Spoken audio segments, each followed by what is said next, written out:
They said to him, "What must we do to do the works of God?" What would you say? A Muslim would say, keep the 5 tenets of their faith, do a pilgrimage, fasting, feed the poor.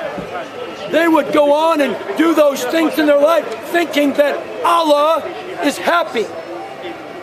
But Jesus said, the works that God expects is this. He said,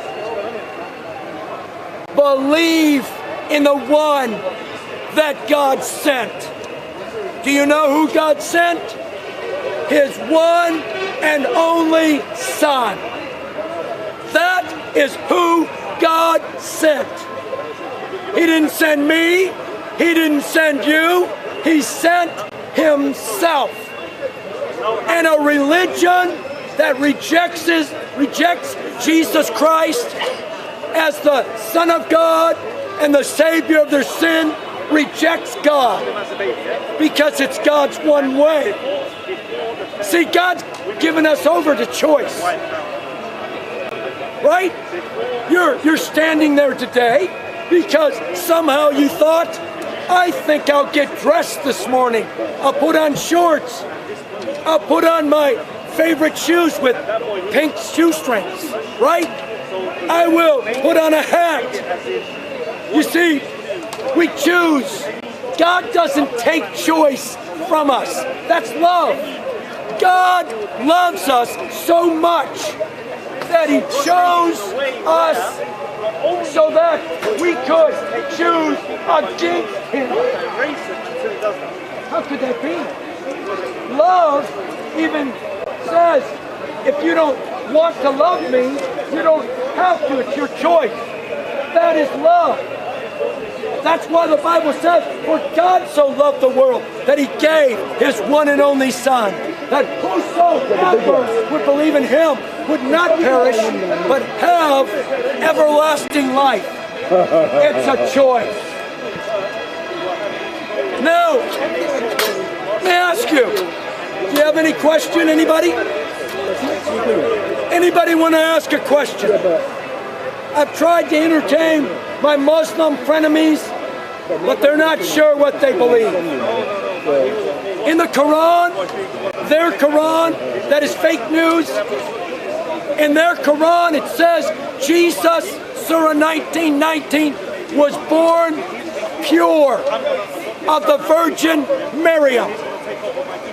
You know where they got that? The Bible, the Gospel, 700 years before, they plagiarized that part. They said Jesus was born without sin, pure. But you know what? When it comes to Muhammad, he wasn't born pure. Every other prophet in the book of the Quran is not born pure. Wouldn't you believe somebody that never had sinned above somebody that was born in sin? I hope so. Their own book describes that. But they have a problem with it. They're not sure what to do with it. So they say, nope, all the prophets were pure. And when you ask them, when did Muhammad become pure? When he became a prophet. You mean up to the age of 40, he wasn't pure? What did he do? What happened? You see, the Bible says that all of us can be known by the fruit of our actions. Right? We all know that. We all have a character, and that character is sin. May I ask you, sir, something? Is that your wife? All right, well, you better know. How long have you been married? 40 years. This is my wife. 40 years. Thank you. I feel sorry for you. No, sir. Marriage is a tough job, isn't it? Yes. Now, wait a minute. Let me ask her. Marriage is a tough job, isn't it? You see, you've got to be able to give and take. But the problem with him is not you, and the problem with you is not him. We are our own worst enemies. What we say, we don't do. What we love, we don't enjoy. We don't do the right things. That is evidence of the fruit of sin. That's the evidence of a sinful nature. You and I need God's grace. Marriage will only work if you're humble, right? Which one of you are more humble, sir? Yes, I could tell. Yeah, you're tough, aren't you? I'm the tough one, too. When was your month of marriage? What month? September. You've been married longer. Mine's December. December 11th. December 11th. So a couple months longer than you. All right? Yes. It could be bad experience. I don't want to know. But let me ask you this. Do you have children? How many? 2. I've got more experience. I have 3. Ah, okay. No. But one of the mice is here. How about you? One of my children is here with me. How about you? It's not my fault. That's yours. My children are all married and have children. Ah. And they're in Texas. Yes. But you know what? America is sliding fast. They're going downhill because they're making law what is evil. The things that we feel they're making laws. Where are you from? Spain, where? I live in Madrid, although I'm not originally from Madrid, but let's say Madrid. So, are you visiting your son? No. Is he visiting you? For work. Actually, he's visiting me. All right, he's visiting. You're working. But only for 1 month. Yeah. This is your hardest job of the month right now. When you think of your marriage, sir, and you think of raising that guy, I am sure he has been the best son you've ever had. Is he your only son? No, I have another one. Oh, then he but can't. he's the best one, yeah, Oh, you agree. That's because he's He's here. my favorite. Because he's here. Yes. If both of them were here, you would say, well, they're both my favorite. Yeah, I think so. Right? Yeah. Does your son have a son? No. Does your that they know. Does your other son have a son? He's going to. He's going to. So, when they have a son, they're going to realize how hard you and your wife had it. They're going to start realizing, wow, they did a lot of things right, and I thought it was wrong. It's where my kids are. I have 3 boys I will myself. start appreciating my job, yeah. Yes. How old are you, sir? 34. 34. You're the oldest. I'm the youngest. Youngest. Who's the oldest? The other one Does he have a name? You don't forget it, do you? is called George. George. And how old is George? 38. That's how old my oldest son is. 38. So when we start having to deal with troubles in our marriage, troubles with children, discipline, figuring out right and wrong, it helps very much to go to the Bible. Let people see you're here. Hey, come here. Let me go in the sun. Let me get in the sunlight. So, good afternoon, everyone. My name is Wendell Daniel, and welcome to StreetMic. And Rational Female has just arrived. So, good afternoon. Good afternoon, Wendell, and good afternoon, everybody watching. So, where's your girlfriend today? You know, we run by black man time. Is she late? She had a bit of trouble with the transport underground. But no excuses. I don't accept excuse. I can't speak for her. She'll be here though. She'll be here for sure. Yeah. So have you any? Look, I can see her behind you. Look, there she is now. Hey. See, I'm cussing you, girl. So, see, we're dead on 1 o'clock. That is what I like. No black man time. So if you come forward, so I want to see a hug. So good afternoon. So how you keeping? Very good. Glad I got here on time. See, because punctuality is important for me. I don't take no, you know what I'm saying? So are you looking forward to today? I am. I'm a bit out of my depth, but I have to start somewhere. So. No, but you got a lovely young lady who's going to train and teach you. That's what I'm looking forward to. She's amazing. I really look up to her. You do? I really look up to her, yeah. And you know something? Some people are asking questions about you two, you know. Like? You know, they're saying you're very friendly.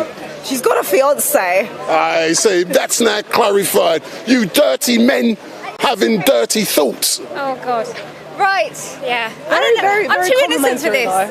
Me too. Lady. Look at rational female. Oh my God. Big up. So if you go and get ready, and I'll be coming over to you. What are you going to talk about? You don't know yet. I don't know. Men's rights, maybe. Aye. So if you go and get ready, and I'll be over. There's too much to talk about. Oh, then excuse me, sir. They're here for a reason. Hey, come here. Don't worry about it. Some people have no manners. So are you aware of what you're going to talk about? Yeah, how feminism is nonsense. Yeah. How I've been reading this book recently called "Is There Anything Good About Men?"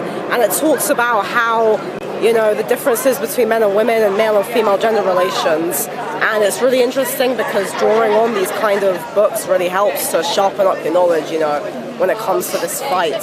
But you know something? When you talk about sharpening that fight, I'm going to sharpen the fight with you as well. Because if you remember, you love Andrew Tate.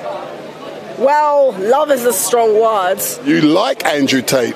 I do like Andrew Tate. I'm not sure I have the energy to keep going on about Andrew Tate, though. But today you have to have the energy because Andrew Tate has now been charged with criminal offences, including rape. And I'm going to chat to you about that. Yes, it's terrible. The poor man has been completely destroyed. Charge doesn't mean evidence. There's no evidence. Yeah, see, we got a lawyer here, so put a legal analysis. Exactly. We got a lady of the law who believes that Andrew Tate is innocent, as do I. And Andrew Tate has been completely mistreated, and I do not condone what has been done to this man. We don't condone what's been done to this man. This is an innocent man. And by the way, it is not about misogyny, it's about something else. Hey, big up rape, that's what it's about. Andrew Tate is not a rapist, he's not a sex trafficker, he's a perfectly good guy who has been completely destroyed and accused of crimes without any evidence whatsoever. So are you telling me, the people in Romania, the criminal justice system has charged Andrew Tate without no evidence to support the charge? Is that what you're claiming? Absolutely. Corrupt. Big up. Corrupt. So I will say, we're going to have a good discussion about this and about corruption. So if you get ready, ladies, and everyone is waiting for you. And not just about men's rights. Okay. Big up. So what is really great is that if anyone who knows me will know that punctuality is very important. And I tell these two ladies we're going live at 1 o'clock, and dead on 1 o'clock, they're here. And that is really great. So all I will say, I'm going to now switch on my microphone on me. You're going to hear a slightly different sound, and I'm going to come in front. So down here we've got a lot of activities taking place, but all I'm doing today is Speaker's Corner. So we've got a ULEZ protest, and we've got hundreds and hundreds of other things that are taking place. We've got Nosy Parker, we've got some gay rights, lesbian rights, we've got all kind of different things going on down here today. Over my shoulder, about 150 yards down there, we've also got a massive ULEZ protest, but what I'm interested in today is Speaker's Corner on a Sunday. Speaker's Corner is what it's all about, and for all of you who are watching, one of the things I hope to discuss today, if you watched last week, you would have seen Bob get into an altercation after he was pushed by the fake sheikh. It's my opinion that Bob's reaction to the fake sheikh was not justified. And I'm going to tell you more later on, but I'm waiting for Bob to arrive. I do hope he does arrive, because I'm going to tackle him in regards to what happened. But if you remember, the fake sheikh walked into Bob. Bob then pushed him. After Bob pushed him, the fake sheikh's bodyguard then attacked Bob. Soka then got in there and all hell broke loose.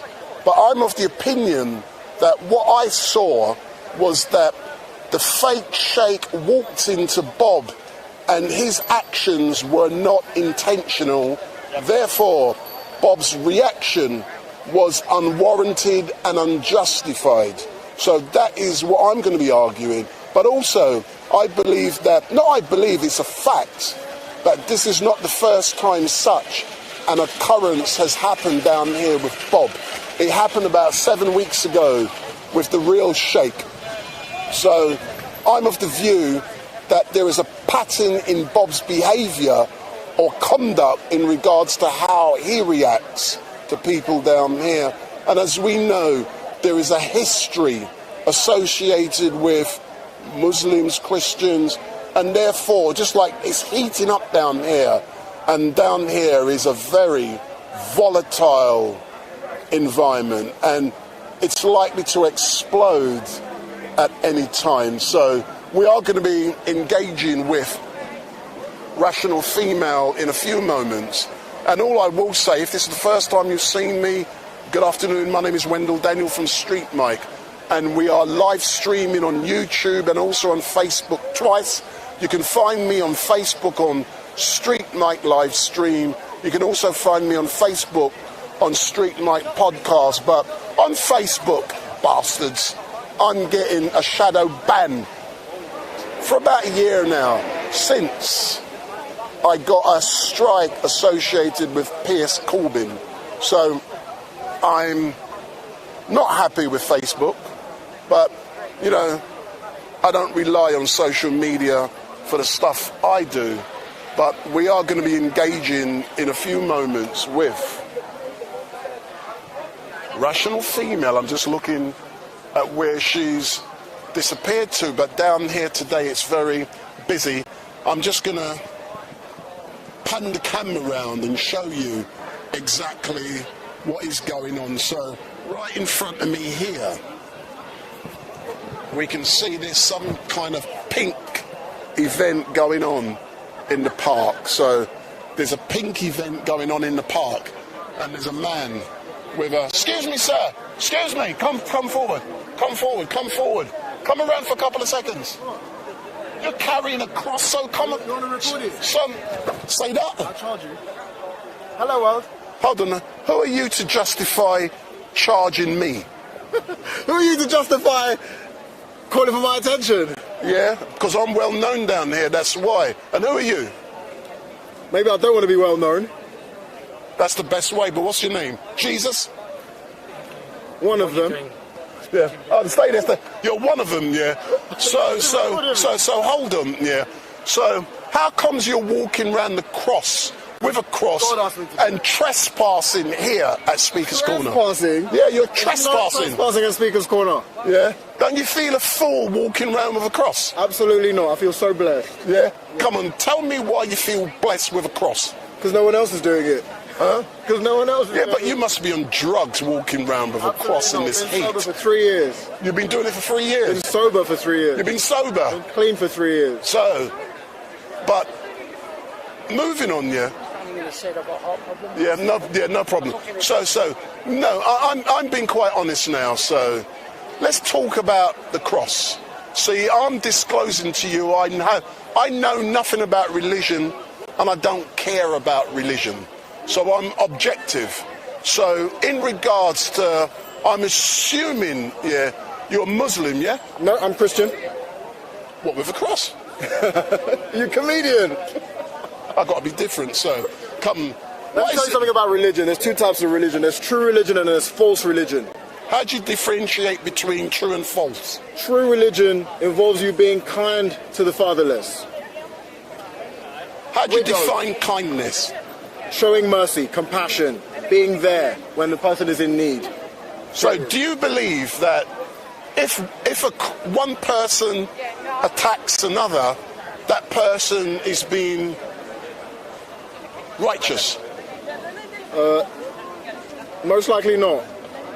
To attack involves destruction. Destruction is of the enemy. Jesus comes to give us life and life more abundantly, and the enemy comes to steal, to kill, and to destroy. So what would your view be if a Christian attacks someone else? He's been possessed by the enemy. And I hope that then the people watching will know who I'm talking about, because we had an incident down here last week where one of the most well-known Christians, who's got tens of thousands of followers, attacked someone, a Muslim, and I'm waiting to interview him now. So he's Jew. And you've just said something which is very important. If you attack, so would you like to repeat that? So if a Christian finds himself against the will of God, he's most likely been possessed by an evil spirit. And how do you exercise that possession? One of the quickest ways to exorcise evil spirits is to go through the Psalms. So if you start from Psalm 1 to Psalm 150, evil spirits will start to manifest themselves and come out of your body. Big up. So listen, I'm going to give you. I like to be devil's advocate. Yeah, I know you and I have never met. Yeah, my name is Wendell Daniel from StreetMic, and I'm currently I live. I don't take handouts. No, I'm just showing you, sir. Okay. You don't have to take anything. Okay. I'm just showing you. All yeah. right. But anytime you're in the park and someone is near you with a mask, you have to be careful because they could be police. As a Christian, I have no fear. You have no fear. whatsoever. That is so great. No fear, no worries. So you've got 2 minutes to say whatever you want to all the Christians and Muslims who are watching you. All I wanted to say and have to say is on each side of this cross is here, Jesus is Lord, and peace be with you.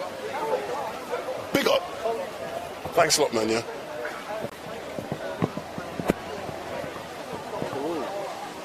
Are you just No, I've got to interview someone.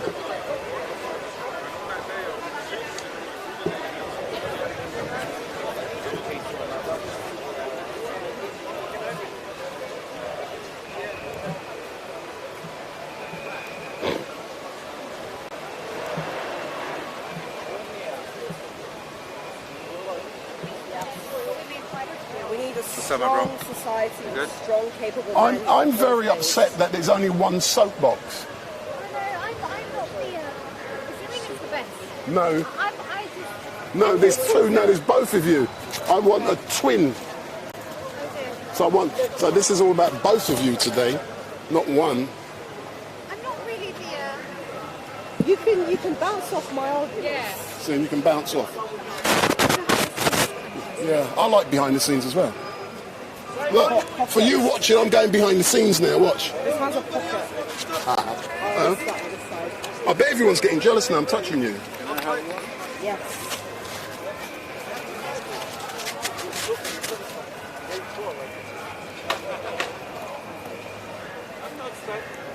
Oh, let me put that there. So there's so much going on here today. So if you come in nice and close, get in there nice and Not a speaker.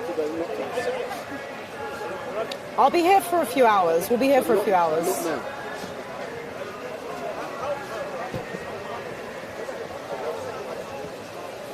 So it's all up to you.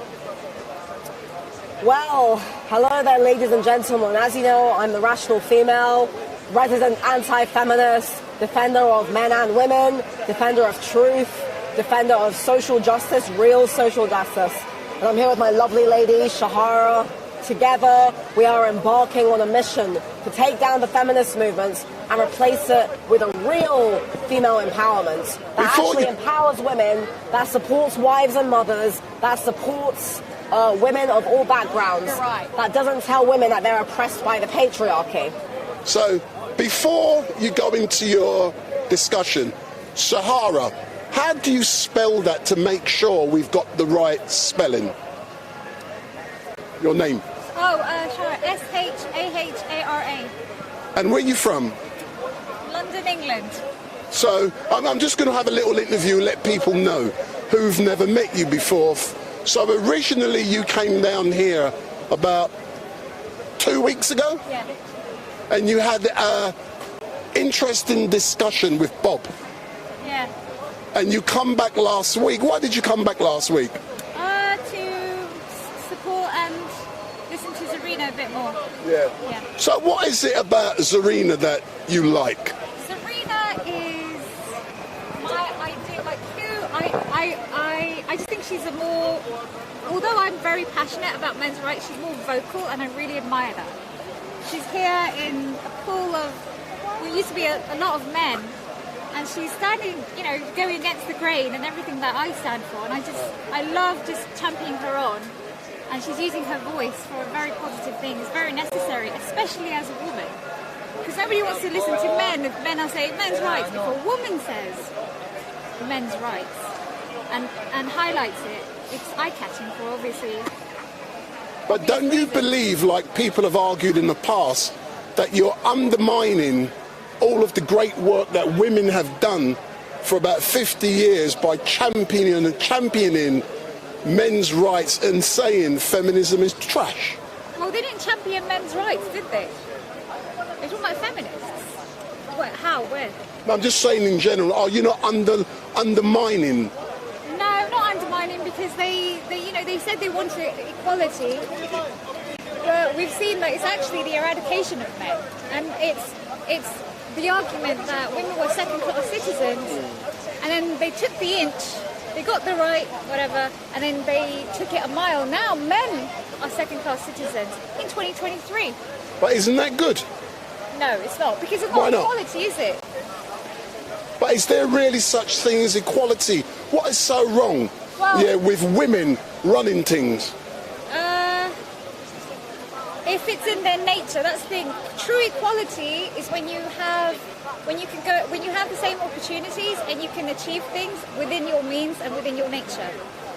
That's what I'm saying. All right then, so I'm going to let you two ladies, and I'm not going to allow you to escape. I'm going to let you two ladies, and this is your first time, yes? So you're a virgin? Yes, I am. So I'm going to be gentle with you today. I'm going to be real nice and soft to you, yeah? Lovely. Excellent stuff. So if you can do your thing, and then I'm going to ask you about Andrew Tate at the end, because as you know, he's been charged with rape, and you think there's nothing wrong with Andrew Tate. Well, first of all, opposing feminism is not just about supporting men's rights. It's about supporting men and women working together. Because while we both wholeheartedly support the men's movement, we believe that a new women's movement is needed. We believe that for a stable future for women and men, what we need to do is eradicate feminism. We want to see a world where women are not just viewed as being oppressed by a patriarchy. Now, we were just standing here talking about how all throughout human history, the vast majority of women prioritize being a wife and mother.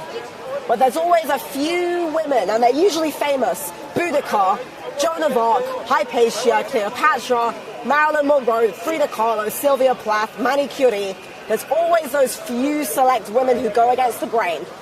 Many of them don't marry, many of them don't have children, many of them have miserable personal lives, but fundamentally, they are the exception. Most women prioritize marriage and motherhood, and that is perfectly okay. We want to be able to stand up and say it's okay to want to be that. Now, for women who want to be successful, aren't bothered wasting time thinking we're being oppressed by a patriarchy, because we're too busy doing our own thing. We're too busy standing up and saying, no, I'm not oppressed. If I want that, I'm going to do that. That's what we're coming out here as brave women in a male-dominated environment. It's not because there's a patriarchy, it's because we're the exception. And we're doing this to save the future of women so that in 10, 15 years, women don't feel upset for wanting to be at home with their children. Women don't feel upset for wanting romance. Women don't feel like they have to go out and be like a man. Women can say, I want to be with my kids. I want to be with my family. And we're not saying that women can't have careers. As I just said, we do. But we're the minority. Most women are not like us. And women don't realize that by rejecting your femininity, by rejecting your womanhood, by rejecting motherhood, what you're actually doing is you are destroying the core essence of womanhood. You are destroying the positive relationships between women and men that have stood the test of time.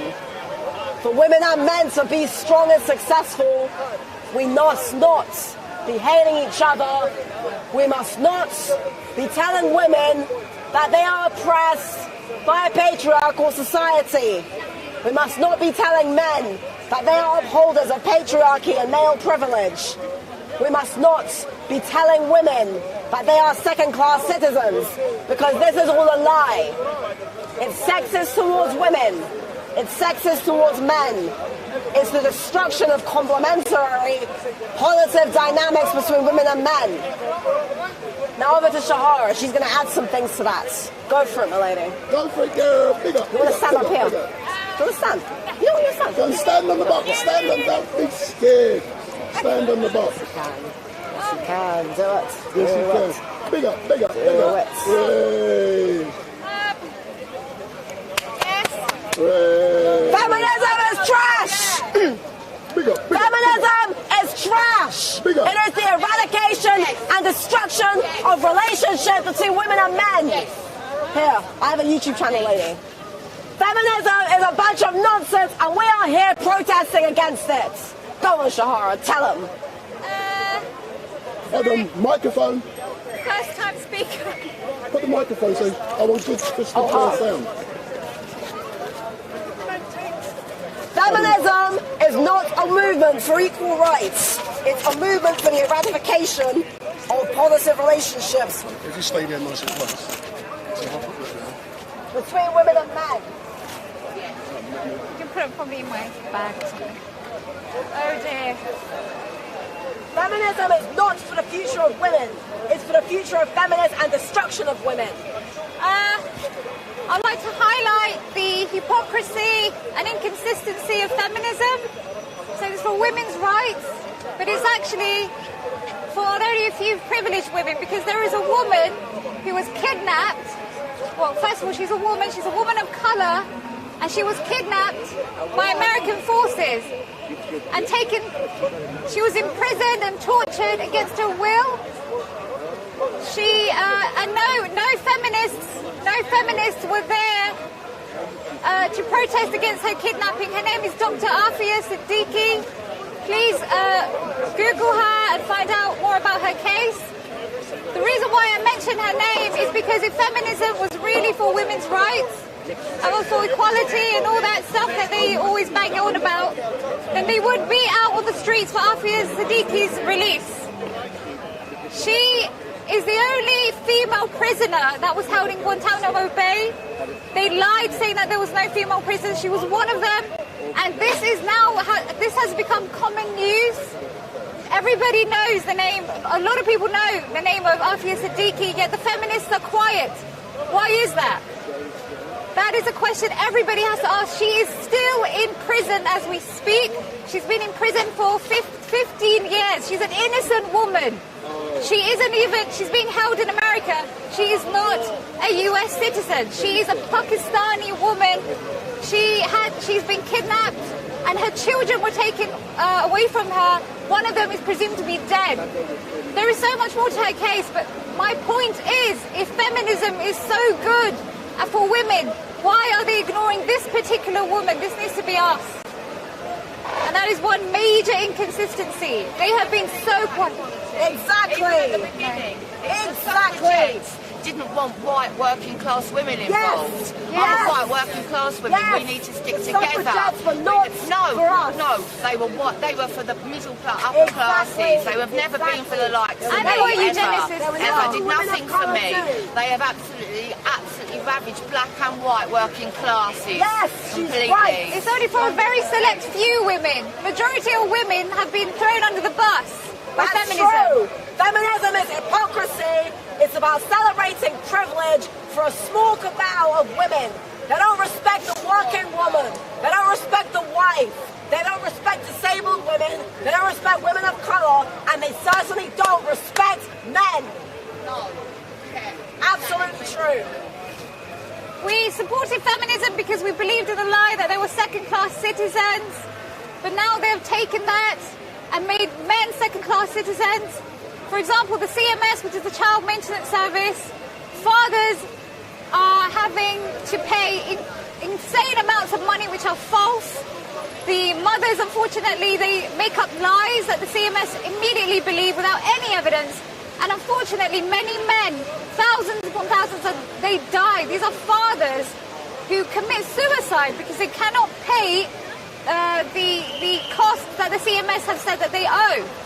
What about the children? The children, yes, the children. Did the women think about the children? There are millions of families, there are millions of children in the UK who are in fatherless homes. This is a huge, huge problem. And where are the feminists? They're not out in the streets.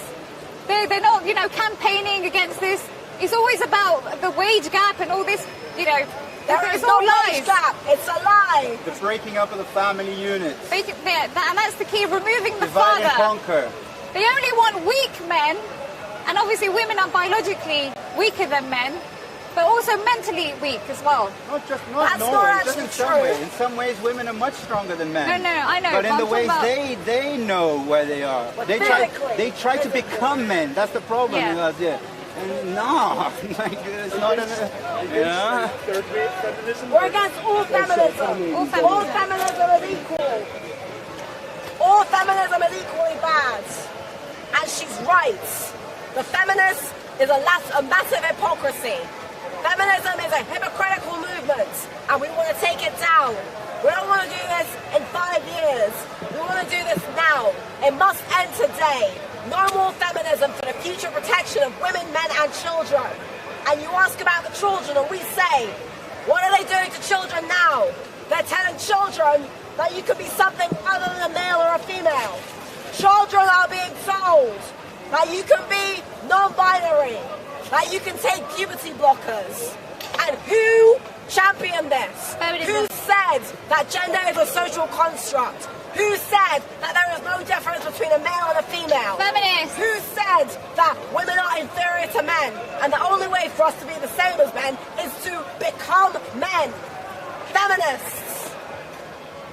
Even to the point that men they feel like they need to become women to be not second-class citizens. We're talking about they're mutilating themselves because of this. And where are the feminists? They don't care. This shows that it's an evil cult. And I believe from the very beginning, this is what the plan was. It was the plan. And the feminists, they do not support men. They want men to be women, women to be men, and in the end, gender-neutral society. No more males and females. No more marriage. No more unities. Divide and conquer. No more society. Because society comes from family. 100%. And look, we're not saying everyone has to get married or have children. We believe in individual liberty. However, most people do want that. For the safety and structure of society, we must support family, nation, community. This is basic common sense. This has got nothing to do with conservative, left-wing, liberal, screw politics. This is about common sense. And truth. This is about truth. And you're absolutely right. This has all been part of a plan. Because what does feminism come from? It comes from Marxism. And Marxism was about the eradication of family, the eradication of states, the eradication of private property, the eradication of you being able to own your own business. Friedrich Engels, The Origin of Family, Property and State, declared the man is the patriarch, that the man's role is to be an oppressor of women, a complete distortion and suppression of positive relationships between men and women. How dare you say that a man's role is to oppress women? This is bullshit. Why are we tolerating this in the 21st century? Why are we allowing a small group of spoiled, privileged women to tear us apart and tear society apart and tell us all that men are oppressors and women are oppressed? This is a lie. Go on, lady. Yes. It's a lie. We don't support feminism. What do we support? What do we support? True equality. Human rights. Human rights. Egalitarianism. Complementarianism. The same thing, different words. Effectively, treat women and men with equal respect. Treat women and men like they both matter. Not prioritizing one sex over the other. Not saying men are better than women and women better than men. Most men would give their lives to protect and defend a female. Most men love and cherish and honor women. This is how it's always been. But this bullshit, this feminist bullshit, wants to destroy that. It wants to say that we are oppressed. If we're so oppressed, how can we come out here in a supposedly oppressive, male-dominated patriarchy and stand up and say no? We're both working women. She's studying to be a lawyer. I'm an author. We're not oppressed. We're hardworking, educated women. We're career women. We're independent women. That doesn't make us feminists. And you know why? Because the feminists are not strong, independent women. Feminists are pathetic women. They are victim women. They believe they're victims. They believe that they're being oppressed. They believe there's a patriarchy. They believe that we are losers. Feminists believe that men are oppressors, that women are oppressed, that women have no rights, that there's a glass ceiling. All these are lies. The data is in. There is no more excuses. Feminism is a lie. It's based on a lie. A lie that women are oppressed by men. This is wrong. Eventually, people see through the bullshit. People see through all that bullshit. Hey, you're the guy who approached Andrew Tate, aren't you? No, big up Andrew Tate. Yeah, that's right. Really? Big up Top G. Big up Top G. Go on, Shahara, say some more things about why you hate feminism. Another thing is that if any, they champion women to think for themselves, to be critical thinkers, to, you know, analyze and to, you know, go after knowledge and be academic and things like that. But when a woman who comes from academia and, you know, is a critical thinker and questions, but she can question everything apart from feminism. Because as soon as you start questioning, as a woman, you start questioning feminism, you're harassed, you're verbally assaulted, you're told that, you know, I've been called a bitch, I've been called to shut the fuck up. I've been much for supporting women, eh? Yeah, just for asking questions. When you come from a very objective, and you're just being skeptical of this point of view, and you're just questioning, okay, if something is in my right, I'm a woman, so I have every right to say and question what is really women's rights. I want to find out. I'm met with abuse from these women who, and it's really interesting because what is the most stereotypical thing about a woman? What would you say? That she's emotional. Yes. She's emotional. And that's what feminists are. Emotional, irrational. The moment I be rational, the moment I ask questions from an objective perspective and not subjective, I'm met with this emotional, you know, they pull tantrums and they give me verbal abuse. Why? I thought women asking questions is a good thing. But you can only ask questions apart from feminism. Why? What are they hiding? What are they up to? Because we are rational females and feminists are irrational females. We are the rational ones. We are strong, independent women. Again, we're educated women. We're intelligent women. We're not saying women have to be housewives. We're saying women should be able to think for themselves. We're saying women should be respecting and supporting men. Not saying that men are oppressed by a patriarchy. Come, mate, it's not what. And all the women who believe the feminist lie are now older. They've now missed the window to have children. And now they can't get that time back. And what feminism has done for them. Oh yeah, sucks for you, you know. Or, just write another book, or just, get another degree to distract yourself from motherhood or being a wife. They can never get those years back. The real victims are women. Before you move on, for those of you who are watching, my name is Wendell Daniel, and welcome to StreetMic. So, for those of you who are in the YouTube chat, please go into the chat and put your questions to the two young ladies who are now appearing in front of me. So, go into the YouTube chat, and what I want you to do is put your questions in the chat, and I would pose those questions, and hopefully these two young ladies will answer any reasonable question you ask. So go into the YouTube chat, ask your questions, and I will put those questions to the young ladies. Feminism is trash. Feminism is trash. Feminism is trash. Feminism is trash. Can't shout too much. Yeah, rest your voice. Yeah. So whilst we're waiting, let's have a quick discussion. Excuse me, sir. You come round. Because. Yeah, but rest your voice. So. We should get some lemon and ginger tea or something. You can get some lemon and ginger tea later on, sir. Let's talk about Andrew Tate.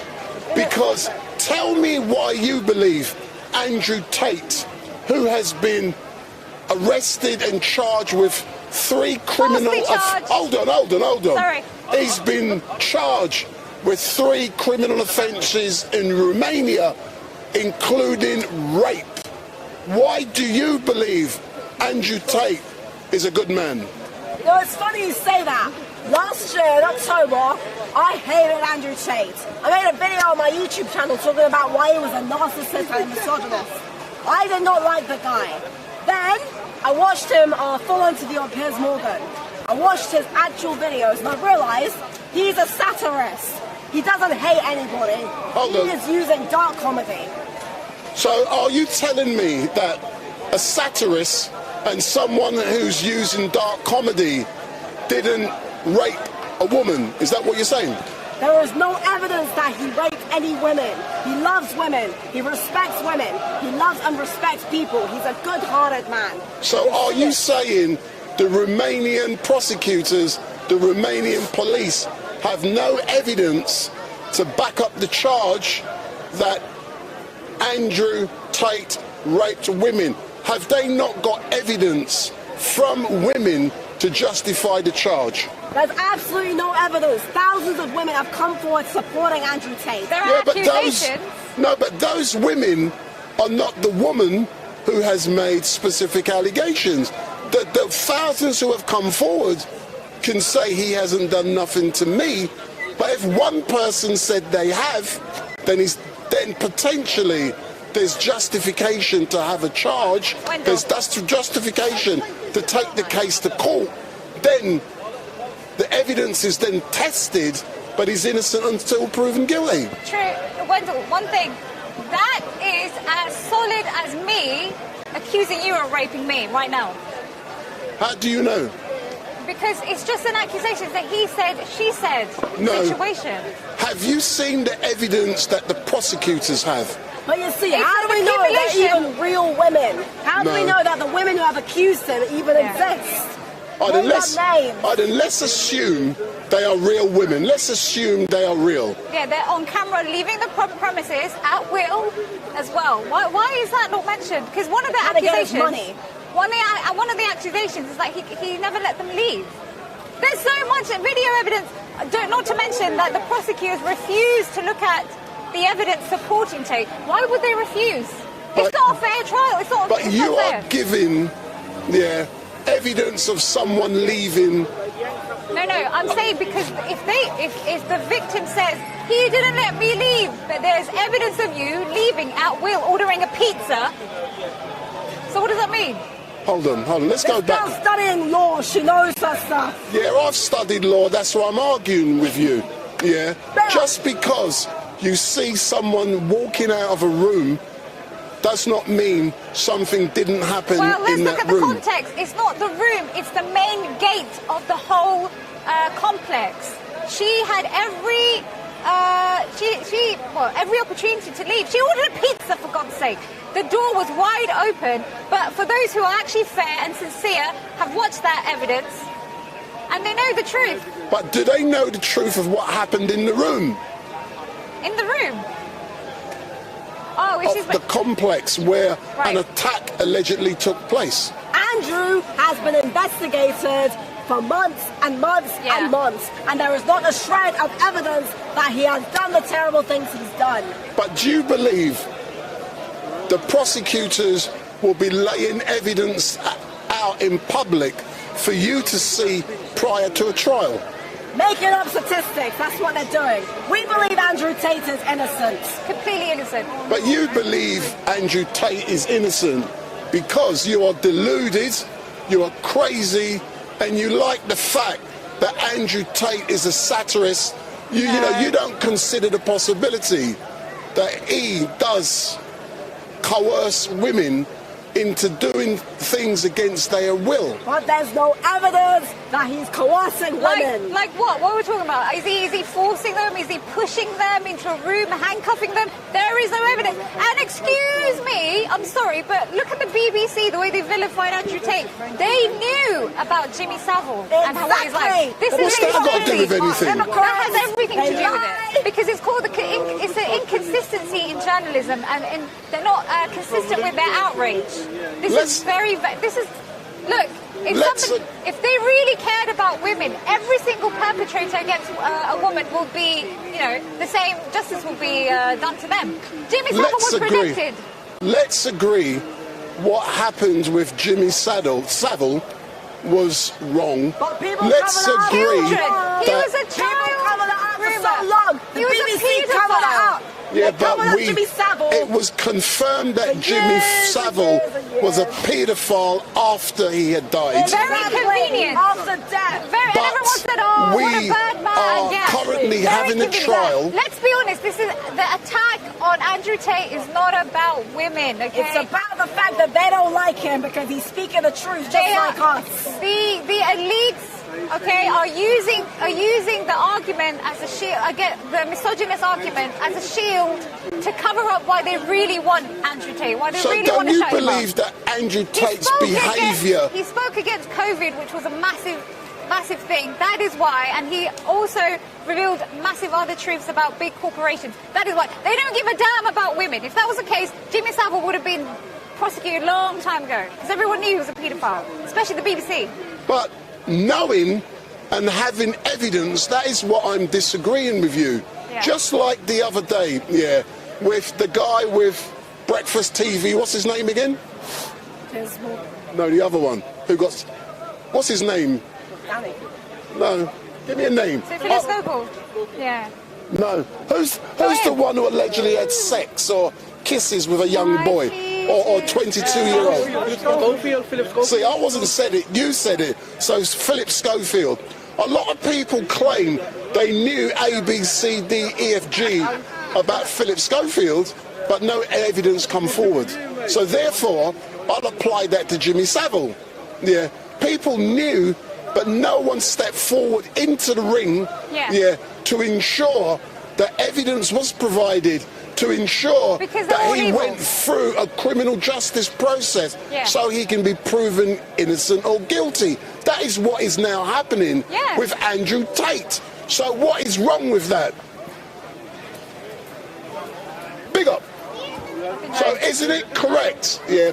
But Andrew Tate is not part of the club. He's not a member of the BBC. Yeah. He's not one of them. See, I've been down here now weeks. Loads of people agree with me, and I know this because I've been supporting Andrew Tate, and I've been saying, no, what's done to him is wrong, and I've been comparing it to the same thing that they've been doing to J.K. Rowling, to Tommy Robinson. This is the cancelling of anybody who speaks out, and she's right. It's not about feminism and misogyny. It's when you don't agree with what they want you to believe. You see, now J.K. Rowling, okay, it's obviously not been as bad, but look at the way they've all attacked her just for saying that men are men and women are women because she's opposing this trans bullshit. And 3 years ago, people were all saying J.K. Rowling's evil. J.K. Rowling's a terrible person.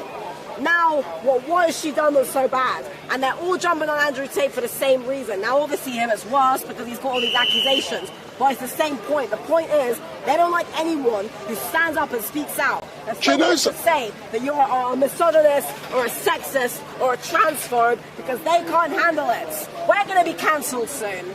I'm of the belief that if during the criminal justice process, if evidence is produced to convince a jury that Andrew Tate was guilty, you won't believe it. And if he's sentenced... It's all corrupt. Listen, no one can go against the state. They can say the sky is pink and people will believe it.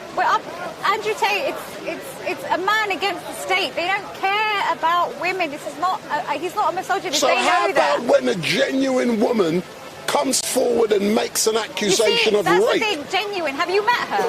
Do you know know her the BBC character? interview where he spoke all about this? He said, I'm waiting for one woman to come forward, and nobody's come forward. Yeah, there were women. But they have. No, they have not. They've been given the confidence by what's in the media to come forward, and the state is gathered the evidence. The media, yeah.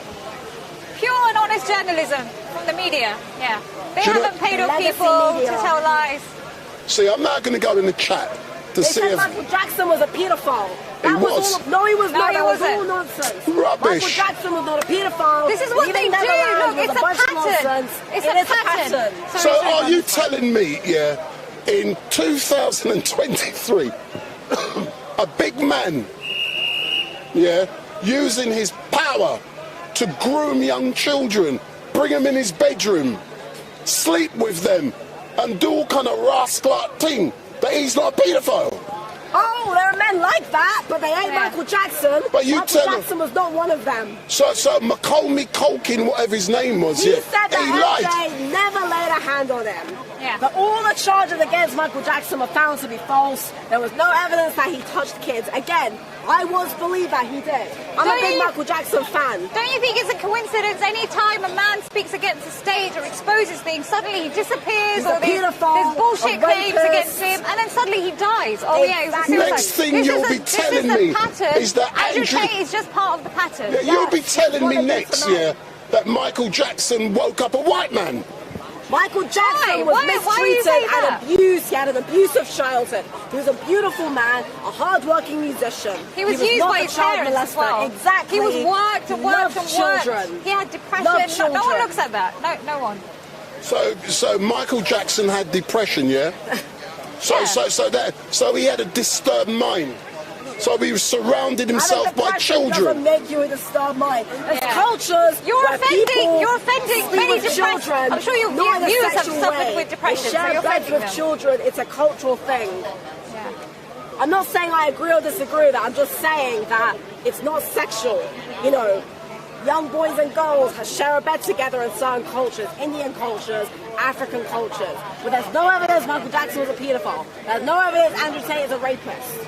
There's no, this is about looking at the facts. We don't even have to like Andrew Tate. Forget it, we don't even know him. It's about the fact that, as she said, an innocent man stood up to the system. And what have they done to him? It's the same thing with this. You see, everywhere in school, they teach people the suffragettes are the great women who got women the right to vote. But Simon Webb has a book called The Suffragette Bombers, and he has said that the suffragettes were terrorists, that they were hindering women's right to vote because they were being disturbing the peace. You see, many women were campaigning for the right to vote. They were doing it peacefully over time. But the suffragettes were trying to infringe on all the other problems going on in the country, not to mention the fact there was a war going on. And I ask you, who's more oppressed in 1917? The woman who couldn't vote, or the man sent to the trenches to have his guts ripped out? See, this is a lie. Marxism is a lie. A bunch of other stuff that Andrew Tate was talking about was a lie. And anyone who speaks out against the lie is cancelled. Dr. Deborah Soh has a book called The End of Gender, where she exposes all of this bullshit, and she does it in such a nice, libertarian way. And what do? They say she's far right. Hey, do you know something, girl? You are on fire today. You're on fire. Yeah. So I got a question for you. I got a question from you. From Sir Sean D. Oh, no, you must, excuse me, we're live. You mustn't be distracted, yeah? So I got a question from Sean D, and I can't hardly see it in this light. Oh, let me have a look. It says, StreetMic, what are the ladies' thoughts on Islamic Sharia law for women? Islamic Sharia law for women? Yeah. What, like in Islamic countries? Or well, we don't want to bring that to the UK. That's the most important thing. We don't want to bring Sharia law to the UK. This country already has a law. If you're going to live in this country, you respect the law of this country. Well, if you don't try and bring your law from another country into this country. If I would actually advise Muslims stick to their Islamic law in their countries. Over secular law. What? Yeah. Well, in this country? If they're living here. Why? No. Yeah. Because there's a law here. Because actually that's another thing about feminism. Because argue, fight. Disagree. You are good looking. I beg your pardon? Under secular law, women can take. So why are you saying the woman's good looking? If you went into an art gallery and you saw live-painting, you would have complimented eradicate the native If we can go to the next question. Okay. Yeah. We'll talk about that later. There's some kinky people in the chat. Yeah. Some dig stuffers says, what's the girl's favourite smell? The smell of a newborn baby. Yes, and coffee maybe. Chocolates. So coffee and chocolate. Coffee. Feminists in this chat. Why did you say that? Because it's a lie. It says women are oppressed by the patriarchy. She's the speaker. I'm just holding the sign. No, there's two speakers. No, because I'm the loudmouth. That's why I got to be on the ground. Yeah, but it's confusing us them. Oh, is it? Okay. No. You should stand on there as a speaker. You be on the thing. You want me to go back? I'm not mansplaining. Right, Wendell. Yeah. You're doing great, though. You're doing great. Absolutely. Yeah, no, you're holding it really well. And now you hold to your thing. You think what you want to hold it next time? That's better, ladies. Right, thanks for arranging it. I mean, I'm not man. I'm flicking through looking for questions. I'm looking for questions. We've got a good dynamic going. We should do this every Sunday. So ladies, and gentlemen. So first of all, let me go to Shahira. Yeah. So have you enjoyed your first? Because up until 45 minutes ago, you were a virgin here at Speaker's Corner. Look at her face. Look at her face. Look at her face. You were a virgin here at Speaker's Corner. So now you've got on the soapbox. How you feeling? It was great. Thanks for pushing me. I was going nuts in the first few minutes, but it was fine. She's brilliant, intelligent, hardworking. That's all we are. Intelligent, hardworking women, speaking the truth. We're standing up for women and men. We're fighting for the future. This is going to destroy women. This is turning women into non-binaries. But can I ask you a sexist question? Sure. Why are you not at home? In the kitchen. Yeah, in the kitchen on a Sunday.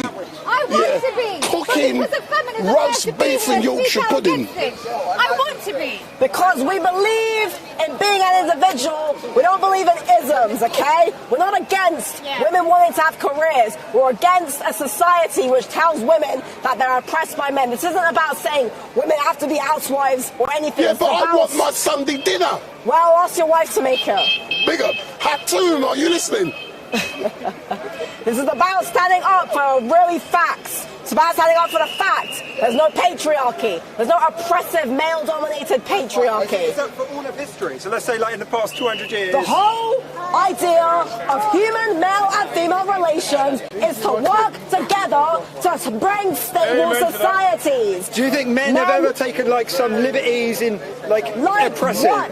Like what? Let's say within the scientific community, any developments made by women were sort of undercredited and handed over to men. That's not true, is it? That's not true, is it? Have you heard of Marie Curie? Can I prove it? Yeah, I could. Yeah, I could. Like historically, any advances, well, not any advances, but some advances made by women just go underrepresented. They don't get the credit they deserve for making the So headway. what it is actually is that, because it's a very interesting point, the general dynamic of women and men is that men are typically, hey, put the camera on me.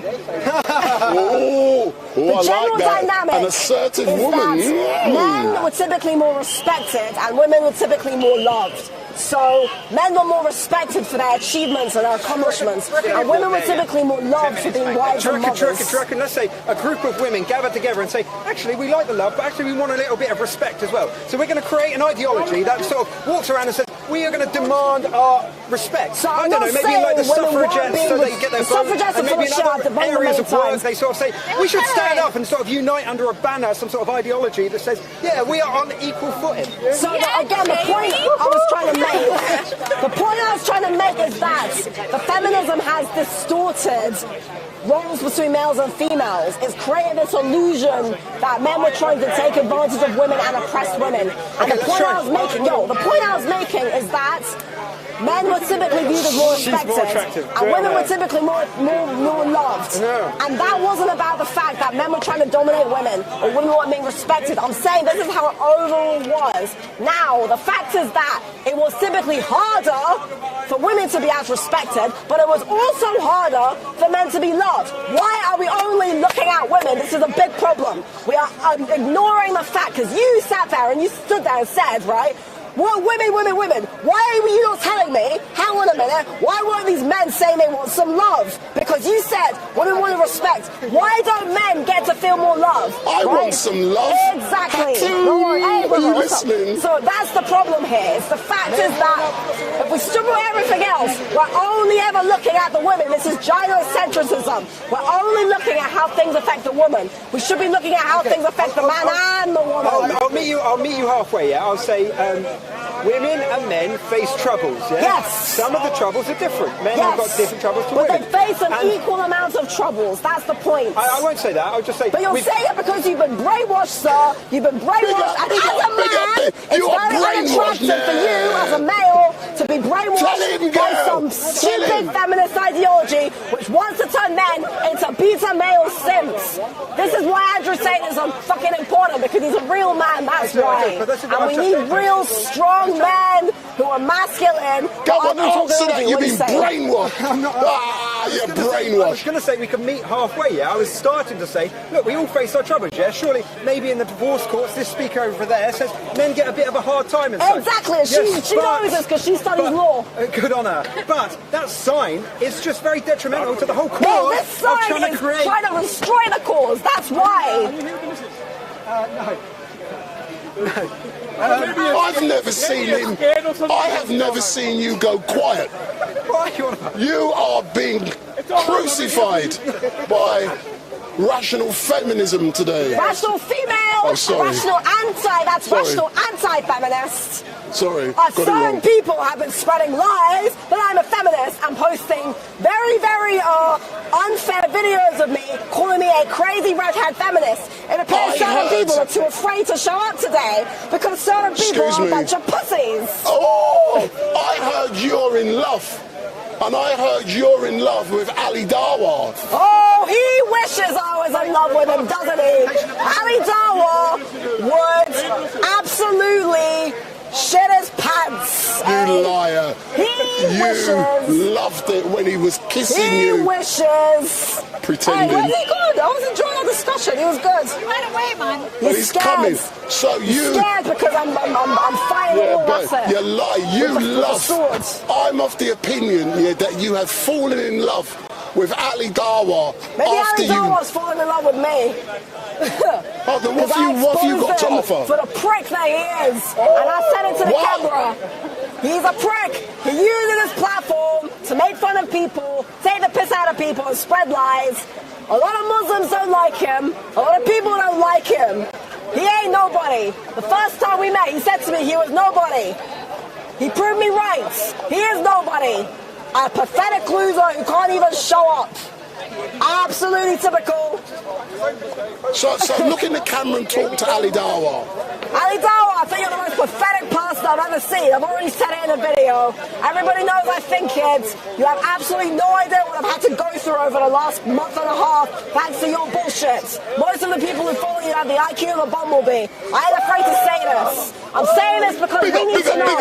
A lot of people in Speaker's Corner don't like the fact that a few people think it's okay to make fun of people for clickbait. There's real problems going on in this country that we should be able to stand up for, and we've got con artists with 1 million subscribers using their subscriber platform to spread lies, make fun of people for clickbait. I've been very nice to you, Mr. Dawa, but you have proven yourself to be a pussy. So, screw you. Hold on. Rewind, selector. Rewind. Maybe I'll Can be you the repeat queen of that? Speaker's Corner now, and you go and run off back to your little cave.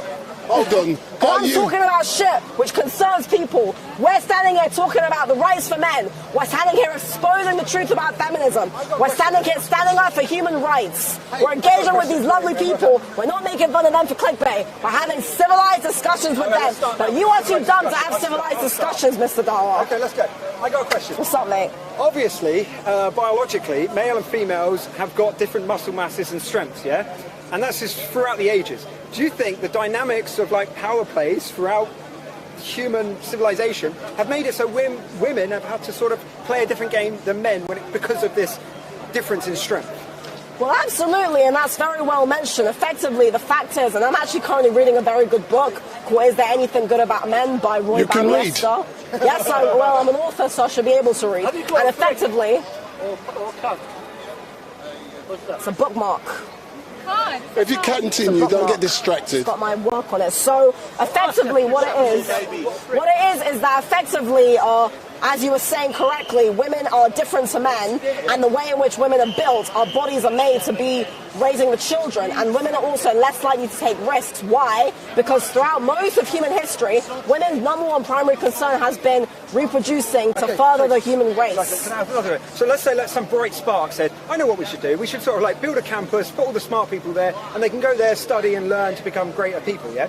Then let's say because of this strength difference, when we send women and men there, the interaction, they find that women are getting harmed because of these ongoing interactions between the strong and the less strong, yeah? Do you think we should sort of focus on that issue and say, how are we going to balance this inequality of strength that is leading to harm to a demographic called women?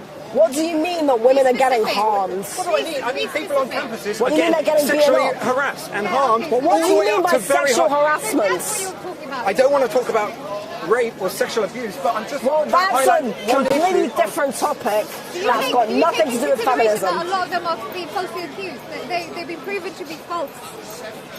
Well, if you really want to open that can of worms, yeah, we can then look into how they get judged when they come with their complaints to the police. These are all like well-documented ideas that have been studied by the branch called feminism. There's loads of... You know what, sir? I agree with you, and actually, to add on that... You can't just have a sign and discriminate all of the results. No, I agree with you, and you know what, to add to that, there are a lot of men who are afraid to come forward with accusations of rape and domestic violence for that very reason, because they're afraid they're going to be taken the piss out of. So what you're talking about is right. People should be able to come forward and talk about if they've been sexually abused. Also you use the word sexual harassment. I don't know what that means. Somebody says, hey, sexy, I'm not going to call the police for that. I tell you to get a life. Now, women being abused, I agree, but men are also not abusing that. And you're talking about a human issue that's got nothing to do with feminism. It's about the fact that if people have been abused, they should come to the police and they should absolutely be able to come forward. Men and women. Men and women. Yeah, but what?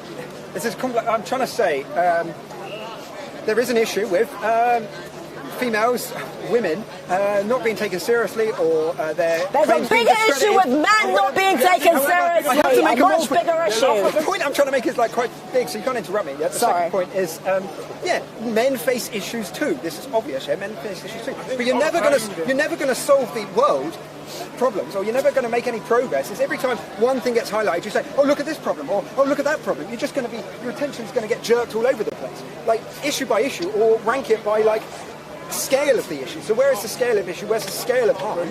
And that's the end of my point. So what we're saying is that the issue you're talking about isn't a male-female issue, it's a human issue. The issue of people... Do you think there's statistics to do with well, men abuse? are less likely to report being abused by men. Sorry, to report being abused. Men are just as likely to be victims of domestic violence as women. I've said this multiple times. This has been reported. This was reported in 1979 by Gels and Strauss. So, your point is correct. The problem is you're talking about something which affects people, not just women or men. But do you not see how it's unfair? I agree totally that there could be a cultural bias and an institutional bias against men coming out and saying, I've been harmed, I've been abused, X, Y, and Z, yeah? But if you're using that in counter to me saying, look, there's actually like a large body of women also have the same issues. I agree we should like sort it across the board. I'm not in favour in one way, but you can't just be like, feminism is trash because men get injured. No, like... Let's start, for example. Yo, mate, listen to what my friend has to say. Go on then. 90% of cases in India have been falsely reported. They've been proven to be false. Women can falsely accuse men of rape, Mr. Andrew Tate. Women can accuse men of rape to ruin men's lives. This is terrible. While so many men are afraid to report the fact that they have been beaten up, abused, victimized by their wives. We have one conversation at a time, please. Well, you find it difficult to keep up, Mike? Yeah, I can only do one at a time because my microphone's at this direction. No, not yet. But yes, the problem is that the feminism, it keeps on making everything about the women. You're ignoring 50% of the population, ladies. Do you know something? No, shut up, feminists, okay? Do you know something? Not you have such a dirty mouth. Do I? Your mouth is filthy. I'm cursing too much today. It's because I'm excited because of the sun. Hold on, do you talk dirty when you get excited? Apparently so. Do you not like cursing? If you don't need to curse, I won't curse. Sometimes you want to fucking curse. This is about war. We're talking about war here. Yes. This is war. Big up. The gentleman has a question. So what is your definition of feminism then? Feminism is a social and political ideology that claims that women are oppressed by a patriarchal society and seeks to liberate women from that patriarchal society through the destruction of gender roles. Because I would define it as equal rights. And you've been brainwashed.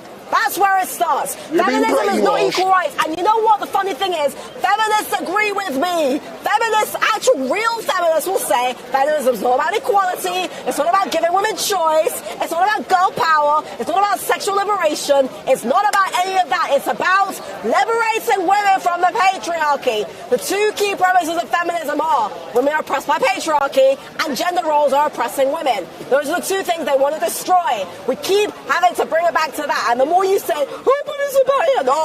No. The feminists, Julie Bindel, Andrea Dworkin, Betty Friedan, Gloria Steinem, Bella Asberg, Kate Millett, they will all agree with me because it's not just about getting equal rights. If it was about equal rights, we already have a thing for that. It is called classical liberalism. We already have equal rights. It's called classical liberalism, and it's got fuck all to do with feminism. Yes, sir. Well, can I interact with that? Because I'd agree. To me, though, that people like Dworkin and others, that's a corruption of feminism. No, they were the ones who wrote the theory. Okay, you cannot take somebody else's movement and say it's corrupt. You did not invent feminism. No, listen, Caitlin Moran did not invent feminism. Louise Perry did not invent feminism. Beyonce did not. No, the feminists were the ones who wrote the theory. It was invented by them. Simone de Beauvoir and Friedan. Well, I would say, I'd regard myself as a feminist. Why? You're a man. You got no balls. You got no balls. No.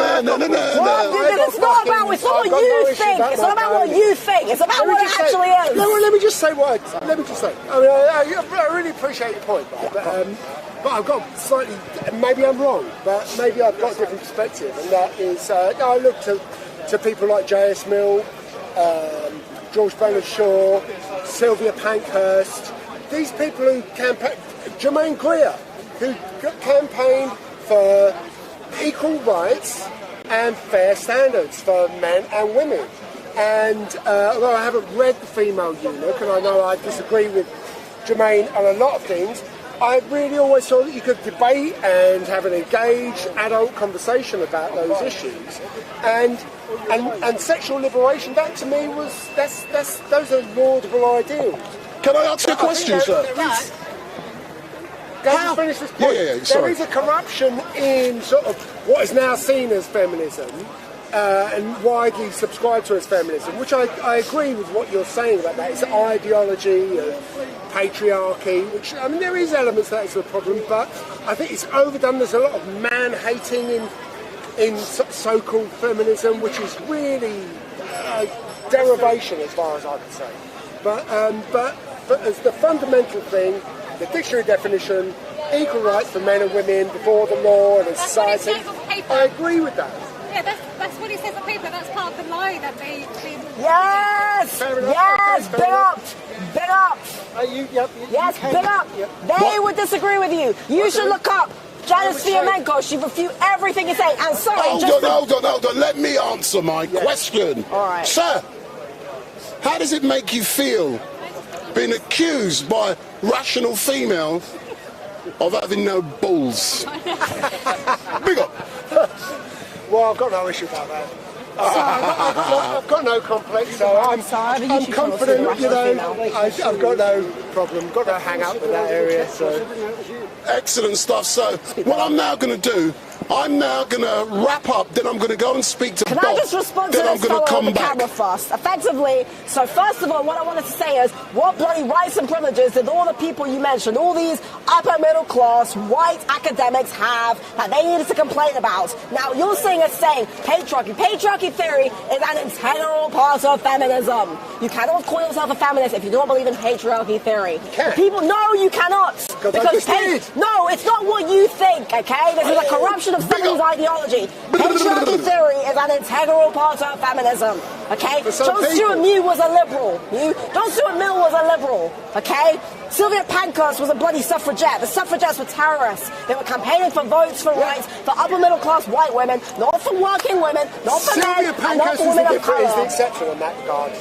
Okay, maybe do you know something? I'm of the opinion that you are jealous that you are not white and middle class.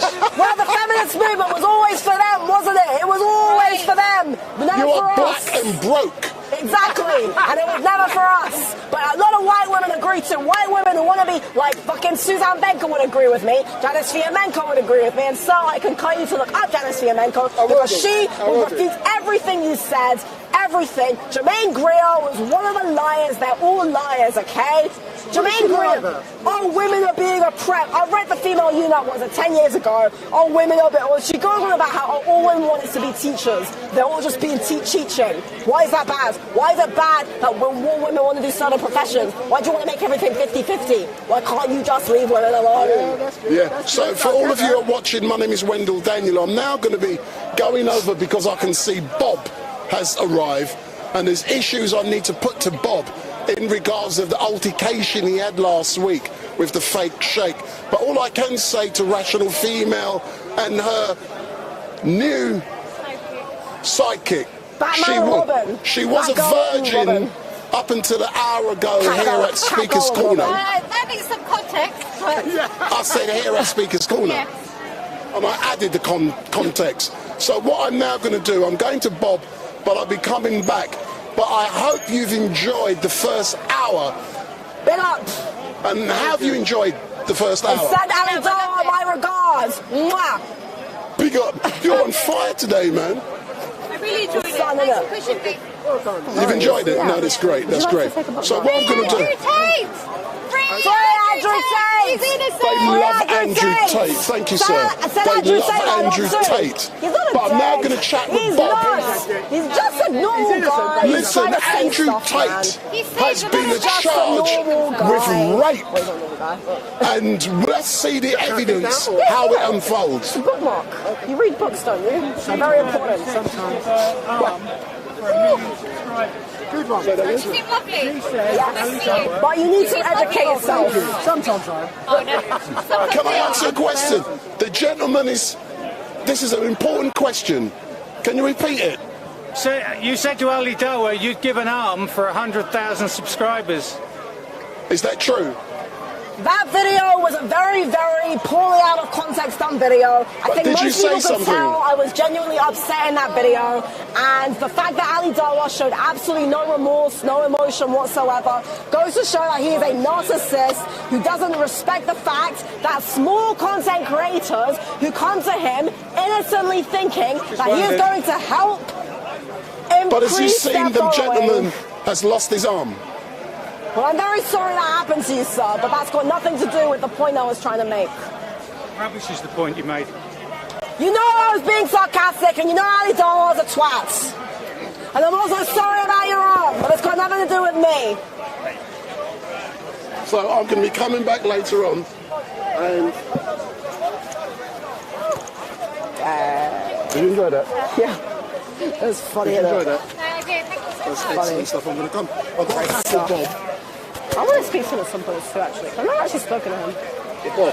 Can I speak to him now, actually? Do you think, briefly? But come over here. She needs to know what you want to talk to him about first.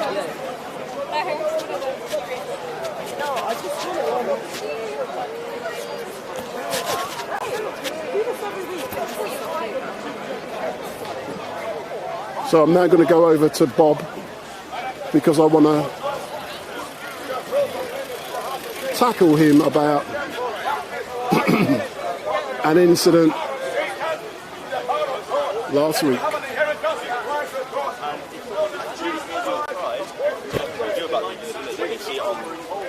TikTok and all these crazy people going look like 18, or from another one it might only look like 7. Yeah. From another one it might look 5. From the perspective. Yeah. From the perspective, right? The other point is that all of the cameramen in this corner, except for this one, right? All of them edit their videos. Okay.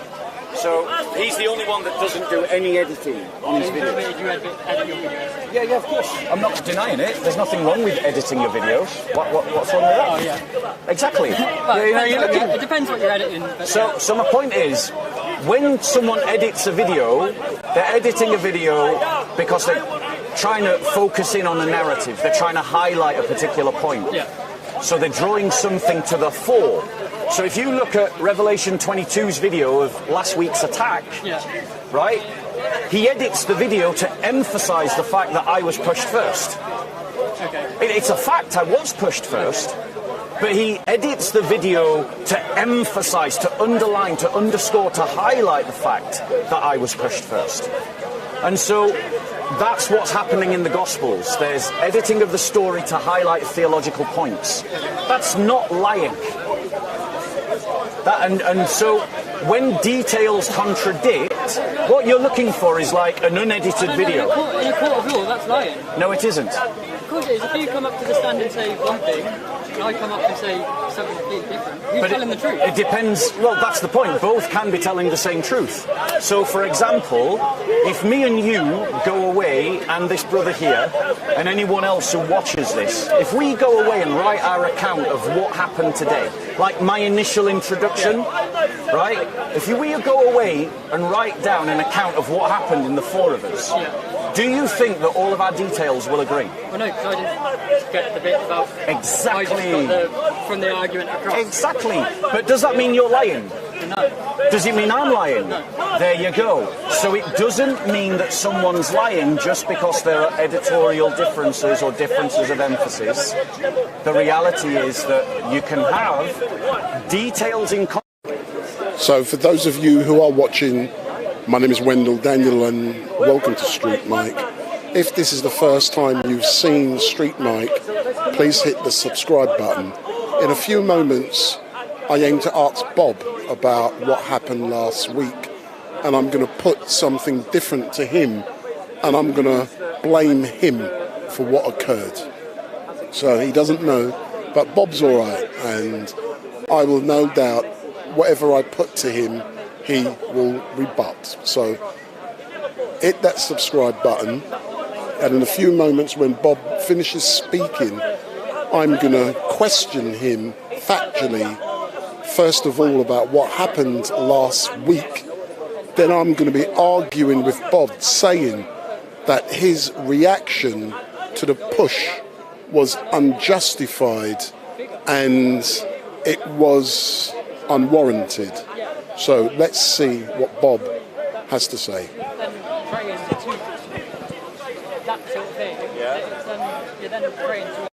So let me reply to that, because praying to Jesus as God, but you're using an idol to go through. So let me like a Ouija board sort of thing. So let me reply to that. Peace be with you, bro.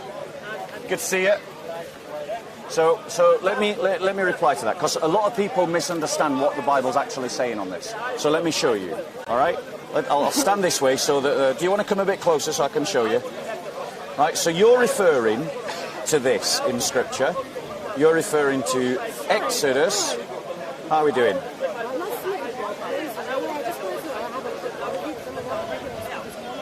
I will definitely come and talk to you, yeah? I'm just in the middle of a conversation, and then I'll come and find you afterwards. Is that all right? Yeah? So, let me just show you, all right? So you're referring to this. You shall not make for yourself an idol of or any likeness of what is in heaven above or on earth beneath or in the water under the earth. You shall not worship them or serve them, for I, the Lord your God, am a jealous God, visiting the iniquities of the fathers onto the children. Yeah. Right, now let me show you something.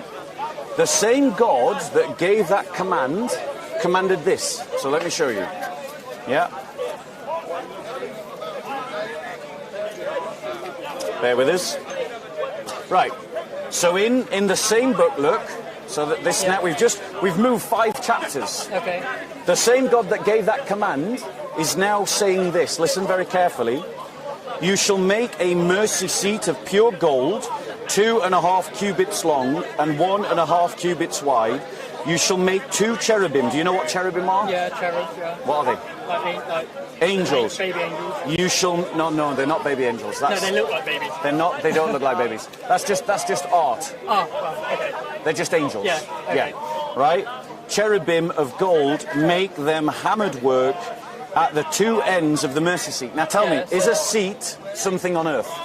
Yeah. Or angels something in heaven? Yeah. So the God that said, so no, he's not, because look carefully at what he's saying. He's saying that you shall not worship them or serve them. So what he's saying is that you don't take them as a God. You don't put them in the center of your life and build your life around them and treat them as a God. That's what he's saying.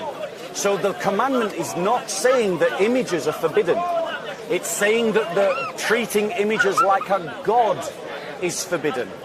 And no Christian, thank you so much, and no Christian does that. More questions later? Yes, bro. So no Christian does that. Now the point is, bro, I want to come back to you on Kevin, because in our conversation you've come out with very honest questions, but you've obviously absorbed these arguments from somewhere, haven't you? No, it's just from reading and... Yeah, exactly. So you read something... Reading, and me and my mum have debates. She was raised a strong Catholic. Yeah. And so in that dialogue... So what I'm trying to say to you is that there's a lot of misunderstanding about the Christian faith. A lot of people talk into even a lot of Christians talk about the Christian faith when they don't understand it.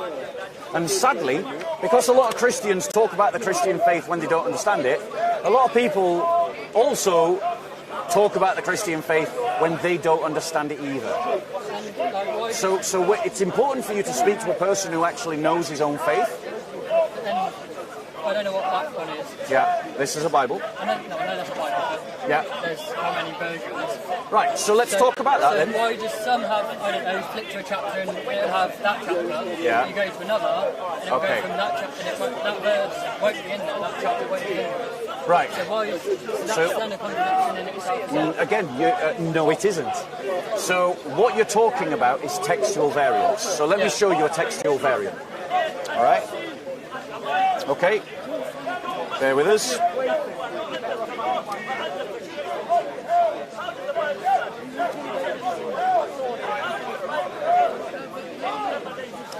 Bear with us 1 second. Right.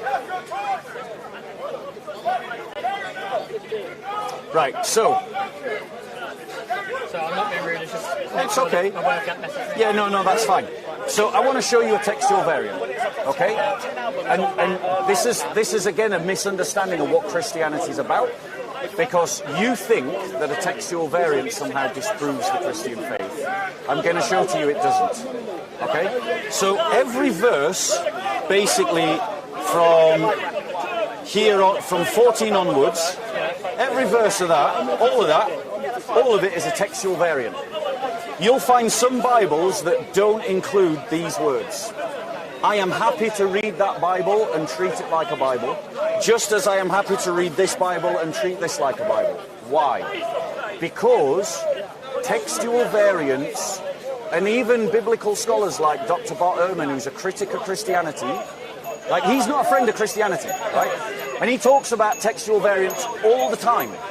But even he says that no textual variant of any kind in the New Testament affect any doctrine of the Christian faith. None. And I've just shown you a whopper, right? It's how many verses? 19 verses. 14, 15, 16, 17, 18. 6 verses. And not a single Christian doctrine is fundamentally affected by that teaching. Do you know why? Because every Christian doctrine that I believe in rests upon more than one verse of the Bible. That's the quote from the position I argue for in this quote from Jesus does not actually stand upon the Mexican position that the essential Christian beliefs are not affected by the textual variants in the manuscript tradition of the New Testament. And he's an enemy of Christianity. Yeah. Listen to this man. So my point to you is, it's just the brothers just read you quote. As you can see, there are Christians who come down here, and we tackle these Muslims in this park every single week, like that one there. Like, we know one another. Like, that's why he referred to me as a lying bag of shit, because he knows me, right? Not because I am a lying bag of shit, but he knows my face, right? So my point to you is that the brother just showed you the very scholar that's known for talking about textual variants. Do you want to stand this way so I'm in the sun and you can... There you go. Right? So he's talking about the textual variants, and he's saying that nothing about the Christian faith is affected by them, because everything that I believe as a Christian is found in multiple verses. The more verses that are missing, surely that... Yes, you've got it. DS... No. Devalues. Yeah. Yes. Devalues the authenticity and the teachings that are coming from that. So if I had a cup of orange juice, pure orange juice, undiluted, and then I poured in a whole lot of water, at some point that water would overtake the orange juice. You're absolutely right that if it was the case that lots and lots and lots and lots and lots and lots of verses had vanished, then our faith would be lost. But can I finish?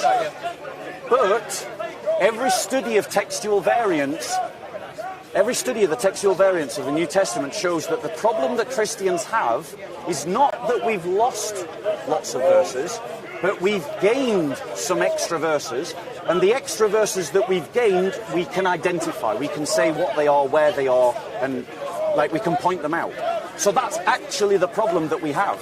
The actual problem that Christians face is not that we lost lots of verses, it's that we've gained a handful of verses that we now recognise were added later. But is that... So, like that one I just showed you. So you saying about one being added? Yeah. What's to say that you don't write a verse? Yeah. And head it as Luke, and in, I don't know, another 300 years, and you're gone. Yeah. And they dig up your time capsule and they find that verse. Yeah. How are they going to prove that what you wrote is fact? Right. So I'll answer that question very directly. But firstly, I just want to point out that it's all right to think a thought, but just because you... Thank you so much. It's all right to think a thought, but just because you think it doesn't mean that it's true. Right? If you're going to make a hypothesis, it's on you to prove it. Right? So people that turn around to me and say you can't trust the Bible because it's been changed, I always ask them, well, show me why the change means I can't trust it, right? Sorry. Yeah, we're having a conversation. I'll let you stop in. We were having a conversation. Lying. Well, that's your opinion. I'm open to it. Look at his trousers. Look at your waistband. What's his trousers got to do with? What's his appearance got to do with anything? No, brother, so you see what just happened there? That's why the brother at the earlier point of the conversation dived in, because we experience that kind of behaviour week in, week out, every single week. So far, you've been here one day for how many hours? You don't need to ask that literally. 2.5. 2.5 hours. And so far, you've heard one Muslim call me a lying bag of shit. That brother is also a Muslim, and he's come up to you and told you, he's interrupted and he's called me a liar. So now do you begin to see why the Christian brother behaved like he did? Yeah. You're seeing it now, right? Take the goggles off, see with your own eyes. Now, well, you and me both, my friend, you and me both, right? I can offer you a cold tissue if you want. No, I'm good. So, my point to you is, right, when we look at the textual variants of the New Testament, we have 5,000 Greek manuscripts, we have 10,000 Latin manuscripts, and we have 5,000 manuscripts of the New Testament translated into other languages like ancient Slavonic, Ethiopic Coptic, Assyrian, Arabian, Ethiopian, as well as a number of other languages, including Armenian and so on and so forth. So that means we've got what Dr. Daniel Wallace calls an embarrassment of riches, right? So Christian scholars can look at all of these lots of manuscripts and they can conclude a number of things. Let me just quickly run over what those conclusions are. Conclusion number one, that not one of those manuscripts is identical. Not one of 20,000, and none of them match. Number two, that 99% of the differences between the manuscripts amount to the differences between spelling. It's like, how do you spell John? Jon, John, Jonn, Jone. Oh, well, that would spell John. Johne. Right. There's only one way you can translate that.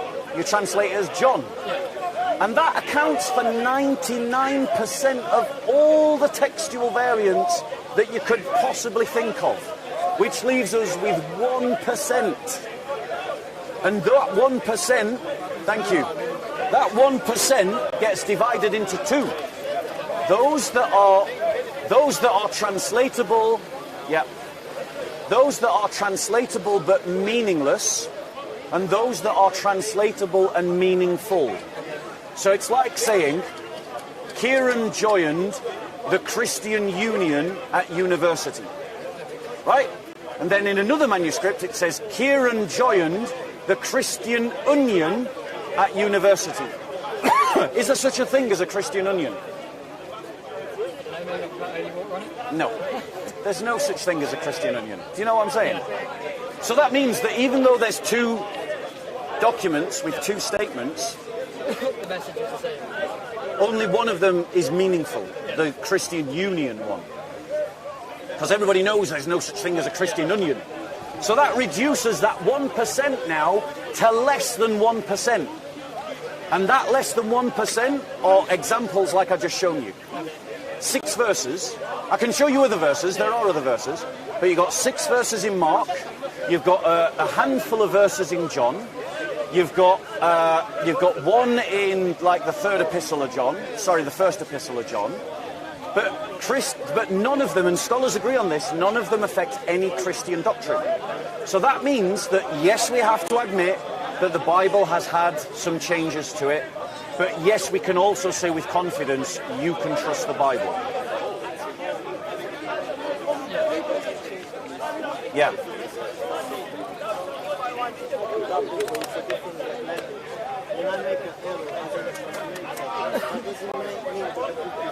Yeah, think about it this way. Could you write a letter to your mother that communicated the same information in more than one way? There you go. So, and this is that when you think like that, my friend, then you'll be able to see that none of these problems that you have absorbed as problems about the Bible actually stand up to scrutiny. And that's why, as a Christian, I can stand here with confidence and say that the Bible is trustworthy. Yeah? Because you can write a message to your mum in 10 different ways and communicate the same information. And even though you've written it in 10 different ways, they're all going to say the same thing. You can write a letter to your mum, and someone might copy that letter and then copy it again and copy it again and copy it again and copy it again and copy it again and copy it again and copy it again. In each one of those copies, they change a word or a sentence or a letter. But if someone comes along with a bit of nouns in their head, they can get those 10 documents, they can compare all the 10 documents, and because the changes don't match, they can identify what was the original letter. And that's what Christians do. Yeah? Dr. Nestle, I forget the name, but they wrote the Nestle Holland textual instrument, which is a Greek composition of all the variant Greek texts, right? They said that out of all the variants that they could consider, there's only one that scholars could not be, that could not have, there was only one that they could not agree upon as being certainly original. That isn't to mean that there aren't lots of variants. There are. I mean, if you look at the Nestle Holland, it lists them, thousands and thousands of them. But none of them affect the message. And that's why we Christians trust the Bible. Yeah? But my point to you is, the Bible is a witness to the real message. Let me show you something. Yeah? Do you want to come a bit closer so I can benefit from your shadow? Since I gave you the prime position, right? Yeah, that's it. I'm going to use you now. Right, so this is the Christian perspective. If you want to understand Christianity, what Christianity is, you've got to see it for what it really is, and this is what it says. God, after he spoke long ago to the fathers in the prophets, in many portions and in many ways, in these last days has spoken to us in his Son, whom he appointed heir to all things, through whom also he made the world. And he is the radiance of his glory and the exact representation of his nature, that upholds all things by the word of his power. God, the Father, has spoken through God, the Son. It's not the Bible that I'm inviting you to believe in, it's Jesus Christ I'm inviting you to believe in. And the Bible is telling his story. And that's why it can be translated into any language. By contrast, just for contrast's sake, so you understand the significance of what I'm trying to communicate, the Quran, by contrast, can only exist in Arabic. Which means... well, you're going to have to ask a Jew that. I'm not a Jew, I'm not here to defend or to talk about Judaism. I'm just talking as a Christian. But... yeah, actually, that's a good point. Yes, of course. So even before Christ, the Jews translated their Old Testament into Greek, and that was what was used by most Jews around the world at the time of Jesus. They didn't use a Hebrew, they used a Greek Bible. So the answer to your question is, yes, it can be translated. Now, by contrast, hay fever, the Quran only exists in Arabic. And so what you see, wherever Islam has dominated, you see arabization. Do you want to stand a bit closer? Right, you see arabization. Right, go to Egypt and ask... Yeah, what language do they speak? Arabic. What was their original language? Holographs. Coptic. Yeah. Coptic. Right, that's the original language of Egypt. What language do they speak in Syria? No, they speak... What the language of society is Arabic, but what was the original language of the society?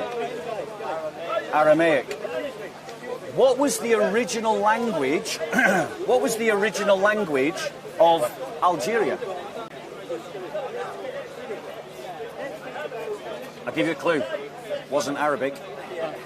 Yeah? I didn't even know they spoke Arabic. What was the original language of North Sudan? It was closer to Ethiopic. It's a Nubian language. It's an African language. What language do they speak now in North Sudan? Right? The thing about Islam is that it results in arabization because Muslims say the Quran can't be translated. Christians say that that we English Christians, we don't have to become like a Palestinian Jew. We don't have to start speaking Aramaic. Why? Because the message can be translated. Sorry. Hay fever. No, it's just, I'll have this coughing fit and then it'll pass. I have a reaction to the pollen and then my body somehow gets used to it. Things I do for you, Kieran. Things I do for you, bro. Right? So my point to you is that Christianity says to the Ethiopian, be the best Christian Ethiopian you can. Says to the Englishman, be the best English Christian you can. Says to the Frenchman, be the best French Christian you can. It says to the Japanese, be the best Japanese Christian you can. A Muslim says the only way that you can be a good Muslim is to copy an Arab. You've got to bow to an Arabic city. You've got to pray in Arabic. You've got to read an Arabic book. And if you really want to be good in your deen, you start dressing like an Arab and talking in Arabic and using Arabic phrases and copying Arabic customs and Arabic traditions. Islam is just a colonial religion of the Arabs. And unfortunately, there are lots of people in this park who have been colonized. Their minds have been colonized. But Christianity, yes, the Europeans did colonization, but Christianity doesn't colonize cultures. Because it says the religion can be translated into your culture. I've been to Japan. Churches in Japan, guess how they portray Jesus? He looks Japanese. In Ethiopia, guess how they portray Jesus? He looks like an Ethiopian. How do you think they portray Jesus in the Middle East? As a Middle Eastern guy. And how do we portray Jesus in Europe? There you go. Because what we're saying in our art is that Jesus is relevant to all people. He's relevant to you, Kieran, he's relevant to me. He's relevant to the Eskimo in the North Pole, and he's relevant to the banker in Wall Street and central London. Right? And the reason why he's relevant is because Christians follow... Would you like a tissue? No, you set me off. Me and you both. The Christian faith doesn't have, like, laws. There's not laws. Sharia, by contrast, Islam, by contrast, it's all about laws. There's a way to go to the toilet. There's a way to put your shoe on. There's a way to put your trousers on. There's a way to do all of these things. And incidentally, they're all like an Arab man.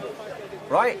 But Christianity says, no, love as best you can in your culture. So what it means for you to love in your life looks different from what it means for a banker to love, or what an Eskimo looks like when he loves in his cold, plantless context. Do you see what I'm saying? So our faith is universal, it's for all mankind. Islam, by contrast, says that it's for all mankind, but really it says you've all got to be more Arab. You've all got to be more Arab. Yeah? Incidentally, the same Muslims who'll tell you that I worship 3 gods are lying to you, by the way, because I don't. Can I ask you a favour, Kieran? Yeah, can I ask you a favour? Go on, ask your question. Holy Spirit.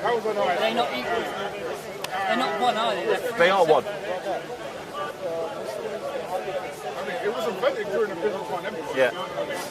You don't really know that you're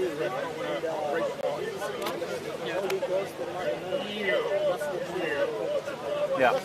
So my point to you is that all I'm going to ask you, Kieran, is this. Just one favour to ask you. Like, I'm not telling you what to believe. I'm not telling you what conclusions to come to. Feel free to do your open investigation. All I would ask you to do is this. if anyone who is not a Christian tells you something about Christianity, come and talk to me about it. You know where I am, you know where you can find me. So if someone says to you, the Bible's been changed, Christians believe in 3 gods, and they believe in contradictory things like God died, or, you know, that they worship Mary as God, or stuff like that. If anyone says anything like that, come and talk to me about it. Is that a fair request? And don't, I don't know which branch of Christianity it is.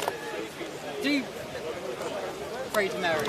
Right, so there's a difference between prayer and there's a difference between what we call glorification. If you're praying to God. You're supposed to pray to God. According to who? Is that not what the whole point of prayer is? To connect with God. So let me answer that question. Yeah? Let's come right. So Christians, there's a distinction between prayer and glorification. Prayer just means to make a supplication or a request. I ask you for something, you could rightly describe that as prayer. So for instance, if you go on YouTube tonight and you go and look at the opening of the House of Parliament by the Queen, right? When she enters into the House of Lords, year after year after year after year, she says these words, "I pray ye lords be seated." She's praying to them. She's literally saying, "I pray ye lords be seated." So prayer just means to make a request. Okay? Now, there are Christians that disagree with prayers to saints, right? They exist. They're my brothers and sisters in faith. I'll have communion with them.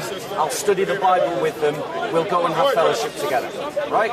But there are some Christians who believe in praying to saints. They are also my brothers and sisters. I will still go to communion with them. I'll read the Bible with them and I'll fellowship with them. But nobody teaches or believes that praying to a saint is the equivalent of the glorification of God. And it's glorification of God that is the thing that God demands of us. That's what he demands of us, is glorification. I can show you if you like. Unless you believe me. I'm going to believe you. I'm going to go have my lunch. Alright, bro, can I give you... Have you got a Bible at home? I have got a Bible at home. Right, I'd like to give you a gift. I'd like to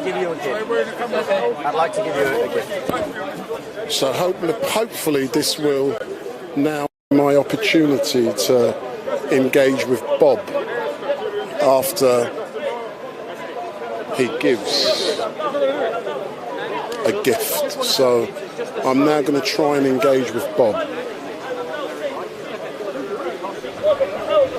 And ask Bob a few questions in a minute.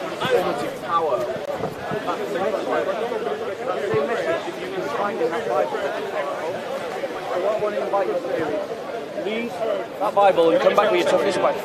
So if this is the first time that you've seen StreetMic, give me the thumbs up, make your comments down below, share and follow. And don't forget, hit that subscribe button so that you can follow StreetMic and switch on that notification bell. And every time StreetMic goes live. Yeah. How are we doing? I'm good, Bob. Bob, can I take a drink, man? Take a drink. You've done a good job. Can I question you about what happened last week? Yeah, go on. Sorry. I'm being trolled by Bloodfire. No problem. But what I'm going to do first, I'm going to lay it out factually as it occurred. Then I'm going to put a question to you. I know you're going to disagree with me, but I know you'll then answer. Yeah. So if I can lay it out factually, you was having a discussion last week with a gentleman we called the fake sheikh. Yes or no? Yeah, last week we had a discussion with a fake. I don't think he's a fake sheikh. I think he's a real sheikh. Yeah. So I've called him the fake sheikh. Okay, fair enough. What then happened, and I'm laying it factually first, he then bumped into you. That is not in dispute. What then happened, was then you then reacted to him by pushing him. What then happened was the fake Sheikh's bodyguard who was standing there like this. He then rushed in and started pushing you. What then happened was then Soka, your cameraman, he got pushed, and then all hell broke loose after that. Is that factually correct how it occurred? And then I'll put the point to you. I would generally agree with that chronology. So, what I'm now going to argue, which you may disagree, but I want you, and I know you'll answer the question. I believe, based upon the evidence that I've seen, purely from my video, that when the Sheikh bumped into you, it was not an intentional act. It was an accident.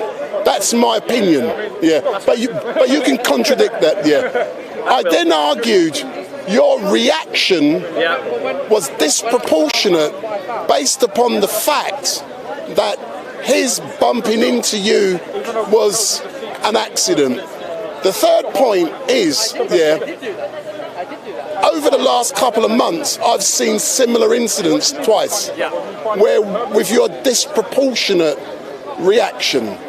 So I would like for you to answer those points. But what I believe, is that, and I don't normally give an opinion, but I'm giving a factual. You're giving an interpretation. An interpretation. The facts are not in dispute, but your interpretation of the facts I'm going to dispute. That's no, and that is so great. That is so great. But I have seen twice similar disproportionate reactions. I know there's a history down here with Muslims, Christians, so I can understand what happens. So I'll now give you the opportunity to answer the points I've made. You tried to suggest that well, let's just call him Abdul Sheikh Abdul Crutch, that he accidentally bumped into me. When you actually look at the evidence, on a number of occasions, he came right close to me. There was no accident in what he did. He came close to me, he reached over and he pushed. That is what the video shows, so long as you can see it from the right angle. And that means that it was intentional. It was not an accident. Like, you don't accidentally reach into someone's space and then make contact with them. You're making a choice to do that, and he did it deliberately. The reality is that the Islamist mindset, the supremacist mindset that a significant minority of Muslims have, mean that they think that they can treat and do to Christians whatever they want, and that we should just roll over and accept it. When Hatun, Tash, was attacked, there were Muslims that blamed her for her getting knifed. When she was knocked unconscious, there were Muslims that blamed her for her getting knocked unconscious. When Christians have been attacked in this park, other Christians have been attacked in this park, there are always Muslims trying to justify it. You can't let them control the narrative. You can't be so soft that you allow them to control the narrative. The reality is that the evidence in every single one of those incidents, including the other one that you've referenced but not mentioned, I'm willing to bet when we look at the video evidence, I'm the one that's touched first. Let's agree on both that point, yes. But my argument is the disproportionate reaction, not it did or didn't happen, it's a fact it happened. So you're saying it's disproportionate. I was pushed and I pushed back. If his mob had just left it at that would have died. They would have been a handbags at dawn moment, and it would have been nothing. But the reality is, his mob saw an opportunity to attack, and they did. And that's the mindset that Christians face in Nigeria. It's the mindset that Christians face in Pakistan. It's a mindset that Christians face in France, and it is increasingly a mindset that we're seeing here in London. That if you stand up to a Muslim bully, you have invited some kind of... You're at fault then.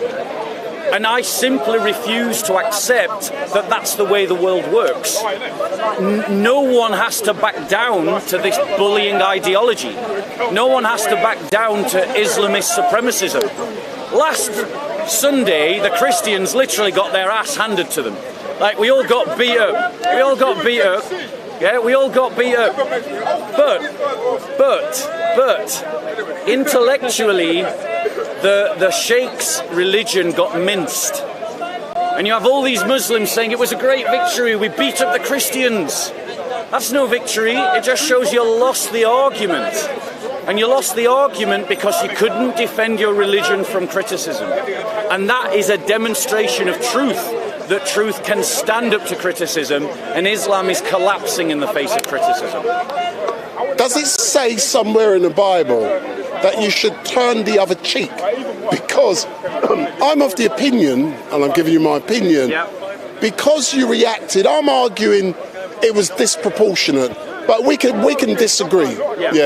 But what kind of message is that sending to others when they see a leading light like yourself reacting to the way you did to the sheikh? And I do agree that if it wasn't for the mob, the incident would have been over in a couple of seconds. It was a nothing incident that got let's agree. totally blown out of context. The disproportionality was the Muslim response to my response. That's where the disproportionality is, StreetMic. It's not that I was disproportionate, it's that the Muslim mob was disproportionate. But could that disproportionality... Do you agree that it was disproportionate? No, I do. Yeah. But hence the reason I've used that legal word. But would you agree that disproportionality is influenced by the fact that down here there is history going back with Christians and Muslims, and any time, accident or not, something occurs, there's a reaction, and a big reaction. Right. I am sorry. Forgive me, because I was looking for something to answer your question in the Bible and I didn't quite get your question. If you could just repeat it, please. No, well, what I was trying to argue is that, is it not correct that because there is a history down here with Christians and Muslims, when something happens, it's likely to receive a disproportionate reaction due to the history going back many years? So let me throw this back at you, because you're making the kind of faux pas that lots of commentators make when they try to be neutral and objective.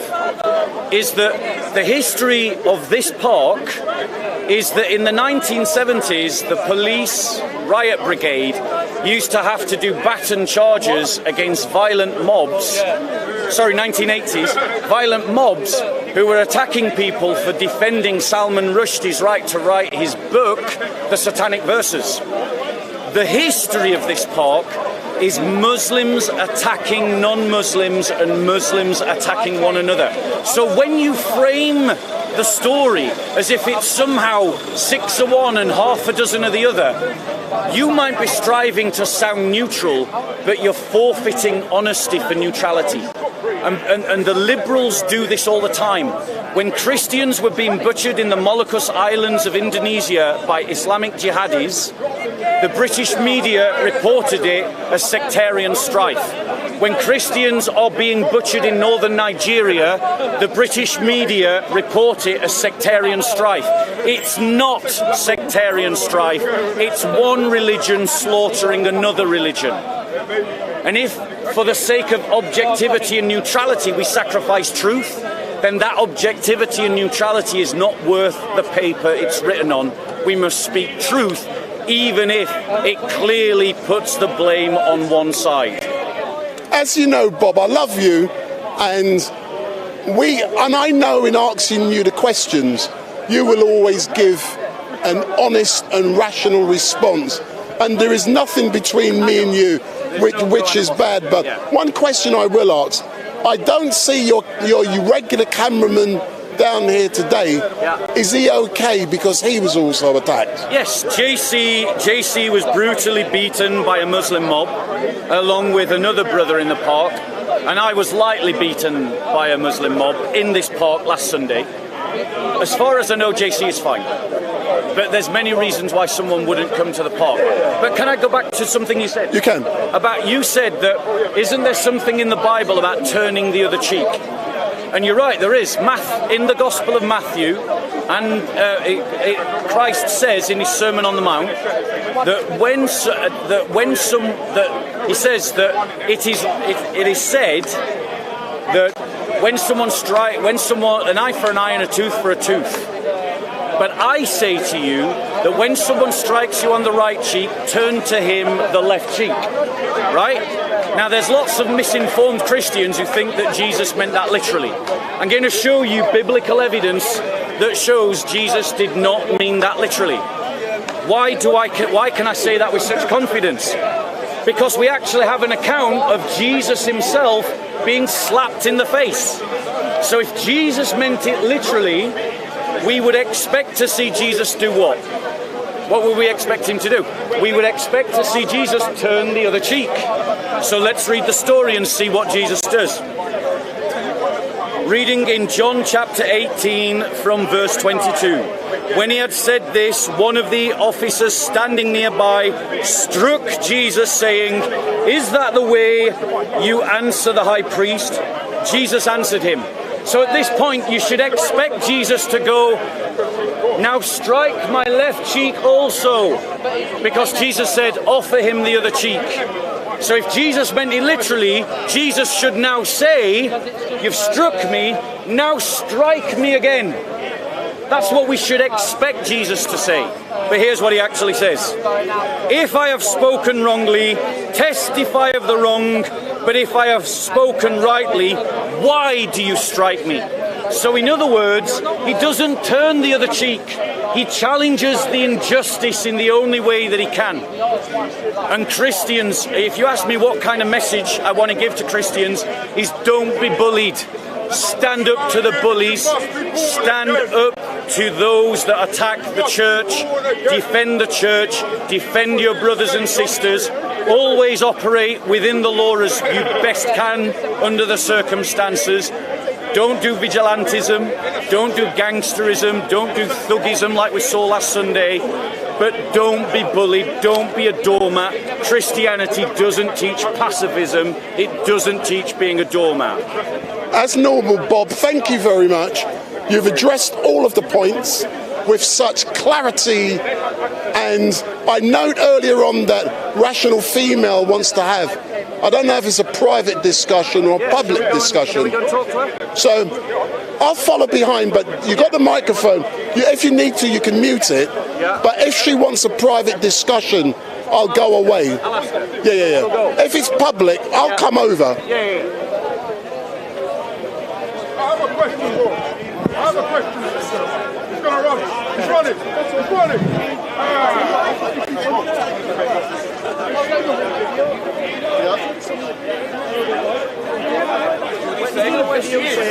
Do you know where she is? Yeah, she's there. On her soapbox. Jesus, he loves you. Jesus, he gave his life. Jesus, he will set you free.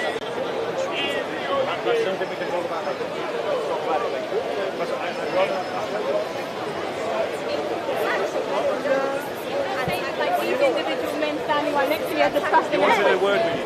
Yes, actually. Are we alright to do it on camera? No. You want a private word? No, that's all right. That's all right. That's all right. That's all right. That's all right. Praise the righteous man avail much. No, it says that I think it's in Revelation somewhere. It says the saints carry the incense of the prayers up to heaven. I mean, that's not prayers to saints because you're not praying to them, you're praying to Jesus. But that's still indicating. Where do the prayers actually go? Do they go to them or to them? I mean, it's simple.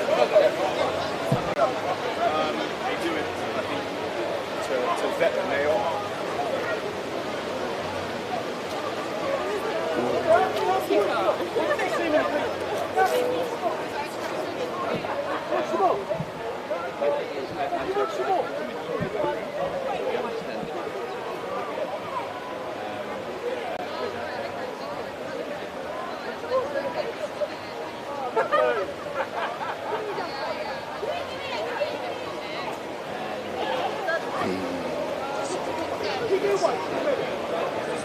So let me get in front of the camera.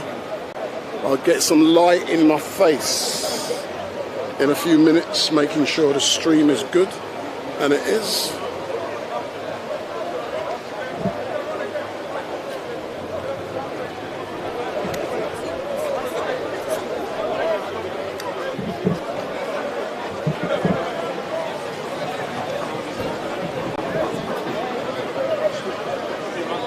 So I hope you can see me. Let me move.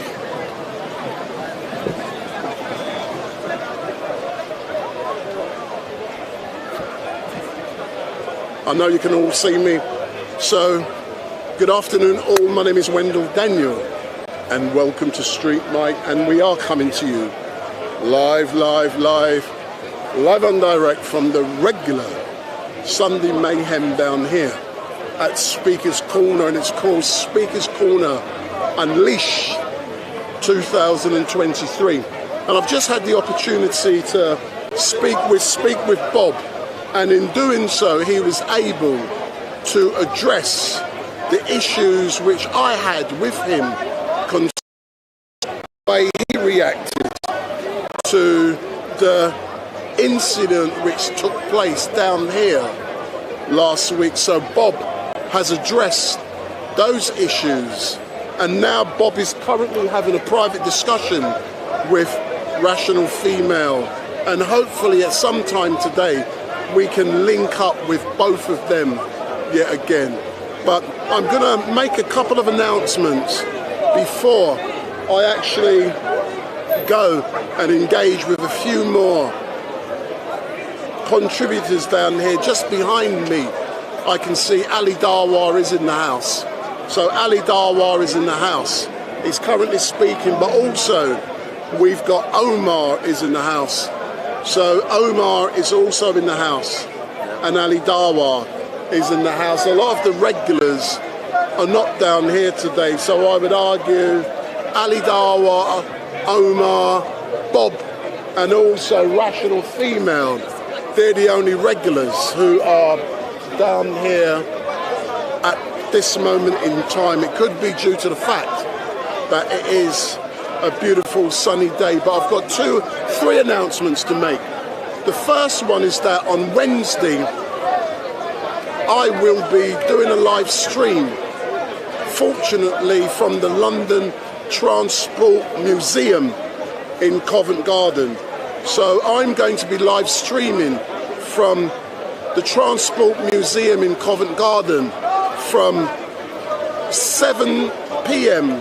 till 9:30, and I have unfettered access of London Transport Museum after the place has closed. So I have been contracted to do a Windrush event on Wednesday, 7 o'clock till 9:30 at the London Transport Museum in Covent Garden. And when I say unfettered access, I'm bringing with me 4 cameramen, and we will be conducting interviews in the buses, on trains, on taxis, the whole London Transport Museum. And it's a celebrating Windrush event. And at that event, hello my darling, says, come, don't worry about it. So how are you keeping, look, come in the camera. So I'm gonna, I have to go all the way back. Where have you been? Where have you been? I was see, this is they my can't friend. see me. I'm too short. Hey, come on, where you been?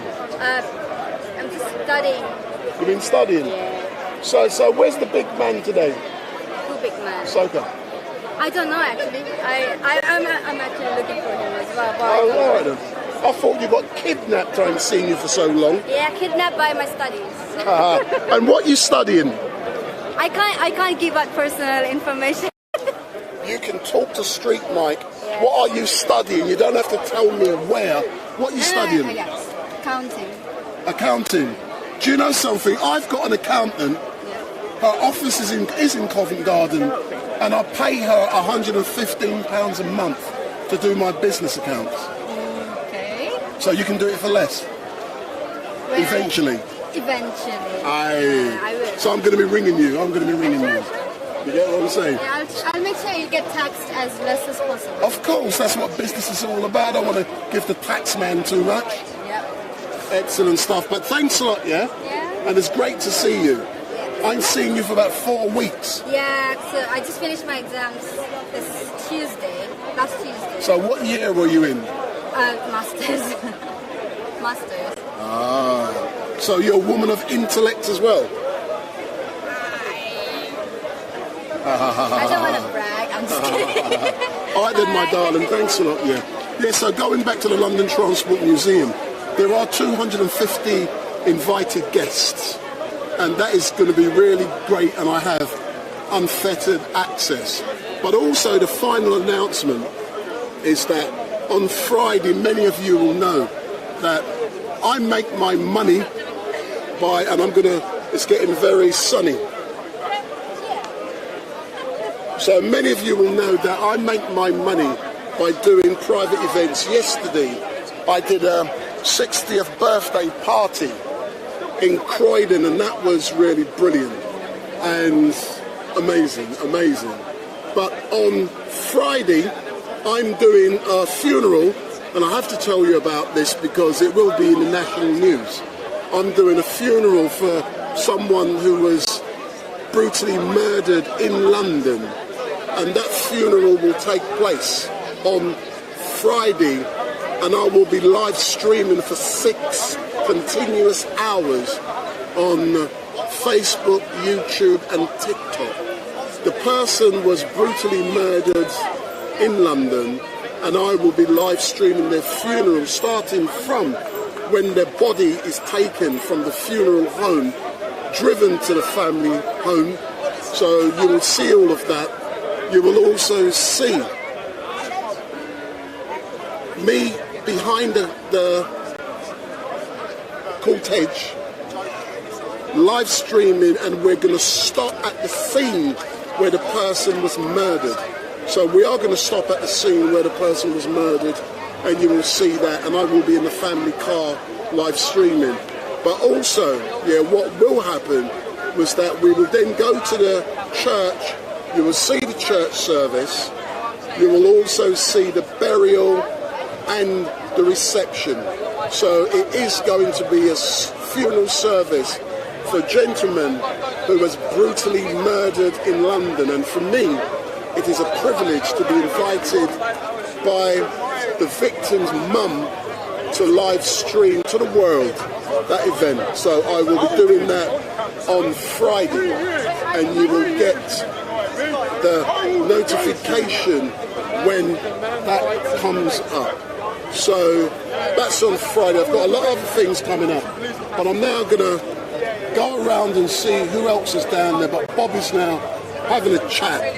But don't forget, if you like Street Night, give it a thumbs up, make your comments down below, share and follow. And if some of you've got views on items that have been in the news this week, let me know if you want to hear more. Do you care about the Titan submarine and what happened, and wealthy people going down to the Titanic and the submarine imploding? I would like to hear a discussion about that. People actually visiting, tourists, the Titanic, which is a grave. You know, I want to have a discussion about that. But I'm looking around, there's, like I said, there aren't many people down here. There's lots of people. There's a rainbow event just over there, but not many people in the park. And that could be due to the fact that it is hot. But I'm now going to try and... This rational female.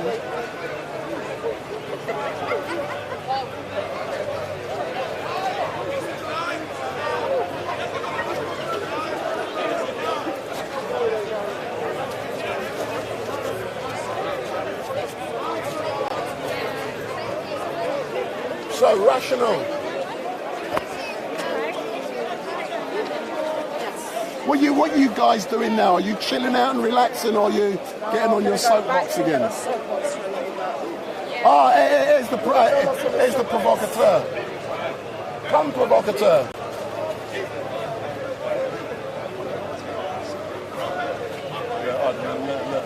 National Housing Park. Hold on, let me go. Let me go over there and do some. But what time are you due to leave? Maybe an hour. So half an hour. Oh, you see your friend is over there? I'm joking. So, he stopped speaking now. I'll be back on when he's on. You'll be all right then.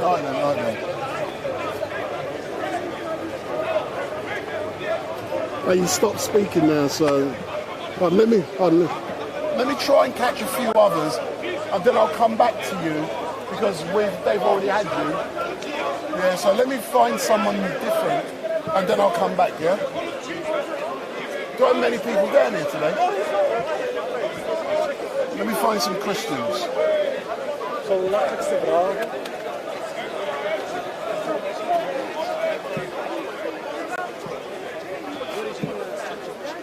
After the Jerusalem temple was destroyed in AD 70,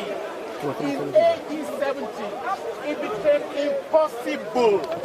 It became impossible to practice the Old Testament. After the Jerusalem temple was destroyed in AD 70, it became impossible to practice the Old Testament. So anything that you say happened in the Old Testament from AD 70, well, especially from the time of Christ anyway, from the time of Christ, it became impossible, as long as you grab that point, as long as you have understood that point. So I'm talking to him. So everything he has mentioned about Old Testament, it became impossible. It became impossible to practice it. I finished. But we're trying to understand, that's why. No, so he's going to read that hadith now. No, I'm reading it. Yeah, go on. The hadith where I said the Muslim man beat up his wife. But there's a context.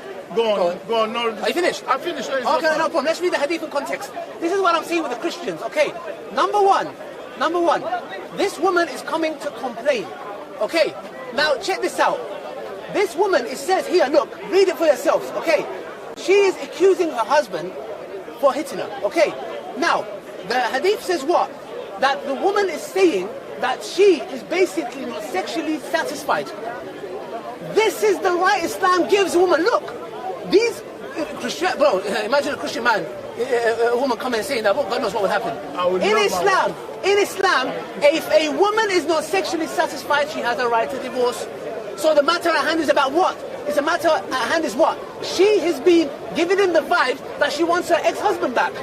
Yeah? So did the Prophet came and say, oh, he's right for beating you? No, not at all. So the point is what? She is coming to complain, saying that he doesn't. So much so that hadith says, the husband will say, no, I am strong and I can satisfy her. So the Prophet ﷺ is giving an example in this sense. But the point is very simple. The topic is what? The godly way to love your wife. I've given you examples over examples over examples. In your Bible, the woman is blamed. When she's giving birth, she's suffering in pain. In the books that I told you, in the book of Numbers, it says, take the little ones for yourself. Show me a single verse in the Quran that tells you to indiscriminately kill a woman, kill a child. Yeah? Where does it say that? This is the Jesus of the Old Testament. We have verses that God sent down to protect women. Show me, where is the verse about women in the Bible? And Ali. Where is the verse? Yeah. No, sorry, because you mentioned about it not being changed. Why do we follow why we shouldn't follow the Old Testament? But even Jesus Christ said it. I'm not come to change it. No, exactly. Not only that. Come to fulfill it. But look, He's not come to change anything. Not only that. Don't you Muslims No problem. 1 second. That was before AD 70. No problem. That was before AD 1 second. 70. No problem. Even if that's the case. Understand? 1 second. Don't you understand? 1 second. Even if that's the case. AD 70. Who is the God of the Old Testament? Yes. Basic. Who is the God of the Old Testament? Basic arithmetic. Who is the God of the Old Testament? Who is the God of the Old Testament? Who is the God of the Old Testament? Who is the God of the Old Testament? No, continue, finish. Jesus. Thank you. Jesus, who says that a woman, Christian woman giving birth, she's suffering because of Eve. This is your God of the Old Testament. It's Jesus. Don't be afraid. Don't say the Father. It's Jesus. So once again, please show me a verse in Christianity that tells you that God the way to love your wife. And this is your turn then, and we'll finish because we're not coming to the point. We're done. Okay. You and then I'll finish my first point. That's it. I was going to say something. So tell me. Okay, all right. I was going to say something. I've lost, with all the interruption, I lost my train of thought. Okay, now the God of the Old Testament. Okay, so the God of the Old Testament is the Father, the Son, and the Holy Spirit. Now, if your point, I mean, I understand your general point, which is to say that, well, you know, all the things that happen in the Old Testament, Jesus is that God did. Jesus is responsible for them. Okay, fine. Now, I don't even need to go on that point. As I told you, the Old Testament mainly related to the children of Israel, and the people around them that God wanted to punish. Right? So and God mentioned the names. He mentioned the names of the specific tribes that were going to suffer this punishment. So we cannot say in the 21st century that, Arabs are the ones, or the English, the whites, or the black, or whatever. All those different tribes, the Amalekites, the Perizzites, and all, they've all disappeared. So, as I was trying to tell you, although Jesus said in AD 33 that that he's come to fulfill the law and the prophets, that has multiple meanings. But that was AD 33. But in AD 70, the Jerusalem temple was destroyed, which meant that it became impossible to practice many, many aspects of the Old Testament. Right? So, now, like I said, I was going to say some rebuttal to the stuff that he was saying. But I just lost my train of thought about something about what your. Let me see if I can quickly find it before my time runs out. Okay, so now Aisha took it. So again, remember, Aisha was beaten by her husband, and he didn't disprove the fact that this Muslim man, because of sex, had beaten up his wife. And your prophet did nothing about it. It is there at the foundation of your religion. Don't come and start talking about Henry VIII. Henry VIII is not at the foundation of Christianity. My life is built on the foundation of Christianity, which is Jesus Christ himself and the apostles' teachings. You will not find beating up women in that. But anyway, I'll let you. Okay, no problem. The Bible has a lot of teachings for married men. No problem. But I can't go into that. It's very simple. In the Bible, in the Deuteronomy, Jesus, the God of the Old Testament, has legislated that if a man and a man is fighting and one's wife comes to back him up, you chop her hand off. Chop. You know, butcher, chop. You chop her hand off. Is this the way you love your wife? Imagine a wife that's backing you up. Number 2, it says, when it comes to the church, a woman should be silent. Shh. Don't talk. When you're giving birth, you're in pain. In the church, be silent. If you back your husband up, your hand gets chopped off. This is the way to love your wife? You're mad. Let me tell you something. I don't think any woman wants to be loved like that. Now, bro, please. One second. I'm going to respond. Now, so remember what he said and remind me. Now, another point. A woman came to the Prophet Muhammad, peace be upon him, and he said, I want to marry this man. I can't remember who it was. And you know what the Prophet said? He said, don't marry him. For indeed, he's got a stick. He beats his wife. So if the Prophet, peace be upon him, he would have come and said, you know what, marry him. He beats him. He warned the woman, saying, do not marry him, for indeed he is harsh. He beats his wife. And we know the Prophet's last sermon was what? The best amongst you is the one that is best to who? To their wives. Thank you. So once again, you accepted Jesus as the God of the Old Testament.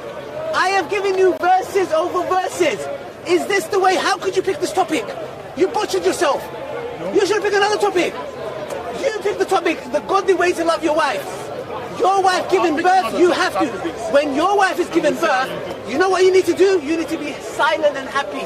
You know why? Because you're going to say you're suffering. You're suffering because of the original sin. That's what you have to say. When your wife comes to back you up in a fight, you should chop her hand off, like Jesus commanded on the Old Testament. And when it comes to the book of Numbers, Jesus in the Old Testament said, and keep the little ones that have not been touched by men, the virgin ones for yourself. So don't you dare ever come to me and tell me about the Prophet Muhammad, peace be upon him. You can't be the dust underneath his feet. We know how he dealt with his wives, and not a single wife ever said that he mistreated or hit them. None of them. That is a lie. None of them. I just read. No, you didn't. I'll read this again. No, you didn't. You read it. And I read your Islamic scriptures for listen, you. know the difference. Know the difference between wife beater and causing pain by accident. Know the damn difference. Okay? Know the damn difference. One could cause pain unintentionally. That doesn't make them a wife beater. A wife beater is somebody who beats his wife. Yes. He had 11 wives. Show me a single one that said he came and hit us. I showed you. No, you didn't. I did. You showed an incident where she felt pain and unintentional She said he hit me on the chest. No, he and didn't. Caused me pain. Thank you. I read it. Excuse me. I read it. Excuse me. I read it. If you go and hold somebody and he says, and you're holding him to stop him fighting, and he says, you caused me pain, did you beat him? He was angry. No, you didn't. So that's my, listen, that's my finishing point. This is my finishing point. He was angry. I have shown no Christian woman who's watching this would ever want to be a Christian, knowing that all those things that you have to go through and giving birth. Imagine you're giving birth to a child for your husband and you are in perpetual pain because of what you've done. You are blameworthy. Alhamdulillah, in Islam we don't have that. That's my closing statement. We make a closing statement. Okay, fine. So Muhammad, Ali Dawah said a lot of things and did a lot of lying. He did a lot of misrepresentation. Okay, you had a question. No, you had a question. No, you tell me. What was your... What was?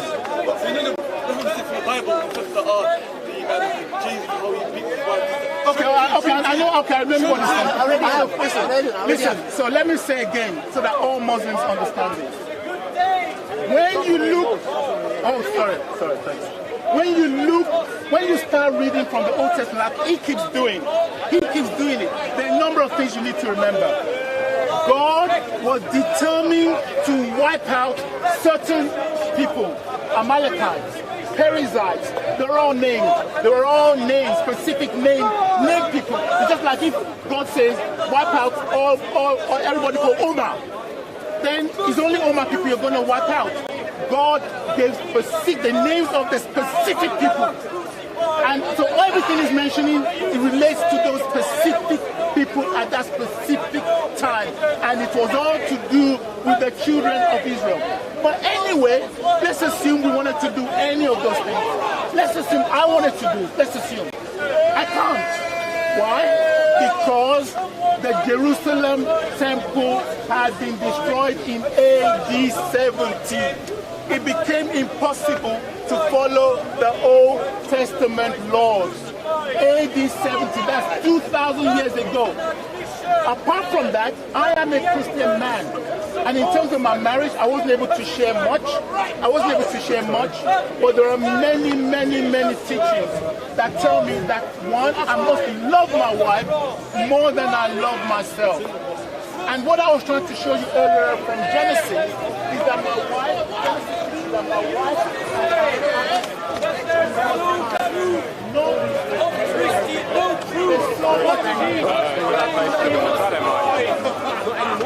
But no Muslims admit that the Bible does teach that Jesus was divine. Amen. Praise the Lord. Muslims used to claim, that there was no evidence of the Trinity in the Bible. But now they admit that the Trinity can be found in the Bible.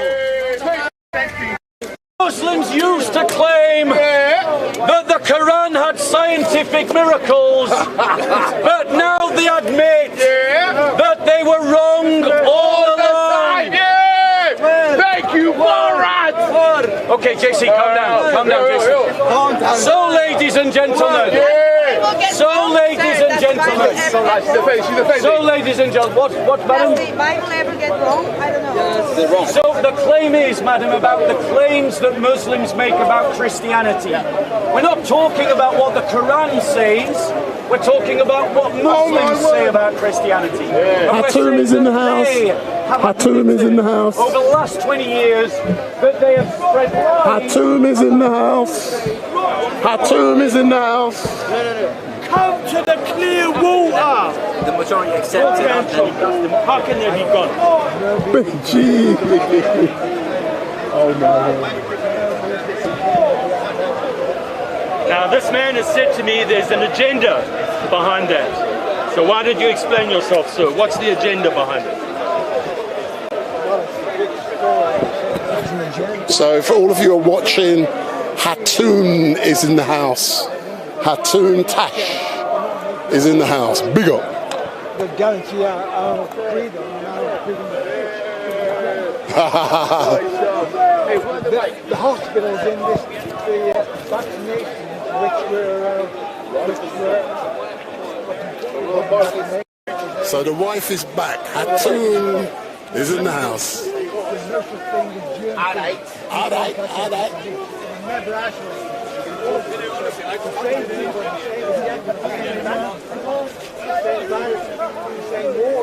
So for all of you watching, Hatun Tash is in the house. Hatun is in the house. And I've no doubt StreetMic will be getting his interview. Hatun is in the house.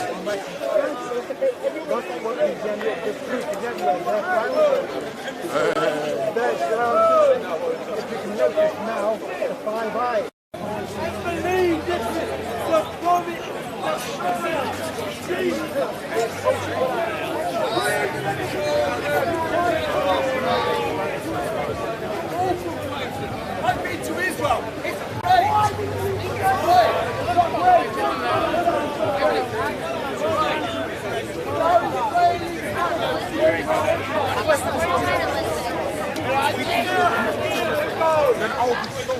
This man Jesus, what could be the agenda behind abortion? Depopulation. Depopulation? Anyone else want to approach something? I've got a different theory behind it. I've got a different theory behind abortion. I've got a different theory behind murder. I've got a different theory behind racism. I've got a different theory behind hatred. I've got a different theory. But come on, this is Speaker's Corner. This is interactive. We've got freedom of speech here. John has just felt free to speak about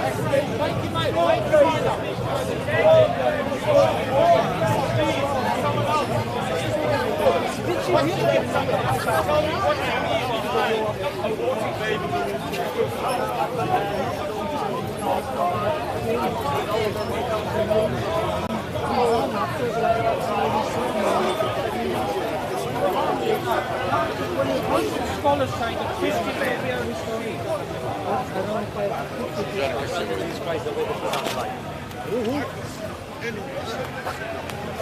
Heal anybody. That's right. I love you all.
None of their scholars are recognized.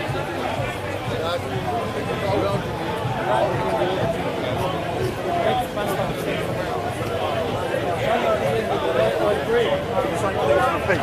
Even if we see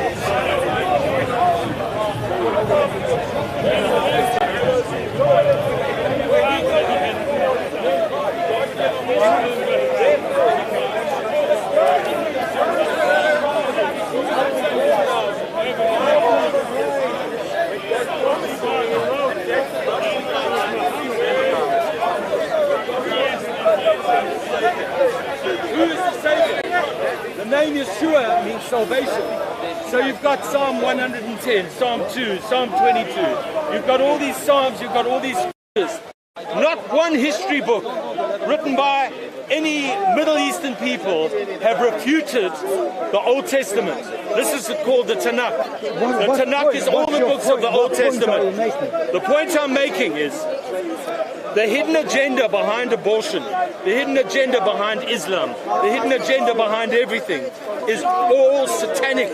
Exactly. It comes from Satan. That was my question. Satan is Lucifer. My original question to you. Your original question to me is what do I think the agenda was? No, I didn't have a chance to say what I was going to say. Is most people who believe what I fact checked and I said, they say that right now it's Satan against, it's good against evil. It's Satan against God. That's what is happening right now today with the agenda that we're spoken about. So ladies and gentlemen, listen to this. John is saying that's happening right now today. This is what Satan is speaking about.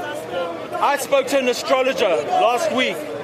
She does not believe in Jesus Christ. I said to her name is Jay. I said, Jay, you don't believe in Jesus Christ. Do you know that God has sent a strong delusion in this world? She said, what is a strong delusion? I said, I don't know. But can you think of a stronger delusion than a man being a woman and a woman being a man? Aren't there only two genders? She said to me, yeah. She said, I think everything's gone crazy. I said to her, but God promised that he would send a strong delusion to those who don't believe. And therefore, if you look at the state of this world and how many people, how many millions, billions of people do not believe that Jesus Christ is their Lord and Savior, then you understand why God is choosing this time to send a strong delusion. Now, you're all following this. You're following the strong delusion. You're following the LGBTQ agenda. You're too scared to speak out on it. You're too scared to die. You're too scared that you're going to be hurt or injured. Speaking out against what you know is not true, what you know is not false. This is called towing the line. And the more that the United Kingdom toe the line, the more that the United Kingdom do not allow freedom of speech, the more that we participate in this false narrative, the narrative that has holes in it, the more we will be led astray. You know, a man called Salman Rushdie wrote a book called The Satanic Verses. A lot of people didn't want to read that book. A lot of people didn't think it was worthwhile. As soon as the fatwa was put on Salman Rushdie, his book became a bestseller. He was just stabbed a few months ago, stabbed 22 times, stabbed 23 times. There you go. That's the end of freedom of speech for him. He's under protection for the rest of his life. Not too far from me, we have a lady that was stabbed here. So I'm just waiting for Hatun to finish a private discussion.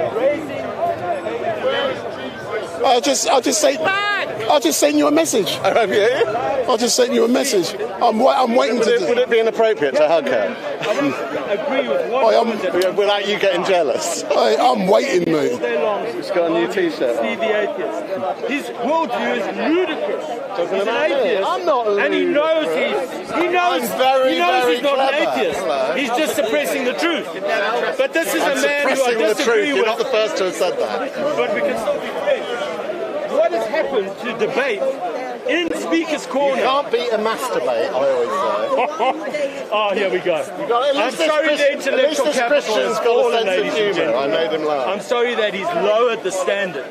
But here's the truth. If we can't debate these things, if we don't have freedom of speech, if she's not allowed to come here, if she's not welcome here by the police. Last week, Bob was kicked on the floor because of words that came out of his mouth. Hatun's been stabbed. I've been pushed. I've been hit on the head. We have a right to speak out against abortion. We have a right to speak out against Islam. We have a right to speak out against Jehovah's Witnesses. We even have a right to mock and cheer at people like Steve. We have a right to do it because this is Speaker's Corner, the last place in the world where you've got freedom of speech. So when I'm telling you about loving kindness, and I'm telling you about love, and I'm telling you about joy, and I'm telling you about peace, why would you want to hurt me? Why would you want to tackle me? Why would you want to silence me? Is it because you are following the agenda of something else? Is it because something inside of you is saying you hate Jesus? Because that's what he said, ladies and gentlemen. He said, they will hate you for my name's sake. That is why Hatun has been stabbed. That is why she's been pushed. That's why Bob was kicked last week. That's why different people. Look at Uncle Asif. How many times has Uncle Asif been pushed to the floor? How many times have I been hit? Here, at this railing, by lamppost man. All because we're saying words to you. We're speaking about God's love. We're speaking about this picture here. Babies being aborted. Come on, something's wrong. Doesn't matter what your worldview is. I would like to listen to your worldview. I'd like to debate your worldview. I'd like to have a friendly conversation with you. I'd like to speak to anyone that believes differently to me. So sorry, Joseph. Sorry. It's my big stomach. I'd like to speak to anyone that's got a different view. Here's a little poem for you. Here's a little poem. Freedom of speech is kushti unless you're Salman Rushdie. Why did you come down to Speaker's Corner and give it a bash? If you're not successful, you can always knock around Hatun Tash. Okay, so that's a big joke. What a stupid parody, what a stupid satirical joke to make at the expense of Hatun and Salman Rushdie.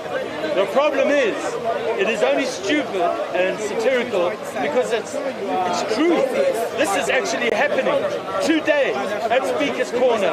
There are people here with a hidden agenda. That hidden agenda is to do harm to Christians. Edward Little was arrested. There's a court case going on. He stopped, went into a mosque, got a gun, has come here to kill our friend and our sister Hatun Tash. Why would he do that? What could fill a man with so much hatred that a person that he doesn't know, he wants to murder her? There are people that I'm looking at right now that have muttered in my ear, one day, meaning that one day I'm going to be taken out. My family don't want me here because there's so much aggression and so much hatred.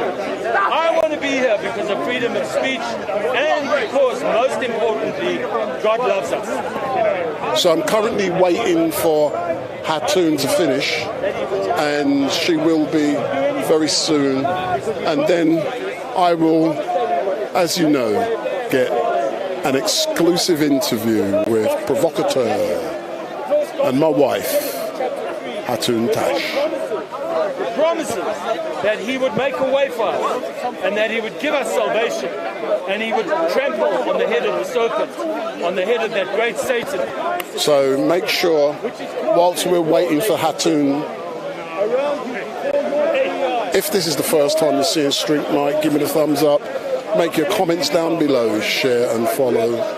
What I also want you to do is to share this link with family and friends and ask them to subscribe, so I will interview Hatun on her return to Speaker's Corner as soon as she's finished, like I do all the time, because I'm good, I'm StreetMic, and I will be asking her about her non-attendance over the last 4 or 5 months. I will also be asking her about her arrests, and I believe she's received a payout from the police.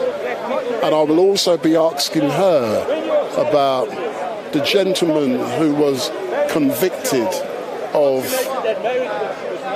wanting to come down here and kill her and her cameraman. So I will be doing an exclusive interview, StreetMic LiveStream. Big up, because we're the best.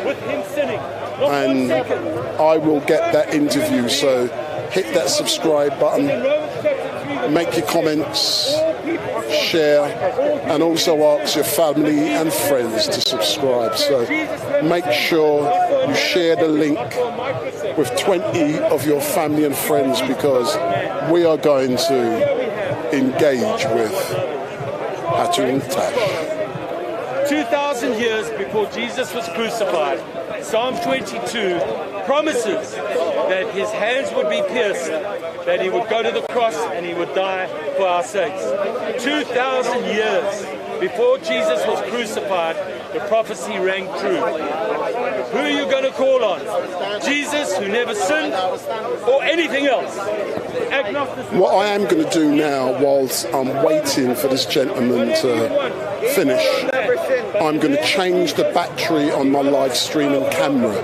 So the stream is going to go off for a few seconds, and I'm going to change the battery on the live streaming camera. I might as well make the most of doing it now. So I'm now going to switch the live stream camera off to change the battery. It's about 3/4 of the way through, so I might as well change it now when I got the chance. All the way through the New Testament, the name Jesus, which you deny, which you say is Isa, which is not Jesus. Your Isa is not the same as Jesus. Why have you only got one lady's name in the whole Quran? The name Yeshua is the only name we can be saved by. You can't be saved any other way. So why are you going to call on a prophet's name, and why are you going to look to a prophet as the example to all mankind that married a 6-year-old and consummated the marriage when she was 9? That is going to have delicate young boys in heaven. That called black people. So the battery has been changed. Muhammad owned slaves. Jesus loved us so much as God, the very essence of God, that he went to the cross to die for us so that we could all live together with him. And you are looking elsewhere. How can that be? How can humanity look elsewhere? I've got a good idea. I can't afford this baby in my stomach, so I'll kill it. Hey, that's not a good idea. We go to God and he runs to us. We call on his name and he runs to us. He loves us. His thoughts to us are more numerous than the sand. Still looking for Aisha's name in the Quran. It'll be interesting. You find that when I'm laid to rest, I'll put down, what will be, God giveth, the Lord giveth and the Lord taketh. Blessed be the Lord. The Lord giveth, the Lord taketh. Blessed be the Lord. In the future. So the Lord had given the baby in the womb, the life, because it is alive. As soon as it's conceived, it's alive. Who are we to destroy it? Amen. Amen. Did you hear that? The Lord has given a life in the womb. Those women, those lovely women, and I know many that can't conceive, that can't have a baby, and are desperate for a baby. You know what? I'm not talking about pointing a finger at those ladies and judging them. I'm saying to them, Christians, you people watching this, love them. Go to them and love them. And say to them, come and live in my house. I've got a spare room. You can have the spare room. I'll help you get a job. I'll help you with babysitting. Just don't do this. But that's you. You can only do a certain amount of people. God says, come to me and I'll take away your burdens. Put your burden on me, for my yoke is light, and I will walk with you. There's nothing better than walking next to Jesus. There's nothing better than walking yoked together with Jesus. You don't have any burdens. You don't have any tiresome weights. Your burden is light. You can have peace and joy, no matter what your situation, no matter what your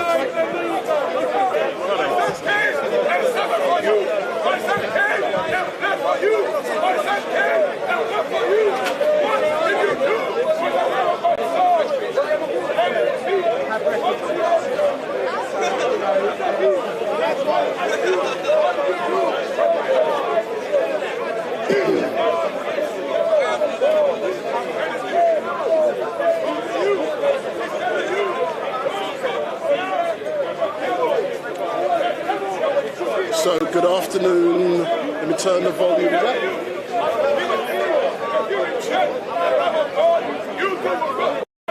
Hey! There's Hatun now. Hi, the infamous Hatun. See, she's turned up today, so don't go nowhere, yeah? See? Meet Derek. See, this is Hatun's cameraman.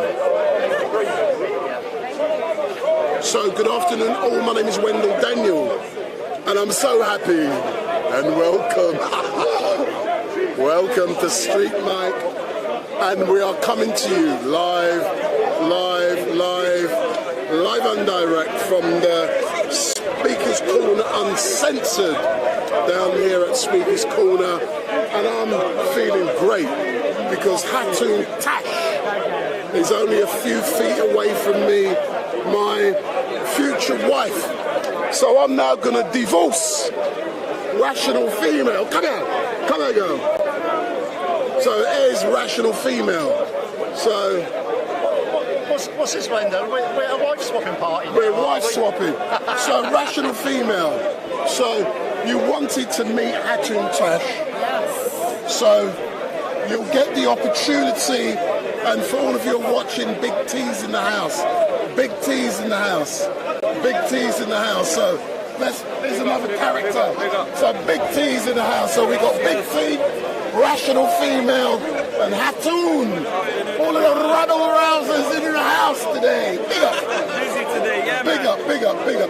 So, rational female, now you've got the opportunity to see the legends, Hatun. How you feeling? I've called you to make sure you come back. How you feeling now that she's arrived? Good, yeah. I'm really intrigued to speak to her.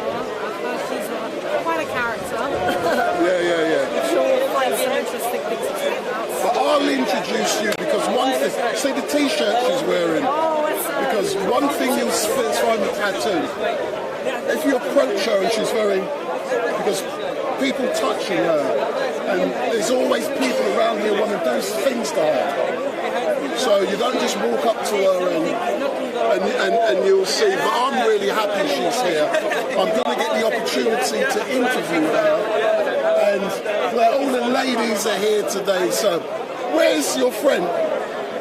Oh, what, Shahara? Where is she? I think she was talking to somebody. Because I was talking to somebody and she was talking to somebody. See, all you're doing is chatting now. You should be on your soapbox. No, I'm tired. I want to go. You're tired? It's a short one for me today. So can't you handle it? No, it's just very hot. So what, you want to go home? And do what? Sit and stare at the stars. And so you want to go home, chill out, have a shower. Stare at the stars. And have a what? Stare at the stars. There are no stars because it's so sunny. Excellent stuff. So listen, girl. So you're coming down next week again?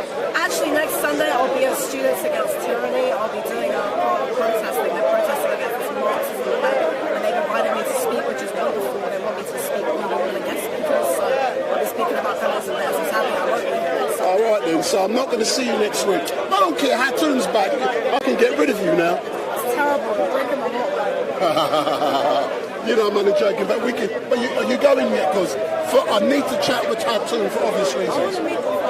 Yeah. But hold on, let me see what she's doing. Hold on, come.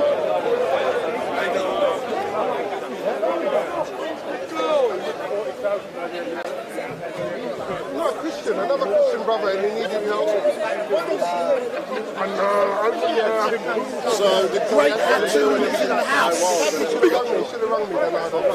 Sorry, you guys don't know how happy I am today that Hatun is in the house. It's made my day. Hello, sir. You alright? So we've got Hatun in the house. We've got Big T, rational female, Ali Dawa, Shamsi. All we want now is Victor. We've also got Omar, but no one's chatting with him because they're not interested in what he's got to say. So there's Hatun. Let's see what t-shirt she's wearing. So now I'm hopefully going to engage with Hatun. So.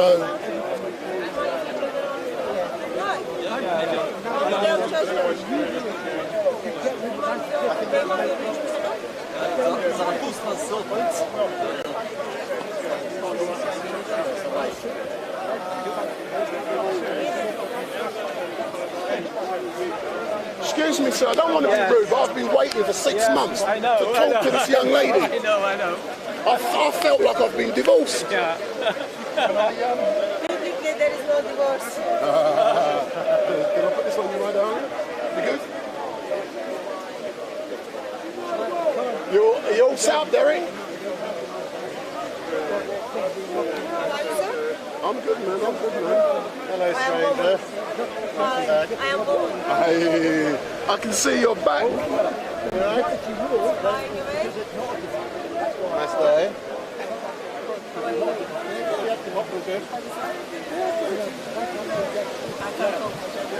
Oh no, yes. Excuse me, are you interrupting? Let me just... Whose chair is this? Can I sit down? Oh, it's been there.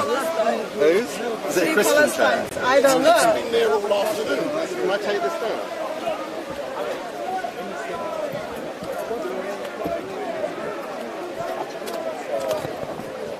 So we've now got the opportunity to engage with Hatun. That's not my chair, okay? Remember. And see, Steve, behave yourself, sir. He's only jealous because I'm getting the opportunity to engage with the lovely Hatun. And you know something? I do feel lonely over the last 6 months, man. Very lonely. So, Hatun, good afternoon. Can I begin by saying how great it is to see you back in the place where you are known, you belong, you are loved, and this is the place where everyone misses you. So how are you keeping, girl? I've got lots to ask you. By God's grace, I'm okay, thank you. How are you? I'm good, but where have you been for the last 6 months? Well, it doesn't matter where I have been. Facts has not changed. Lord Jesus Christ is still on the throne, rules and reigns, and Islam is very much false religion. So it doesn't matter where I have been. Facts are still facts. So you know I'm going to ask you some difficult questions. You don't have to answer them. Is the question where Jesus says, I am God, worship me? No, well, what the questions are, based upon facts that have been in the media over the last 6 months. So let's begin by what was in the media about 4 weeks ago.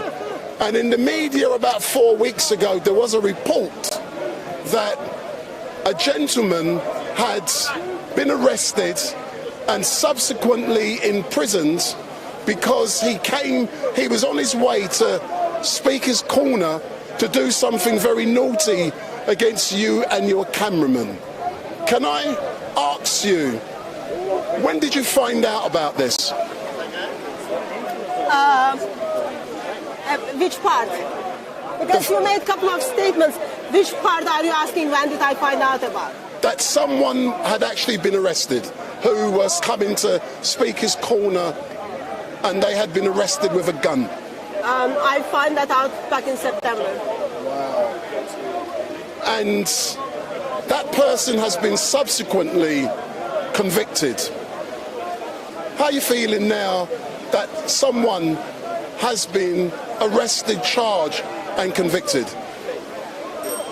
I'm not sure if the question of how do you feel about is the right question, because you would expect if someone is harming you, you would expect police officers or the laws to step in and protect you. So that would be how justice works.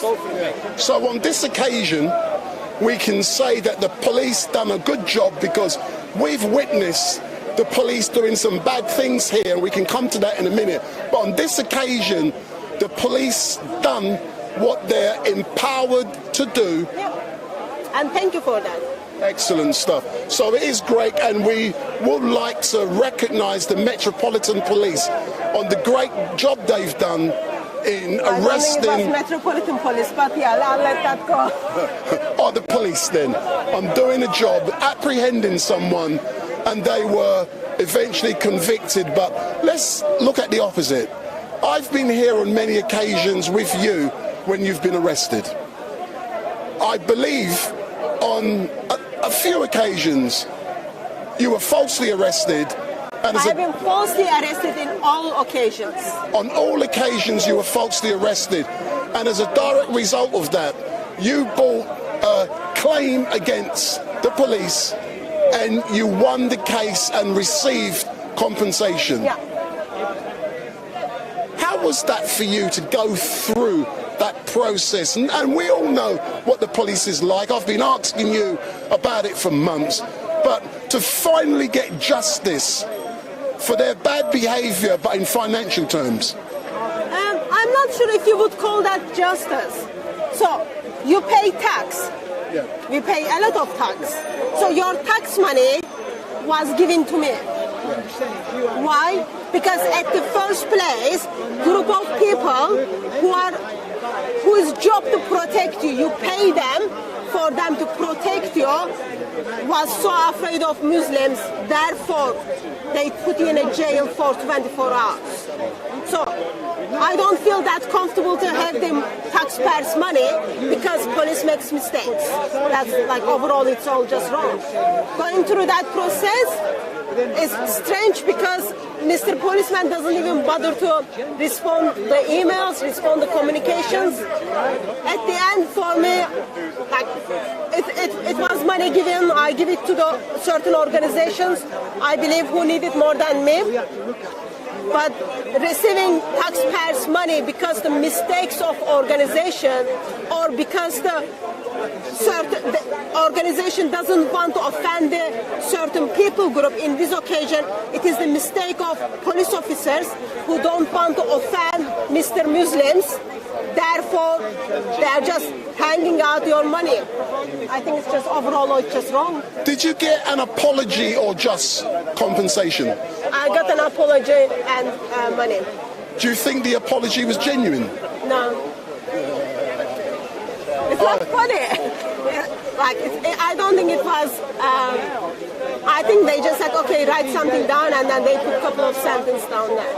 Yeah. But listen. But other thing is this: you are taking someone's freedom in many occasions for 24 hours. There are certain things I can never redo that.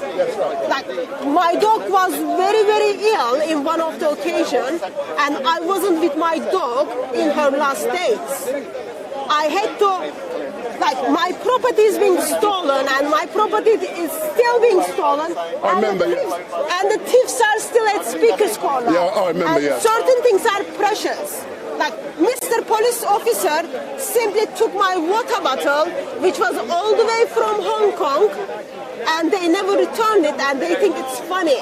So there are certain things saying I am sorry doesn't cover. There are certain things paying money people to shut it up doesn't cover. But for the procedure, that's what people do apparently. So did you ever get your Quran back? No, but I still know where the thieves are. Just look over there. Over there. Thieves are still there. My Quran is still there, sir. Don't record me, please. I don't feel safe when you record me. I just want to express that. So, what I will do, I'll allow you in a few moments. Can I just introduce you to someone called Rational Female, who... So, Rational Female, quick, come round. I just wants to introduce you to this young lady. She's been here. I'm not religious, don't worry. So you need Jesus then. You need Jesus. You need Jesus then. I'm sorry, is that okay? Yeah. I'm really sorry for what you've done. And I have a lot of respect for your courage. Thank you. And my final question.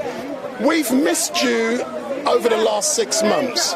What has it been like for you not being here, and are you looking forward to today? Well, as earlier I expressed, doesn't matter where I am. Doesn't matter I am at Speaker's Corner or not at Speaker's Corner. Certain things never changes. Muhammad was false prophet, and Muhammad is still false prophet. Lord Jesus Christ, eternal Son of Father, rules and reigns. Those things will never change. Excellent stuff, Hatun. It is so great to see you back. When I saw you, it put a great smile on my face, and you know we get on. So I'm going to let you do what you need to do. Are you happy for me to film and record? Or you just... Yeah. People have missed you. Just like make sure people don't think you are my cameraman so they don't come after you. Don't worry about me, but they think I'm your husband, which is worse. Why are you afraid? Well, it is strange that how we live in a society where people think men and women cannot talk if they are not involved in certain ways. That is just wrong. He is my Christian brother. I will give my life for him.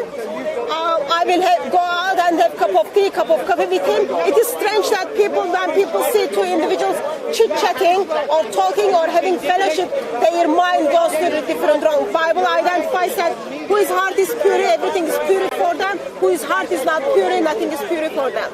Excellent, that's normal, thank you.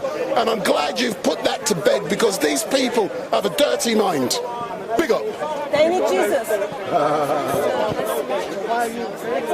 What do you talk about that speaker's comments? Can I keep this on when you chat or do you want me to? We can chat privately if that's okay. Yeah. No. You know I respect both of you. So, thanks, mate. Let me know when you're ready, yeah? Yeah. So, Rational Female and Hatun's now going to have a private chat. So, I'm happy with that. So, what I'm now going to do, I'm going to engage with... Adam, praise be upon him. We are born all knowing what's good and bad. We are knowing of all things. But where we come to this world, this corrupt world, where there are so many fake versions of Islam, this is what happens. People get misguided. People get told all sorts of things which are their own opinion. I am not here to share my opinion, where I am happy to share my opinion with others. But I am here to speak about the truth, and only the truth. And whereas so many people say one piece of truth, but because they are liars, even the truth coming from a liar's mouth is a lie.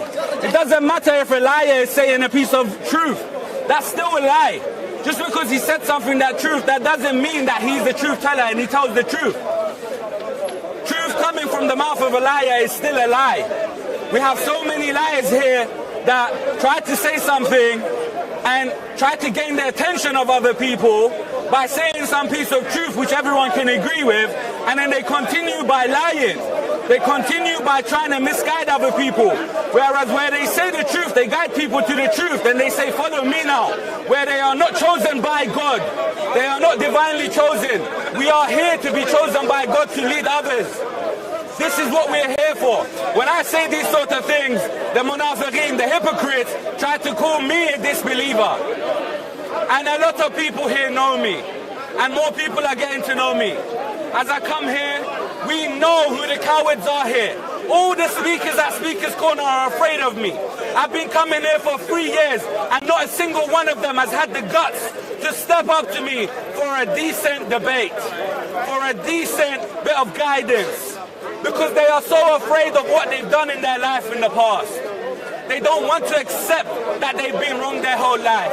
Whereas so many people, when they ask a question and you give them the rightful answer, they accept it regardless. They have no problem with it. But this is what's going on in the park. This is what's going on in the world that we live in today. We have 72 different fake versions, copied versions of Islam. 72 fake Islams. They are worthless. They will not go to heaven. As the Prophet, peace be upon him, said, there was one sect of Judaism that were following the straight path. And when Isa ibn Maryam, Jesus, son of Mary, was born, they accepted him before he was born. And they followed him during his life. And they took his teachings and followed his teachings to follow the final messenger. And those were the one sect in Christianity who were the followers of the straight path. Whereas Jesus... If this is the first time you've seen StreetMic, hit that subscribe button. So the subscribe button's on the bottom right hand corner of the screen looking at it. So bottom right hand corner of your screen looking at it. Rational Female is now having a private discussion with Hatun. So when they finish, I'll go back. And as we know, when the final Savior of God returns,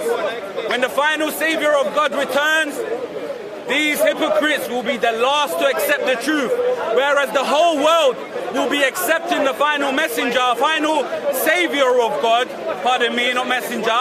The message has already been complete. He will return with the true Islam, and the hypocrites will be the last. They are the worst. They are the worst people on earth because they don't like the truth. They've been lied to. They've been forced to believe something that's not true, and they continue to follow that falsehood, and they continue to misguide others as they have been misguided by God themselves. They don't have a problem with us. They have a problem with God. They have a problem with the word of God. They have a problem with the saviors of God, the chosen ones of God. We continue to tell them the truth. We come here as followers. We come here and teach them about the truth. But as we know, the devil is only here to misguide the true followers. And whereas other people, their consciousness is enough to misguide them. It is very peculiar, as the Prophet said, where they find guidance and they choose misguidance straight after. They come to ask us questions, they see the light in us, they see the guidance in us, they see the truth in us, and they are attracted by it, but they lie to themselves and they kill their own consciousness. They are so misguided, God does not want them, and they will be the final people to accept the truth. When the time comes, it will be too late for them, because we have continued to try to guide them, and they will continue to choose misguidance over guidance. We choose to follow the word of God, and we choose to spread the word of God, whereas they call themselves Muslims and they don't agree with it.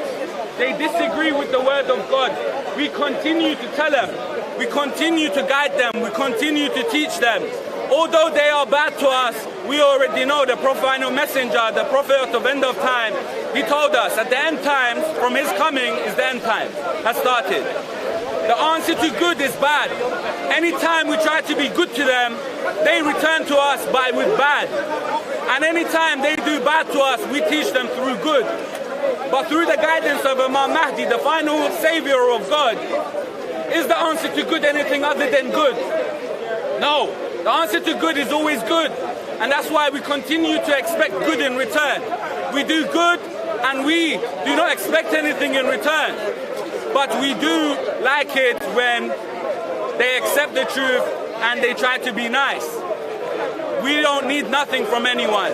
God is truly enough for us. Inshallah, very soon, I can tell you what's going to happen, but let's all just wait and see. Whereas the prophecies that have been told to us will unfold. We will continue to follow the straight path, and we will continue to teach people through the right way. There are so many people who have misguided mankind throughout the history. The worst examples that God has chosen to teach us, and there are some people who like to follow them. They like to choose hell, as they say to themselves, they say to everyone, if these people such and such are in hell, we choose to go hell. Well, we didn't say anything. You're the one who said it. Yeah? If you love the enemies of God and you like to follow them to hell, it makes no difference to us. It makes absolutely no difference to us.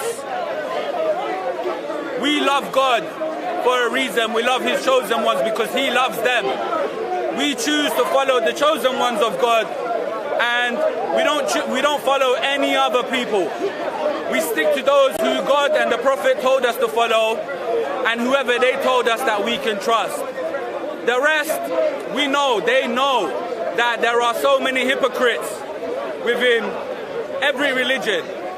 And when you choose to follow a certain sect, it's because you choose what's easier, what you think is easier. For example, some people want to eat pork, some people want to drink alcohol, so they choose a religion that suits them best. Some people don't want to take the right guidance from anyone, so they choose to follow those who are misguided. It's as simple as, what else can we do?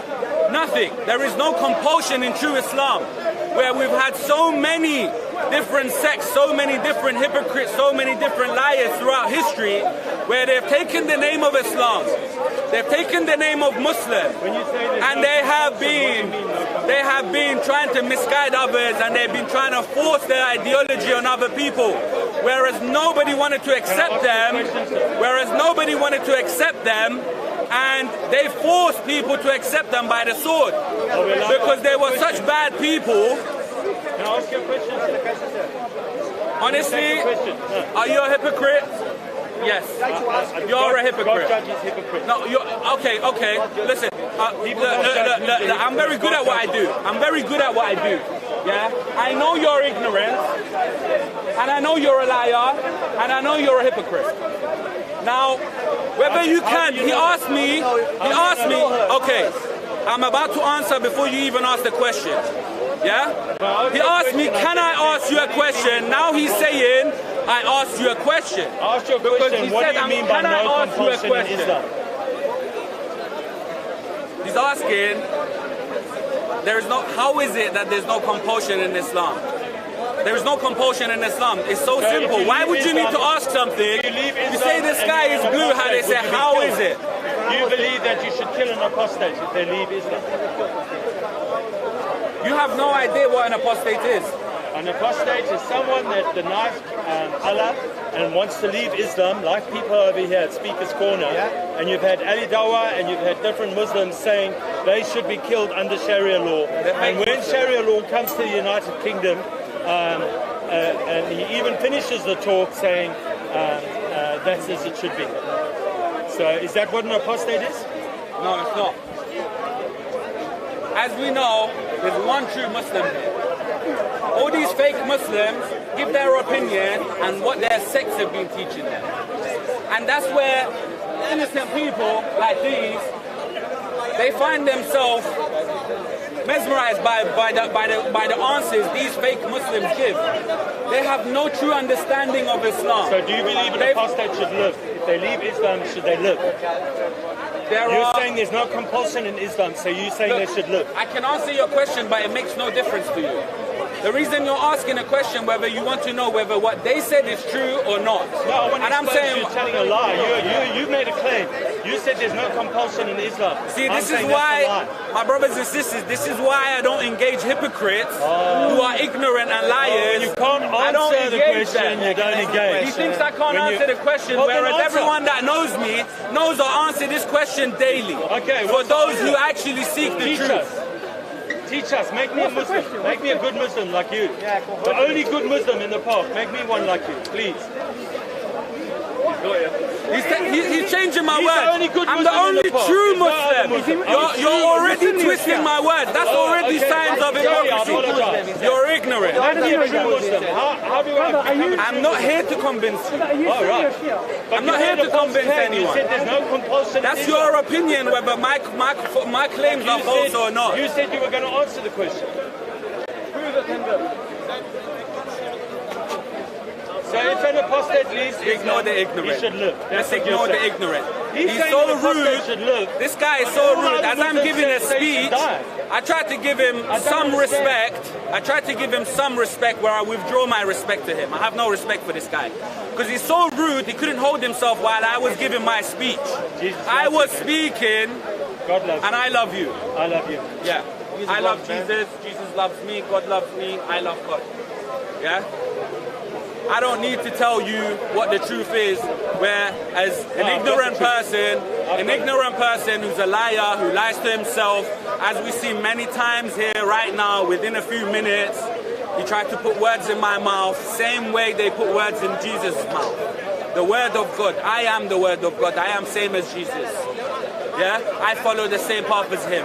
Where these people I've shown many, many times in the past, where they say they follow Jesus, I ask them a simple question they can't answer about Jesus. I know from the beginning of Jesus' creation, from the beginning of his soul's creation, to the time that he was chosen in heaven, all the way down to his life on earth, all the way here to his disappearance, and all the way to his return, and all the way to his final day. Yeah, I know Jesus. Is there compulsion in Islam? Well, there's no compulsion. No compulsion. So apostate should Simple live. as. You're all saying apostate should live. Ignore the ignorant brothers. Honestly, ignore them. They just want to express their own opinion. They just want to push their own opinion forward. They want to say other people are wrong. As we know, this guy is a hypocrite. A hypocrite just wants to prove himself right, where he continues to be wrong, and he wants to prove other people wrong. That's all he's here for. As we saw this whole time, he just tried to prove me wrong. He cared nothing about what I said. He cares nothing about anybody. All he cares about is himself. He just wants to prove his own word right, and he wants to disprove others. That's not the way it works. That's not the world we live in. That is not the rules of this dunya, this world. Here we go. He thinks he got what he wanted. He's chatting to other ignorant people. He's chatting. That's how we are. This is, yes, Ya Abul Fazl Abbas, Ya Zainab al-Kubra, Ya Abu Abdullah al-Hussein. Our love shines. We are the true Muslims. We are like the real diamond. You can try to break us, but you will not succeed. You can try all you like, but you will fail. Yeah, of course. Yeah, this is real love, brother. This is real love.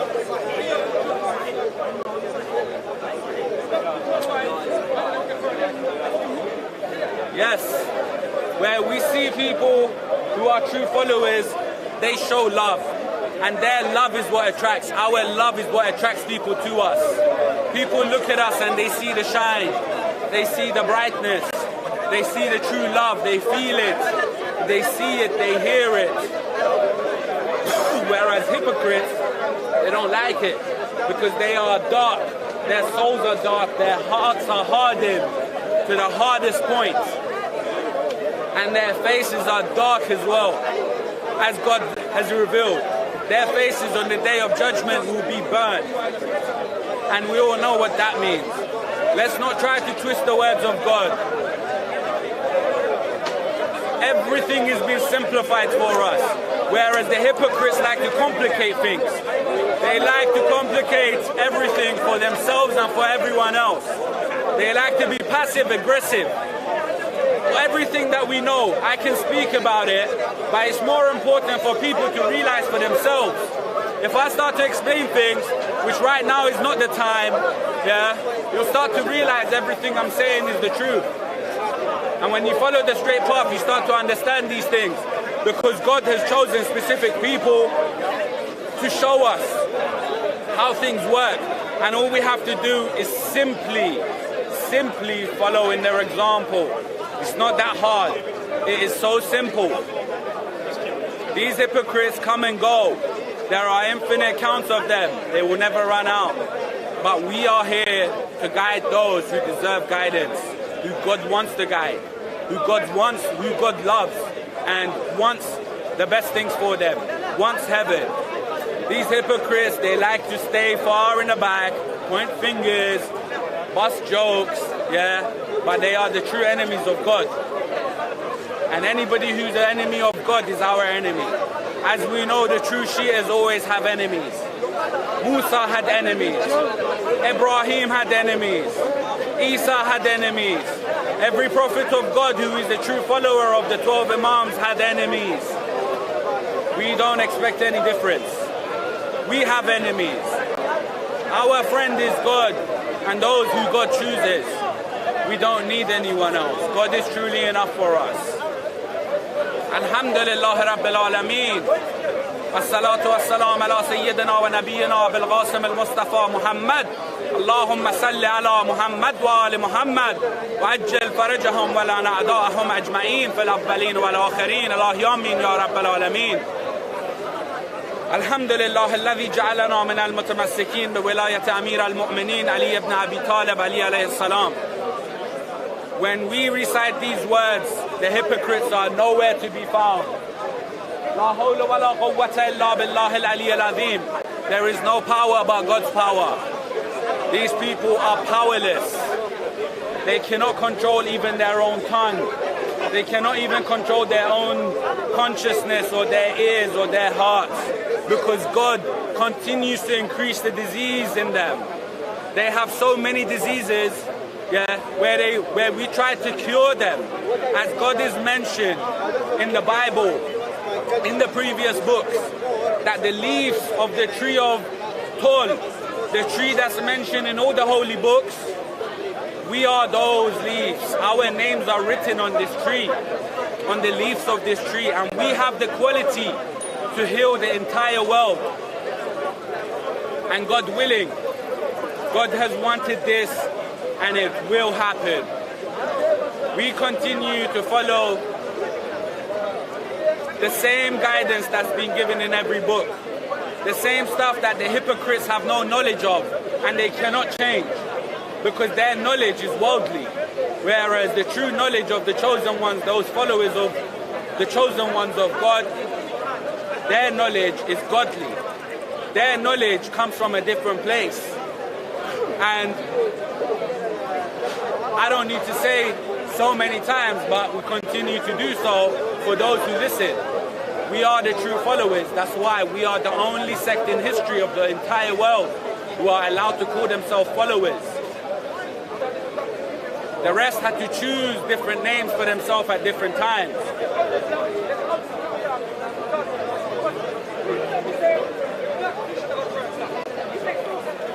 Alhamdulillah Rabbil Alameen. I could continue talking endlessly, as we know. Those who know me, we just cut it wherever, innit? You know what I mean? To be continued. Excellent. Bless up. Bless up. Thank you very much, sir. Of course. That's what time it is.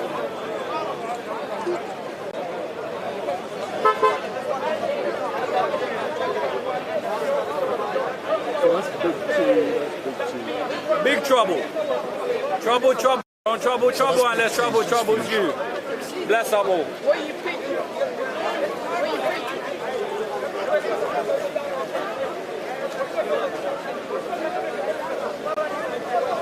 So we've now got police going through the park. You don't normally see police here. Now Hatun back to seeing police.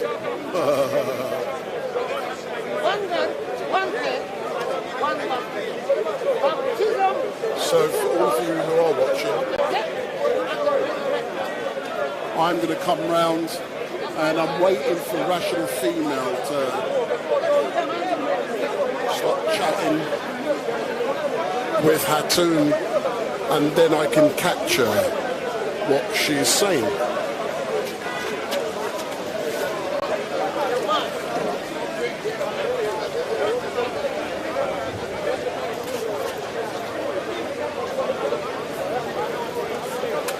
Can I come in?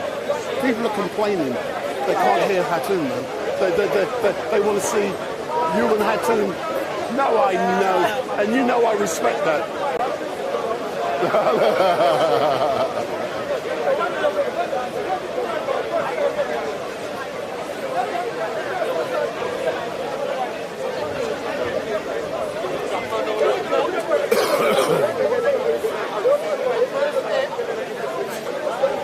So Hatun is making you guys wait. So I'm now going to go in front of the camera, and so this is me. I'm down in the park today, and I'm very happy because Hatun is back. So I'm now going to go in the chat and say hello to a few of you. I'm just going to scroll the screen back and see what comes up. So, if you are interested, I'm due back next week, same time, 1 till 6 p.m. So I'm back next week, 1 till 6 p.m. If you want to know what I'm doing, go on the YouTube chat. And go on the YouTube on our channel and have a look at the community tab, and then you will find out exactly what is going on with myself But I'm now going to say hello to a few of you in the chat. I'm just going to scroll it back. So play. And let me. Sometimes the brightness goes down. It's really hard to see sometimes. When it's really bright here, these screens go dark. And it's difficult to see. So let's say hello to a few. So, what can I just... So, bend over. Drav Bala. Play. Puritan. Ali Gunman. TikTok. Samson Yak. Bruce Davis. Sammy Sparkles. Puritan. John Bribb. Beats and Tapes. John Beston. Stand on Scripture. Big up. Mag Harabi.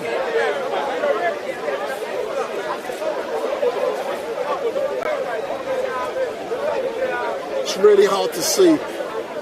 With these iPhones, for some reason, over the last 3 months, when it's bright, it dims and you can't see it properly. But we are in the park. We've got, and I'll turn the camera around so you can see whilst we're waiting. So I'm currently waiting for Hatun. So Hatun is having a discussion with Rational Female. So that's Hatun having a discussion with Rational Female. And that's the reason why we're not engaging with Hatun at the moment. They're having a private conversation. And when that private conversation has ended, then we get the chance to listen and to see Hatun preach the Christian gospel, regardless of who likes it or not. But I'm out of here today at 6 p.m. as normal, and I hope you have enjoyed Street Mic. And next Sunday, again, 1 till 6 p.m. Street Mic, back on StreetMic LiveStream here at 1 till 6 p.m. next Sunday. And, you know, I've been very busy this week. On Wednesday, London Transport Museum, if you're interested, I'll be doing a live stream with unfettered access at the London Transport Museum for 3 hours after it has closed on Wednesday night. So from 6 till 9:30 I'm at an event. And on last week I had the chance to be at Lord's Cricket Ground on the invitation of the Barbados High Commission, so I did a job for them and that was great. This Friday, I'm just using up time, this Friday I'm doing a live stream for someone who was murdered in London, and I will be doing that for the mum of the deceased who was murdered, and a trial of the persons who killed that person starts in July. And hold on, I can see Rational Female now shaking Hatun's hand. So hold on, let me try and get a quick conversation. I think they're now finished. I think the conversation is now finished, so it would be appropriate to butt in.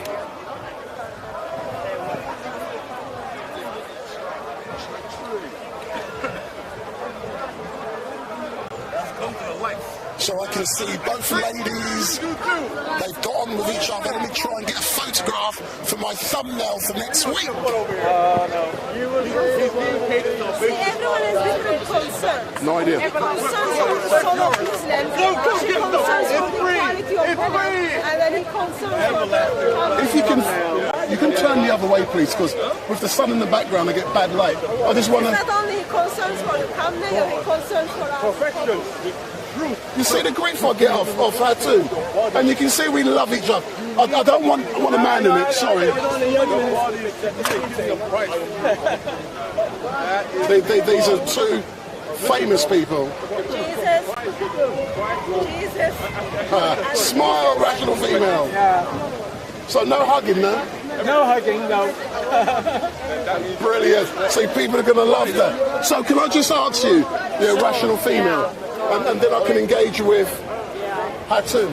So you've now had the opportunity to meet Hatun, and I did tell you that she would be coming down soon. You've had a private discussion, and I don't need to know about that private discussion, but how was it for you to meet Hatun? I mean, I have, respect and admiration for her courage, and, what we disagree on, we disagree on, but what we agree on, we agree on. So I think that we'll definitely have some interesting future interactions. I'm very glad that we've made this acquaintanceship, that we've made this allyship with each other. Because, we both have some similar concerns, and I think that we'll both be able to proceed as things go in the future, But good for her for continuing doing what she's doing. Might not agree with all of it, but again, what we agree on, we agree on. But you know what's really great? Over the last couple of weeks, I've managed to introduce you to how many good people? A fair amount. See, now you're here, you're going to be part of the furniture. So make sure you're back in 2 weeks' time. Absolutely, Wendell. You'll know me. Excellent stuff. But thanks a lot, girl. Go and say a few words to the people who are watching. Thanks, everybody. Honestly, everybody who has been watching me down here at Speaker's Corner, seriously, thank you so much. Despite some of the difficulties, it's been so wonderful, and I'm so happy to keep on, because the message I'm giving is an important one. It's that men and women should respect each other. We should treat men and women as equals. We shouldn't have this political division, and I think a lot of people, that resonates with a lot of people, so I'm so grateful for the support. I'm grateful for people that are watching me. I'm grateful for people watching my YouTube channel, and I'm grateful for all of the lovely people who come to me in the park. This is brilliant. So it's been a pleasure, and we'll keep on seeing Zarina. Excellent, thanks a lot, cheers. So we're now going to follow Hatun.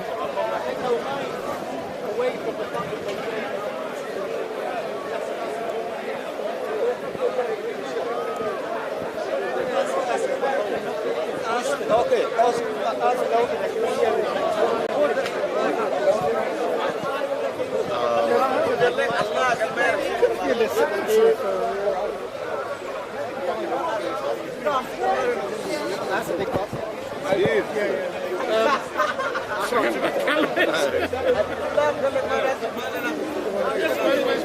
You start regularly now, or just back regularly? See how it takes, how it goes. You still got your mic?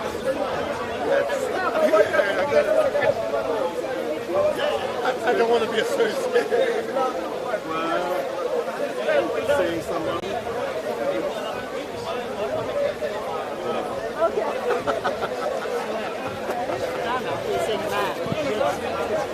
So as you can see, Hatun is back. She's back. And she's just introducing herself to a lot of people down here who haven't seen her for a long time. And as you can well imagine, they are missing her, just like I did. But I don't know if she's going to be engaging people with the Bible today or the Quran. I don't know what she's going to be doing. So let's wait and see. But don't forget, if you do like what you see, and hit that subscribe button. Just imagine how famous she is, and who's the only person that's done an interview. So Derek, come forward, sir. But I'll do it. Yeah. So Derek, you are Hatun's cameraman, yes or no? Oh, I don't know if I'll say that after Edward Little. But no one sees it. But now she's back down here. How does it feel? That's good to see her in her rightful place. Kingdom. Yeah. Kingdom? Well, queendom. So what's it been like for you over the last few months, not really being and doing what you love the most? I've been busy filling my life with other things. Not about being down here, you love it. Oh yeah, but Yeah, you have to do things at home occasionally as well. And now you feel me, I'm decorating my whole house with a decorator is. He started 2 weeks ago and it's a 6-week job. Oh, well, there you go. You know, I'm too busy doing this. That's because you're too rich, you might do it yourself when you can get it. I wish to. When you get YouTube. I wish. To pay it. No. I run a successful business. I don't rely on engagement or monetization, and I'm proud to say that. Well, you know me. So, as I said, Hatun is just speaking to Steve, and Steve, he's happy that Hatun is back. I'm just looking around. I see Danny Shine is in the house, so I might go and see Danny Shine, see what he's up to, and then come back to Hatun, because she's not going to be, it doesn't look like it, does it? She's not going to be doing her thing yet, is she? Doesn't look like it, does it? So let's go and catch her. It's what she normally does, and people come up and interrupt, and kicks off from there. So let me wait 5 minutes, and then I'll go and do Danny Shine, and I'll keep looking to see if something's happening.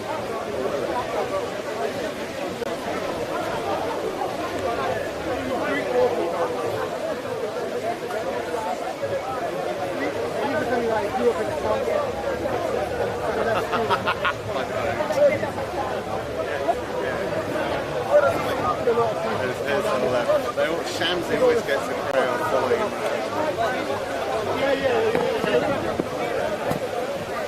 I'm going to try and butt in again. I'm going to try and ask Steve. So I'm going to Steve. If I windy, could, isn't it? So yeah, it's very windy, but I've got good. So Steve, if you have a look in the camera, Hatun is back. Hatun is back. How are you feeling? Good to see her. I know you're pleased. Of course, wifey's back, man. But she confirmed I'm now divorced. You're now divorced? Yeah, she divorced me during her absence. Oh, I see. But in regards to freedom of speech, is it not good to see Hatun back in her kingdom, as Derek's saying, doing what she does best? In her queendom. Absolutely. This is her corner, isn't it? Yeah. Absolutely her corner. So it's good to see anyone that others have tried to bully and intimidate and attack, if not kill, have the backbone to come back and do what she wants to do. Says a lot, doesn't it, about her strength and character? Certainly does. A lot more strength than vast majority of the people that come here. Yeah. Because I knew roughly when she will be coming back. Did you? Oh yeah, roughly. And I was expecting it was next week. Oh. And then I saw a message this morning, and I thought. Oh, did you? See, I'd heard it was in June. It was going to be in June, so... Yeah. That would have been the last. That's what I heard. I didn't know the exact date. It was next Sunday. No, is next Sunday the 1st, or...? I was thinking next week, but someone said they were on holiday. But she's back. Oh my God. No, it's good to see her back, and I don't think many people have even noticed she's back, but she's been quiet. Yes, exactly. Which is unusual. Very unusual. I can't think it'll last, but I hope it doesn't last. So I'm there waiting. I've no doubt if that Quran with the drill holes come out, it won't last. No, quite. I said to her, you haven't got holes in it, and then I realised it was the Bible in her hands. But let's talk some politics, yeah. Over the last week, we've heard about the Titanic, and we've heard about. Have you had an interest in people? It's not politics. No, but it is. I'll say it is politics when it is rich people. Oh, don't go down that road. That's what Ash, is it? That vile piece of whatever you want to call her, Ash Sarkar, who, when we knew these people had dead at the bottom of the Atlantic, she was ranting around, these people aren't paying enough tax if they can afford to go in a submarine. What a lot of nonsense. Absolute vile, evil nonsense. So you didn't agree with that, but I was hoping to see Pavlo today in regards to what's happening in Russia with this person who's going to be challenging Putin. but he's now bottled it. What a disappointment. I honestly believed yesterday that the end of Putin was near. In fact, I even went as far to say I think he might be gone by this weekend. Do you know something? I listened to the BBC only on radio. Steve Nolan, I've been listening to him about 15 years. Right. The only programme I listened to on the BBC. Last night they gave 3-4 hours to what was going on. And I thought, oh, this sounds interesting, but... Well, they said Wagner and their 25,000 troops, I think, got as close as 200 miles from Moscow. And apparently, the mayor of Moscow basically closed the streets. They told Muscovites not to go out on the streets last night. They've kind of made Monday a bank holiday, so all businesses had to close on Monday. They were laying mines across streets. They were knocking down bridges south of Moscow. You know, clearly not very calm, like he normally is, very calm and measured, saying that, you know, this man's a traitor. A few hours later, the guy had clearly been paid off by someone. So, and then the poor people, I feel sorry for the poor people of Russia, but I hope now they've seen how weak Putin can be, and that I hope, because they already said the people in Rostov were already out on the streets, actually welcoming the Wagner group. Now, you know, they're not very nice people, so that tells you a lot that the people of Russia were welcoming them. And when the police sent by Putin went back after Wagner had withdrawn, the local people in Rostov were screaming and shouting at the Putin police. So I hope that will be the catalyst to the Russian people to wake up and not believe the lies they're being sowed anymore. But I do hope that Pavlo comes down later on today, because I know he goes to Downing Street. Yeah, I saw him there. He was there yesterday speaking. But of course, that's when things were looking a bit brighter.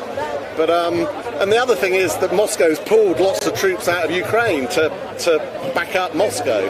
So, I mean, there were lots of memes going around with Ukrainians eating popcorn. I don't know if you saw any of those. I don't watch social media.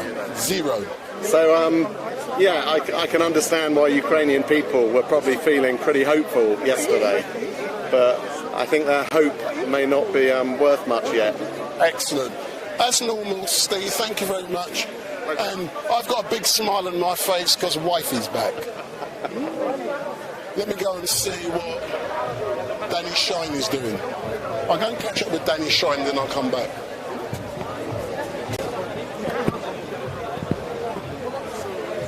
$6 o'clock, I'm gone. Let me get a quick drink.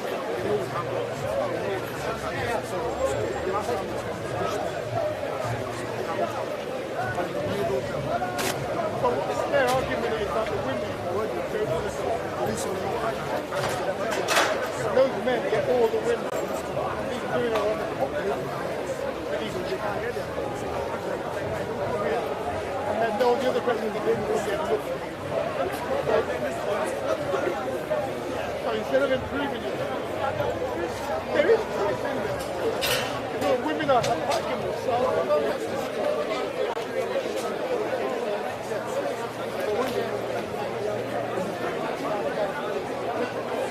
Hey, I'll be back now. I'll go and do Danny Shine.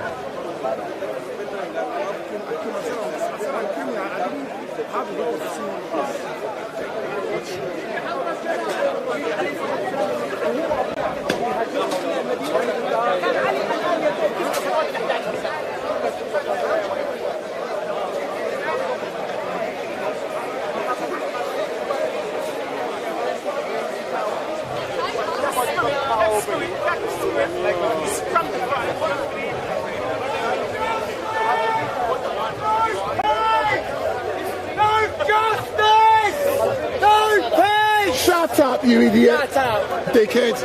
Oi, come here!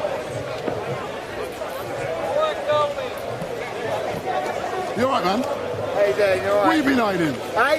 Where you been hiding? I've been out and about, man. Check my channel out. LEO Inspector, Rich News. Rich News, LEO Inspector. Right, what have you been doing today? Did you do ULEZ? No, I didn't bother. Too hot. It is too hot. I was out about yesterday. See, I was with Femi, I was with Shaman Ali from the Pakistan protest. I was with the science protest. I did about 5 protests yesterday. You're a rebel. Rebel.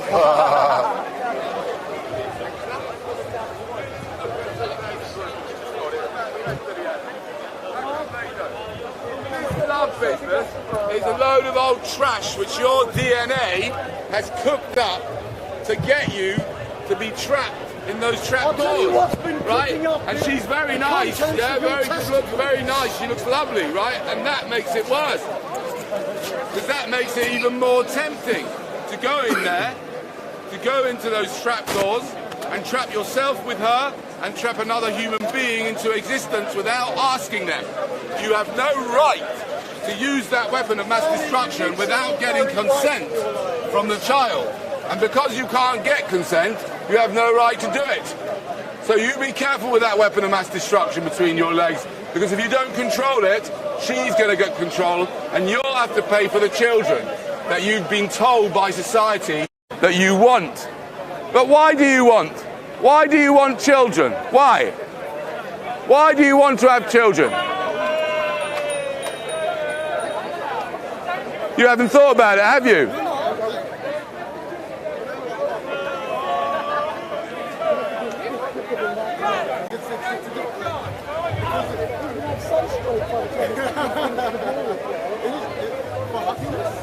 For happiness! Oh! If you go home and Google it, you'll find it a revelation. It makes you do wonderful things. No! Just when you go away from my talks is enough for me to be happy. When were you last happy? Be honest. Before you came. Okay, so whose happiness? You remember love and whose happiness? Ours and theirs. Yours and theirs. Right, so let's get this right, yeah? Isn't it like our responsibility to give them a happy life? Well, yes it is, but you can't. That's the problem. You can only guarantee that they're going to die, and you can also guarantee they're going to suffer, because you have to suffer in this world. Yes, it's built in, right? Why are you so scared of it? It's also pretty much guaranteed they're going to make other people suffer and animals suffer, right? So why bring them in the first place for their happiness? They don't need anything. Right now, your non-existent children don't need anything. They're okay in the nothingness, yeah? Then you have a nice evening one day with your lovely wife, right? Don't go there. Don't go there, Danny. You have a lovely evening with your wife, and you are going to be having fun at that young person's expense. That person's going to have to get through this whole existence and manage to avoid all the predators, whether they be on social media, whether they be people like this guy here. Right? You know, all for what? For happiness? For your happiness? Well, let's start with your happiness. You're a flipping narcissist if you think it's okay to bring some little thing in for as a toy for your happiness. Can't you find some other way of getting happiness? There's lots of things you can do. Type into ChatGPT, name 20 things I could do that will lead me to happiness. I'm sure you'll find some things to do that don't involve forcing another innocent being into existence. Because I wouldn't want you as my dad. I'm sorry, not if I had the choice. Why? Why would I? Why would I want you as a dad? Tell me. No, it doesn't matter. You tell me now. Why would I want you? If I could choose anybody to be a dad with any attributes, any amount of money, any amount of development, any amount of maturity, any amount of wisdom, yeah? Why would I choose you? A principled person, really?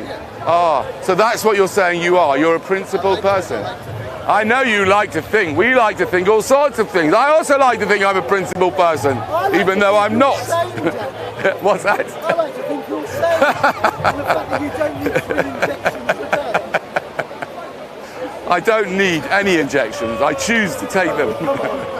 You need a bit of assistance. Oh, I love a booster. MDMA.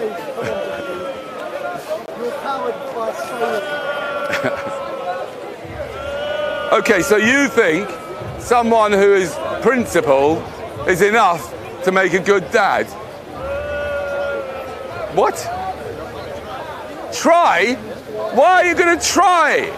For you're basically, exactly, you're experimenting. You are, but when you sleep with her, well, every time you sleep with her without protection, you are engaging in a really weird experiment, a medical experiment. You might as well take out all the bullshit of love, yeah? You're having a good old time, you're not thinking about the child when you're having sex, because it's impossible, right? You're having a good old time, right? You're not thinking way forward, right? Your DNA has got you by the short and curlies. And yet what you are doing, tell me the difference between if you have unprotected sex, tell me the difference between that and the equivalent of two people in a laboratory with test tubes with some liquid in. They don't really know what the liquid is, and they don't know, what the cell makeup is. But they chuck it together, they whisk it together in a test tube, and then they say a little prayer. Oh God, please, let's hope something good comes of this. That's what you will be doing. You'll be doing a dangerous, Frankenstein-like medical experiment, which is exactly what all of us are. We are ongoing, dangerous Dr. Frankenstein medical experiment. Here is one at the moment. Yes? Poor chap. You're so rude. Why did your parents have you, sir? Who's the lady behind? Is she the mother? Why did you have him? What were you thinking at the time? Did you think? You don't know, do you? That's right. That's why, at least she's honest. I'll tell you why. You got tricked.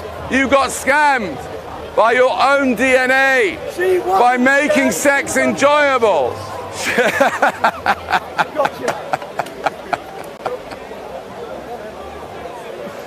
You were scammed by DNA. You had a good evening that night, 9 months before he was born. And as an unintended side effect, you came out. You poor chap. I'm so sorry. And just, by the way, just to let you know that she owes you a lot of money in compensation. Can I start paying him off right now? Yes.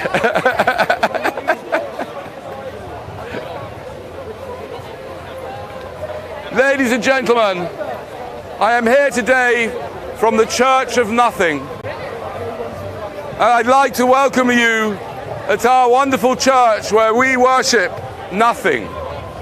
Because nothing makes any sense, doesn't it? Nothing makes sense. Nothing makes perfect sense, exactly. Nothing makes perfect sense other than nothing itself.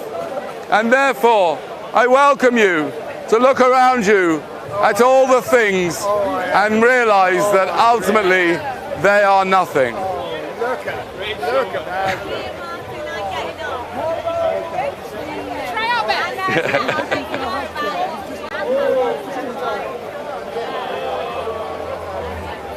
Danny? Yes. That was a sterling performance. Oh, thank you very much. You're on form, aren't you? Tell me about that. What time is it? 5. Oh, I better go. You off? I think soon, yeah.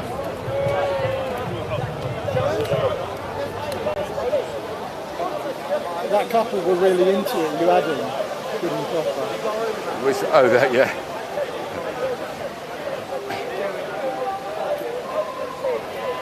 Stop ejaculating. You, sir, you've got to stop ejaculating. Stop ejaculating.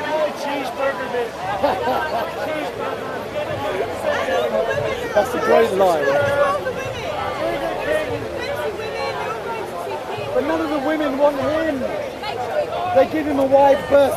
It's like Parts in the Sea when he stood there. Everybody just evades him. I've seen him in Leicester Square, Burger King. Liar! I saw you, remember, in Leicester Square, Burger King. Yeah, you were really nice. Was he arrested that night or not? I'd say the police should. I love him. I'm joking. He's an anarchist. No, I saw you. He's more of an anarchist than Johnny Rotten. Johnny Rotten, supporter of fucking Donald Trump. What a loser.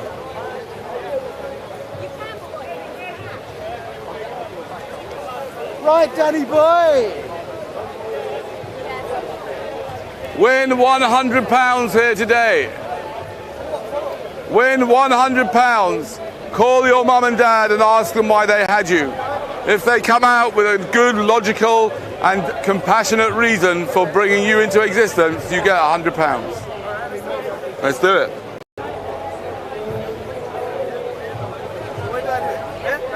Yeah, put it on speakerphone. What do I say?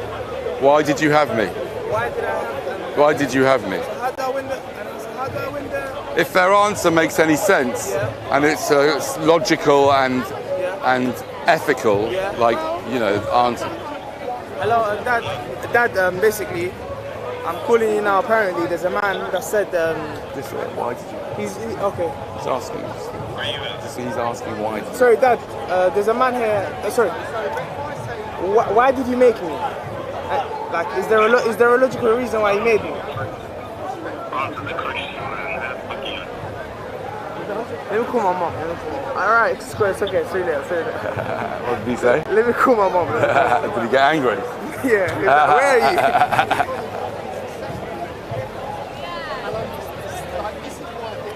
Cool.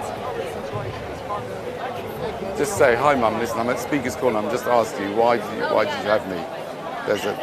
Hello, man. Goed, How's getting? Mom, I've got a question. Why did you make me? Huh? Me, Mama. Why did you make me? Yeah. Why did you make you? No, I'm saying, why did you and Dad, دلیلی که من زد نیست نمیشه. نه من ندارم. She said, انگلیسی ده مونه انگلیسی ده؟ Because when I got married.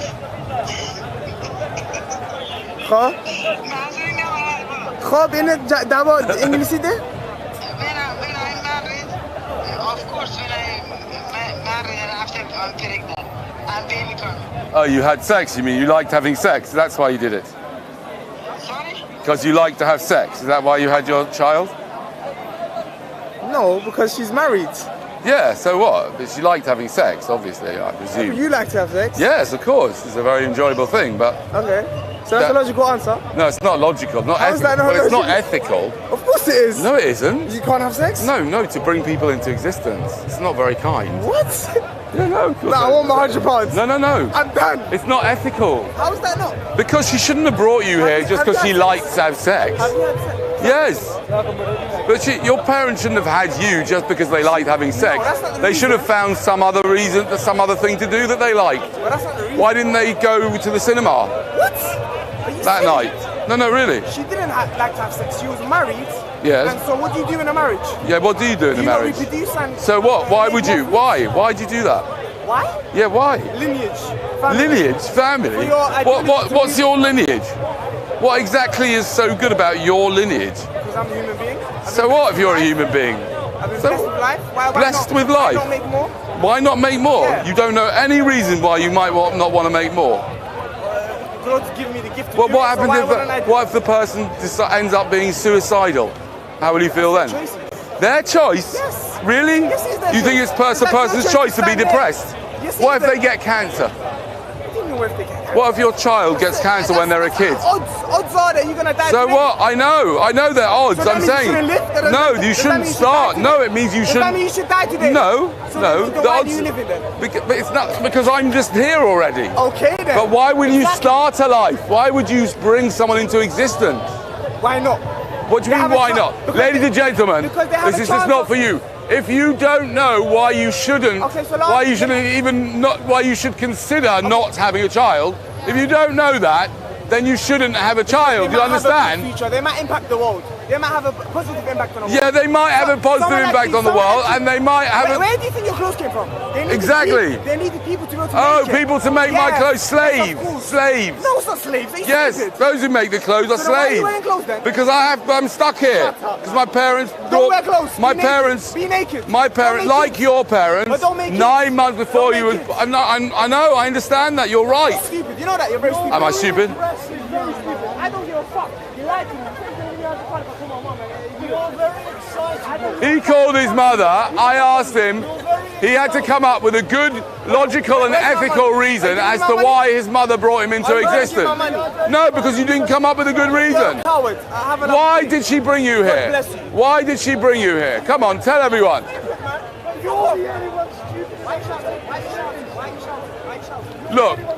Look, you get a runner-up prize. You get a runner-up prize. Look, calm down. Calm down. Yes, I was. I don't care. Yes, I do. I love you. Fuck you, bro. Why? I'm trying to help you. Give my fucking money, bro. I'm trying to help you. You don't get the money because your answer was not logical or ethical. You're a coward, you know that? You're a coward. Coward? Yes, you're a coward. I thought this was Speaker's Corner where you could just say anything. I was just passing by. I don't know what this is. Oh, you don't know what this is? No, I was just passing by. This is Speaker's Corner. Okay. It's where people just speak. They say whatever they want. That's just how it works. I want my money.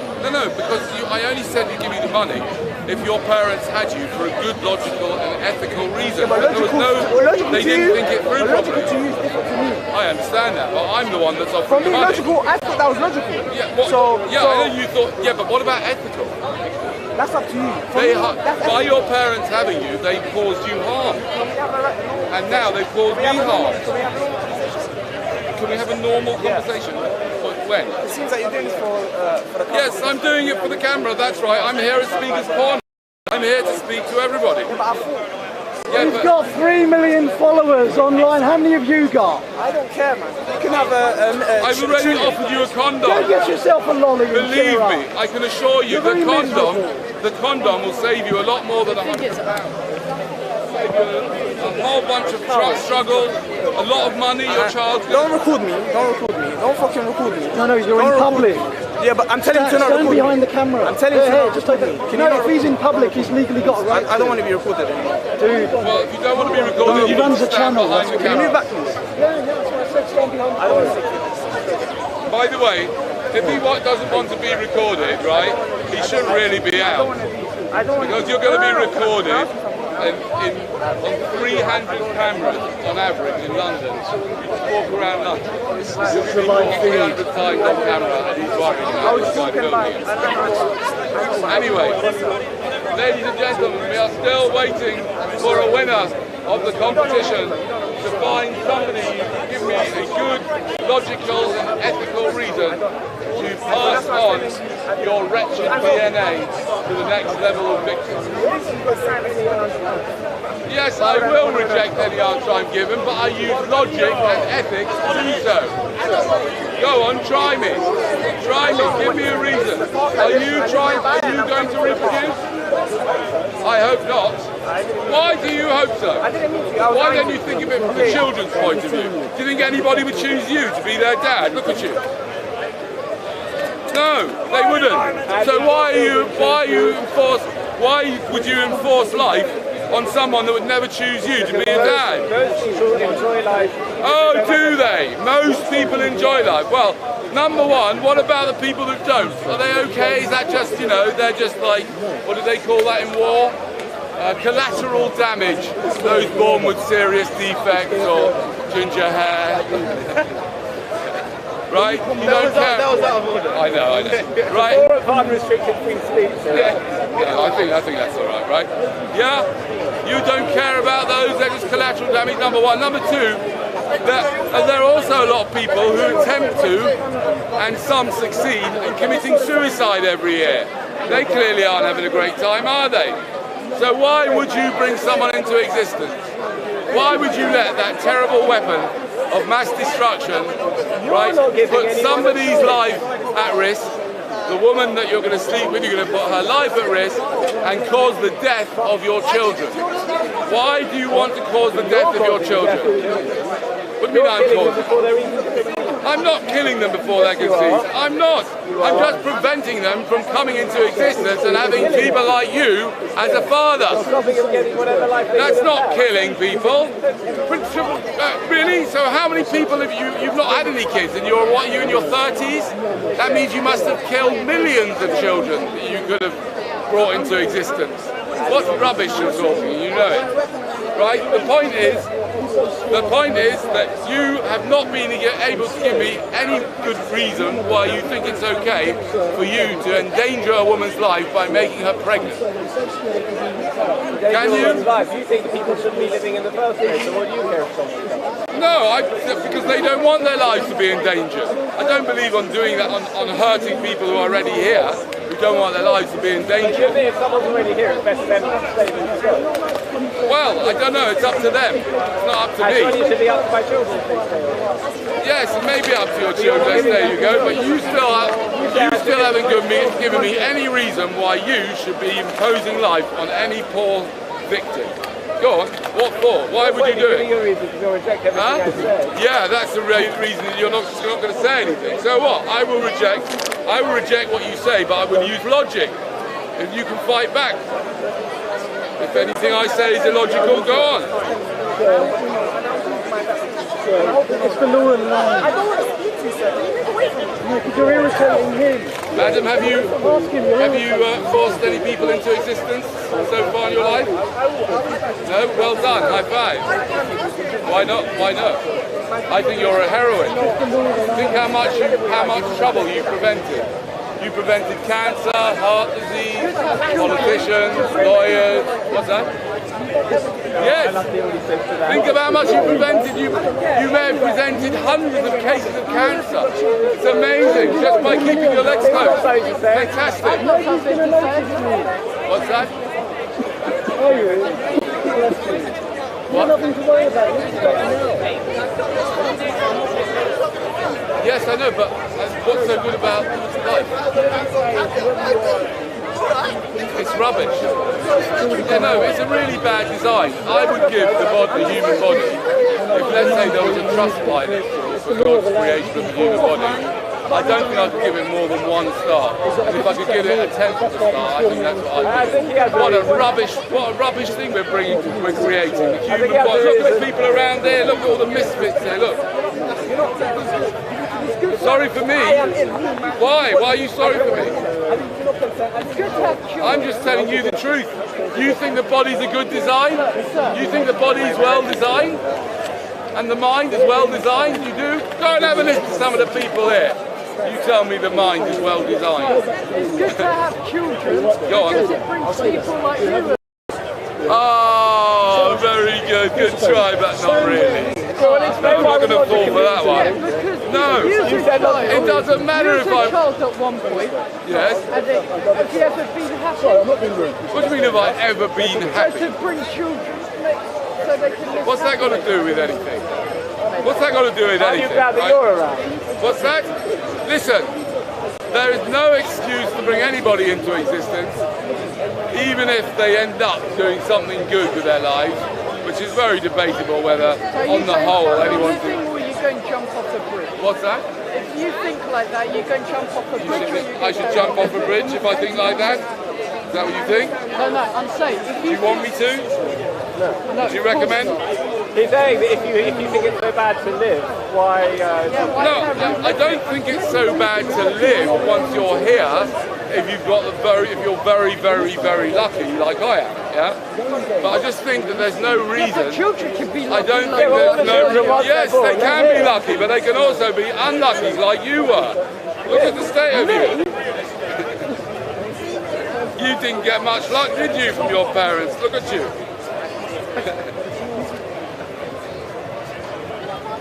Look at you. You certainly didn't get much luck in terms of the ability to decipher the truth. Look at you, you've fallen into a cult. You're a member of a cult, and you don't even realise it. You think you're not a member of a cult, like all members of cults don't think they're members of cults. Don't you think Church of Nothing is a cult? No, It's not, because we don't ask anything of anyone other than to stop procreating. There's always an exception. That's not a cult. That's a pretty big demand. Well, we don't demand it, but if you want to be a member, then you have to make sure that you don't do it. Or you have your children first and then join, like you. Yes, you can do that. So the only difference between me and you is 612.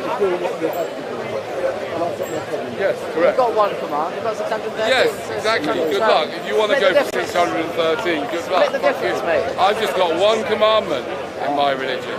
All you need to do is keep control of that terrible weapon of mass destruction between your legs. You say it's okay to relocate to go around my right place and married women? I don't say it's okay to because you said you've only got one command, you rejected all the others. Yes. All the others include murder. Yes, I know. They're silly though, because anybody who's got a conscience knows that we don't go around murdering people. You don't need a Bible. You don't need a Bible to tell you not to murder, and the Bible is full of murder anyway.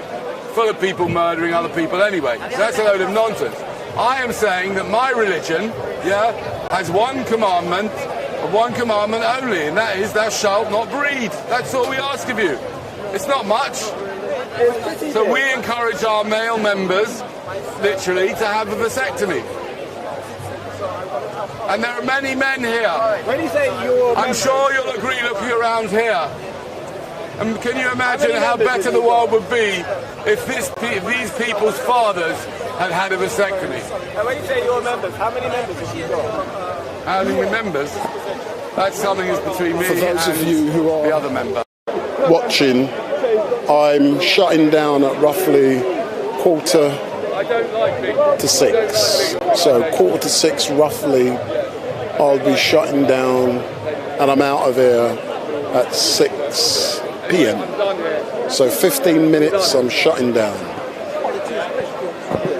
Finish, Danny? So I'm wrong, correct me, but just saying I didn't like the BP for it. To win £100, you have to. That's the condom. Oh, come on. To make sure you don't make the same mistake your parents made. Let's say, hey, wait, check this out. Come out of the ladies, don't go up in the place. You've got those kind of manners and behavior. So when I said, next time I'd like to appreciate, I appreciate you. But no matter what you say, display patience. Yeah, no matter what you say, he'll reject it with some good logical argument. I love the way he tries to debunk what I'm saying by saying, whatever you say.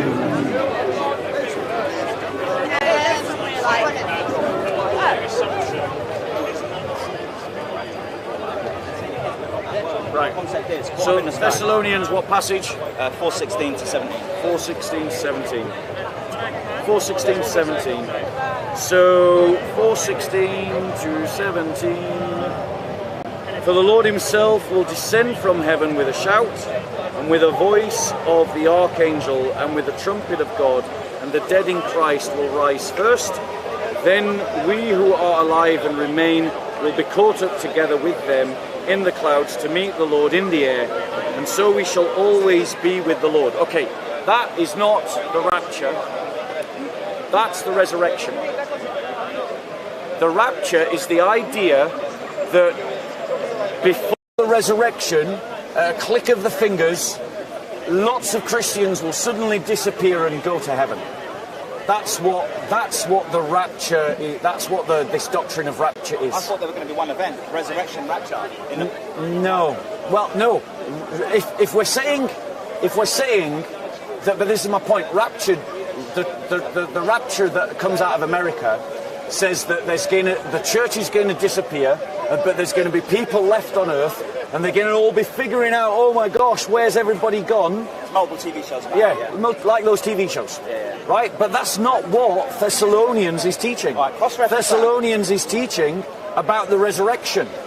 That at the resurrection, when the dead rise, those that are alive in Christ will also rise into the sky to meet with Christ, and then if you read other parts of the Bible, they all come back down to earth. Can I read supporting possibly 1 Corinthians 15:51? Do you want to read it out or should I? Right, well, but do you understand that this is not the rapture? Yes, it's the resurrection. I assumed that the resurrection and the rapture were going to be part of the same event. Well, I mean, if you're saying that the rapture is us going up to heaven to meet Christ as he descends, yeah, that's at the resurrection, then yeah, I'm happy to say that the rapture is there. That's what I'm saying. Yeah. But that isn't what most people mean by the rapture. Agreed. Yeah. And Yeah? that's not why they took it to be. And We're this on the isn't same page it. with that. Okay. Right. So we'll do. Well, that's our final question then. Thank you so much. That's our final question. Yeah, we don't need to cross-reference it with something. If we agree that the rapture, if the American TV shows are wrong and we all agree, then we don't need to go into another verse. All right. Come back with another 3 questions next week. Yeah, all right. No, we'll do. Brother, Are you coming to the pub for are you willing to talk? No, sorry. You coming to the pub or you go? No, not to that LGBT supporting bar. Yeah, I wouldn't go there. I wouldn't go there. I'd go somewhere else. Go somewhere else. Take your money elsewhere. Yes, of course. Go on. See you next weekend. God bless. Lovely to see you. Have a great day. Bye. High five. 5 to the side. 5 to this side. 5 down below. Too slow. I've got your nose. I've got your nose. God bless. Take care. Where's my song? All right. No worries, bro. Oh yeah, come on. I thought you did. Well. No, sorry, you're doing well. Yeah. Go on, bro. Let me take this. He's meant to be singing a song for me. Wait. A rap. Who is? Right. Do you want to do a talk? So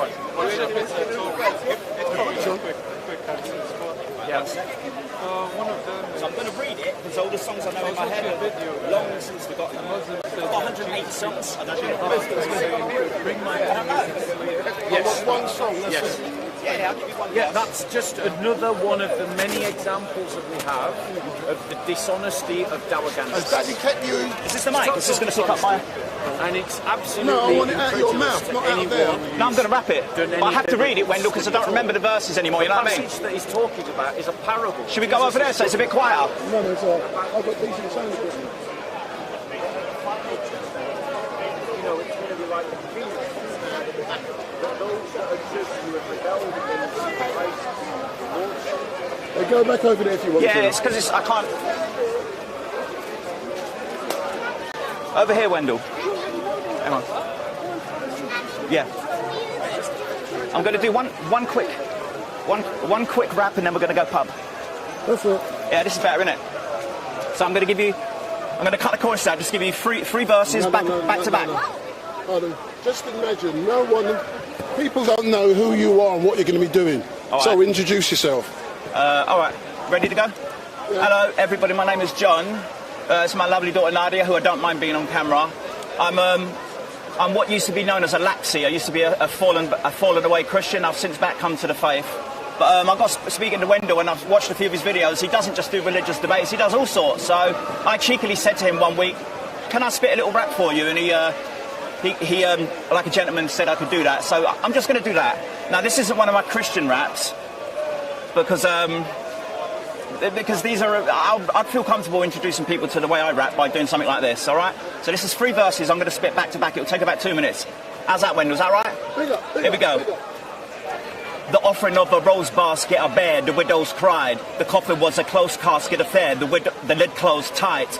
Said you were eager to take an apprentice, I believed it behaved. You needed a slave, you see that I gave your secret away. Creature depraved, even the grave, a sleeper awake. Finally with a key that I made out of my ribs. Free of the cage, powerless, weak with decay. Alchemist mixed, clouded the wits, needed to pay. The gatekeeper away, out of this. Held the grim reaper obey, masochist. I keep it the way, hazardous, meek in the grave. Advocate, speaking the great sacrilege. Seeping with rage, leading all the way, activist. A tragedy it is to be in a cage. But magic is believing in faith, Excalibur is deep in the lake, enraptured as I see it, I take it, chasing savages, even relate to Lazarus, leaving the cave in Nazareth, and Nazareth you be in the maze, trapped in this beat and I make words leap from the page, fathomless, vegan a mage, imagine this, protagonist, I speak from the grave, the dragon is free and enraged, snapping his teeth in the face, eating the brave, happiness and freedom I taste, but back from his sleep and I crave action, kids, what's happening is I'm feeding an age of addicts with a cataclysmic deep display, verbal heat waving, that's the statistically great rapping kids, all hail the free slave. That's what history made. Magic mystery. Hey, verse 2. All hail the free slave. Back on this earth, but the dragon emerged. The slave men tackling the first. The fake men, I'm attacking them first. They only babble the words, I hate them. Back in the church and pray when I take pen. Rap in a perfect way then. Added a burst of rage then. Strange word pattern and works a great trend. Fact in a verse I rate 10. Mad at the words, bad and it hurts to say them. Birds of prey sent scattering first. The cage went. No longer trapped in the words, my slave friend. Imagine the worst of cavemen. Having the urge, acting berserk. I'm the only one that can impersonate them. Age 10, I was a captain of mercs. I had in my purse in Great Zen. Travelled in Persia, played then. Rattling nerves, battling a curse and mayhem. MNF is known, back in the earth's my playpen. Verse 3. Switch up a little bit now, change the style. And it begun. I step in war's field. The weapon steadily swings, you gotta duck. I branded my tongue. The second petty kings are horror struck. The amulet are hung. 11 lords kneel. The legendary sings to God above. A banquet for one. A 7-course meal. The 7 deadly sins get swallowed up. Walk tall, see me earn me the right. No counting the days before me. Ribbon and flowing. For sure we see eternity die. Go out in a blaze of glory. Live in the moment. Write your name in the stars. Never coming down, dude. Strive for fame and surpass everyone around you.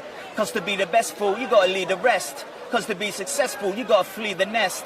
Bring the saga rife, grief and pain fills the mind. In the afterlife, teaching angels to rhyme. We make a strong cast and never see it fade or die. Create a long-lasting legacy, portray your life. Can't relate to the numbers flocking, hey, Jay's here. I'm a maker of wonders, modern-day Shakespeare. Mirror writer, deathly flows disagreeable. Spirit rider, every ghost is my vehicle. End of verse 3. Every week I'll come up and do a short little verse for you. Should we make it a thing every time you're here? So excellent stuff, sir. So thank you very much. No worry, you're very welcome, Wendell. And how does your little daughter enjoy coming down to Speaker's Corner? Do you like Speaker's Corner? Tell him how much you like Speaker's Corner. I do. And who do you like talking to here? Bob K. Say it louder. Bob K. K. Oh, don't you like StreetMic? Well, we've only just met StreetMic, haven't we, last week? But we like Wendell, don't we? Well, we like StreetMic. Did you say StreetMic or Wendell? StreetMic. So big up. No, you got to say. Yeah, I'm hurting you. You've got to say big up StreetMic. Big up StreetMic. Louder. Hold on, louder. Big up StreetMic. One more, louder. Big up StreetMic. Big up StreetMic. There you go. Right, Thanks a lot, in 2 man. years, she'll be ready to do a rap. See you next week, man. Don't forget my microphone. Oh yeah, of course, brother. Have you seen Kay on your travels? No. Where does she keep disappearing to? They all vanish, isn't they? Yeah. 1 minute they're here, next minute they're gone. Sorry, Wendell, how do I grab this, brother? I don't want to... Oh, let me interview someone. Excuse me, come let me interview you. Come round. Come round. Wendell, grab that, mate. I ain't got to get it off. All these beautiful ladies are coming by me, man. It was your story. So if you come round, I'm down here is Speaker's Corner. Don't be scared of me, man. So you feel this comes natural with me. Yeah? So if you go round, Right. So, I know. Oh, you're going to do it there? Oh, that. I don't know. I don't know where you're from. So, good afternoon. Who are you? My name's Claire. So, Claire, tell me, who's these 2 young ladies next to you, Claire? Come round. These 2 young ladies, this was due to... Your mother-in-law? I'm the outlaw. And this was due to be my sister-in-law, but they're now my mother outlaw and my sister outlaw. So what's outlaw and outlaw? It's when you're supposed to get married to the in-law, but you never quite make it. Oh. So, I've noticed there's so many thousands of people are going through Speaker's Corner, because this is where thousands of people meet every Sunday to speak. Yeah. But we're being invaded by people wearing pink. So what's going on today? We are off to see Pink. Obvious. Who's Pink? No. I'm being serious, man. Educate me and others watching. Who's Pink? An absolute legend of a music artist who I grew up with and we all grew up with listening to. So. Yeah, but what is great about Pink and what does he sing? You cheeky. What does he sing? Pink is a woman. Oh, is she? What does she sing? Is she good? Of course she's good. That's why we're going to see her. Yeah, so what time does it start? I think Pink's on at 8 o'clock this evening. Are you going to enjoy it? Oh, yeah. I hope so. Well, listen, go and enjoy yourself. And thank you very much for watching Wendell Denison StreetMic, and don't steal my microphone. I'm off. See, if not, I can hear all of the naughty things you'll be talking about later on. Why were we talking naughty? I don't know. When you're watching pink as our crap. Listen, you look gorgeous. You look gorgeous. Thanks a lot, yeah. Steve, where you going, man? Get drunk for me. See you later.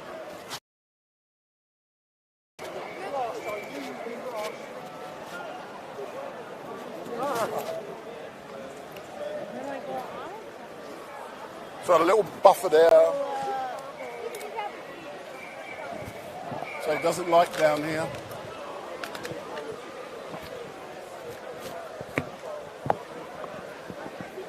So let me go and see if I can find Hatun.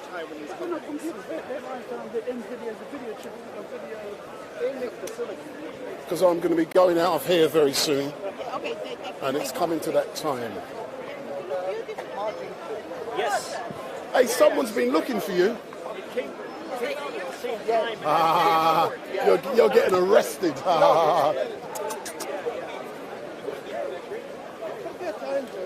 I'm telling you, I'm dealing with him himself.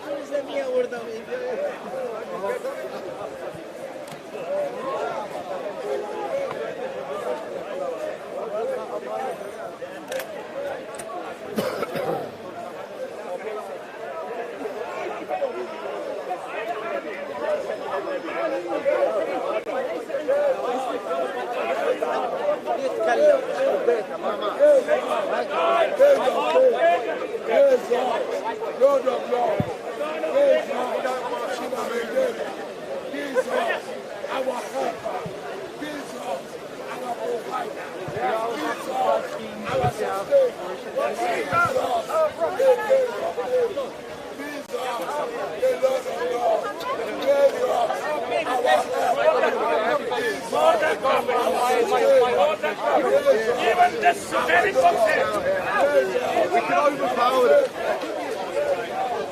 Blackstone forgives the sin. In Jerusalem. Oh, StreetMic! Big up, big up! Even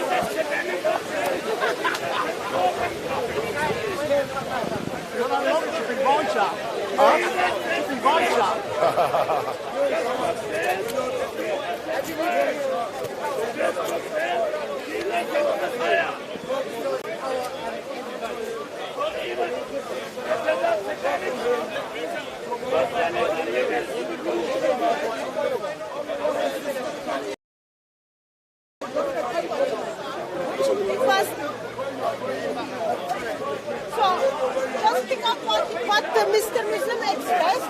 Mr. Muslim expressed that kissing the Blackstone was a pagan practice and expressed that Islam is the continuation of the pagan practice of kissing the Blackstone in Hajj.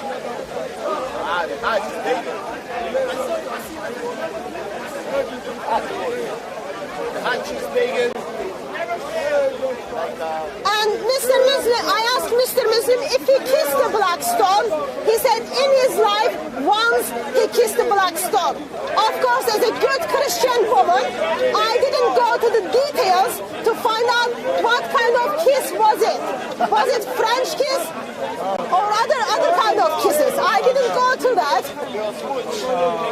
I asked the question, does the Blackstone forgive the sins? He is the Islamic sources, Sahih Bukhari. Umar came near to the Blackstone and kissed it and then said, no doubt, I know that you are a stone and can neither benefit anyone or harm me. Had I not seen Muhammad kissing you, I would not kiss you. Let me get to the part where Blackstone forgives the sins. Till maybe 959.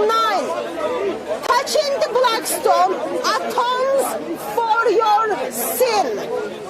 Just touching it with your lips touches the Blackstone and then you become sinless until you start sinning again.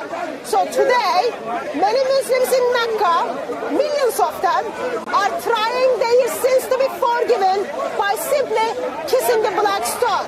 Why? Because Muhammad said so. All I can say to them is, they've got the kiss, the living stone, who is identified as the eternal Son of the Father, Lord Jesus. Jesus Christ. Till me again, 960. On the day of resurrection, with the 2 eyes by which it sees and the tongues that speaks, testifies those who kissed it. How about if I'm a Muslim who just believes in the Quran and say, you know what, I don't believe in that because it was written 200 years after the Prophet or all that? How will you answer to those Muslims? Well, Quran,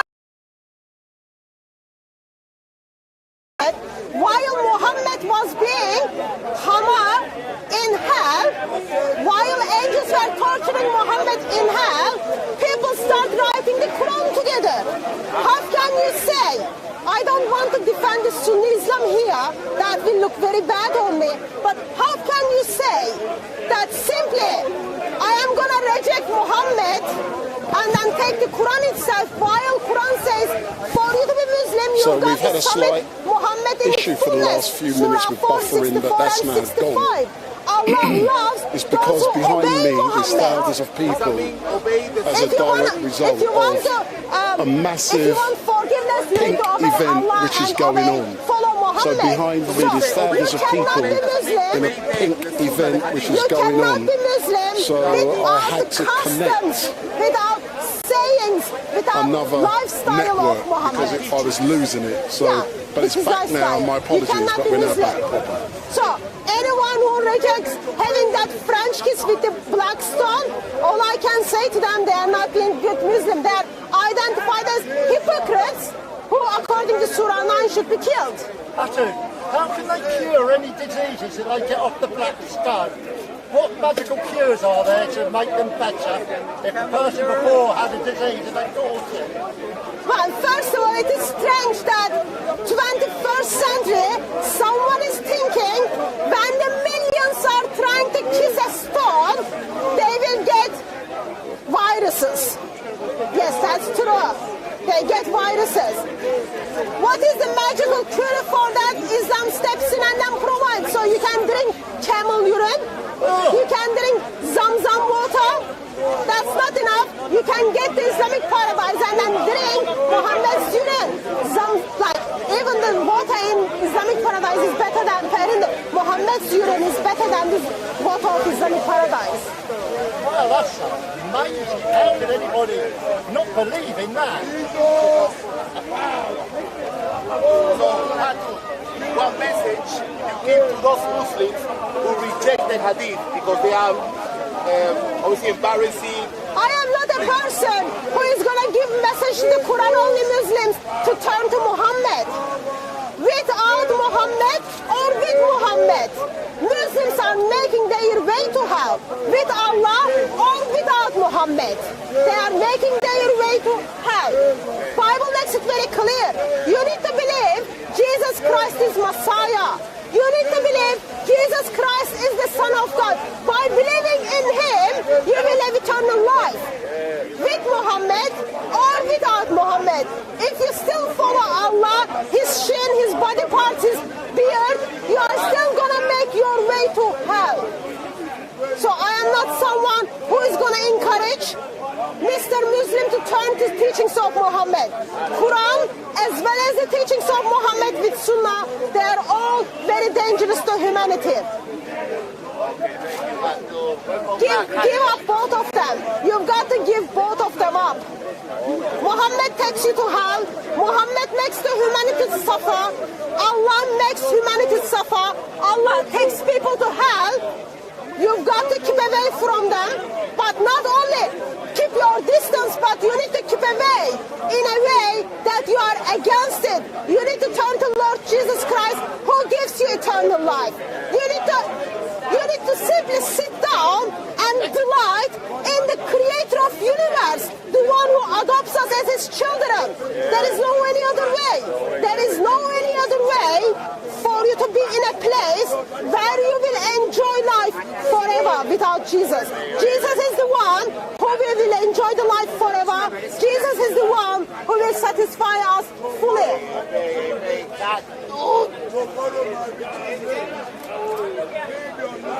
Are you Muslim? yourself?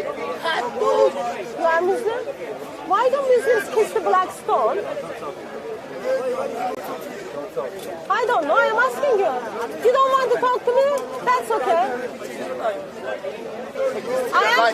Questions, I'm still alive. I was walking dead. I was walking dead until Lord Jesus Christ found me and rescued me. Now I am alive in Him. I will be resurrected on the day of judgment. I will be spending eternity with my crying God. I've been supporting Liverpool for more than 50 years. So watching you wearing this, I'm going to Everton, maybe. I go to Everton. I've been with you supporting Liverpool supporter for over 50 years. But because of you. Are you support Liverpool because of me? Or because of... I don't know what you say. Listen, one, because of you support Liverpool, I'm going to switch. I don't support everything. Never put your faith in human beings. Put your faith in Lord Jesus Christ. Humans will disappoint you.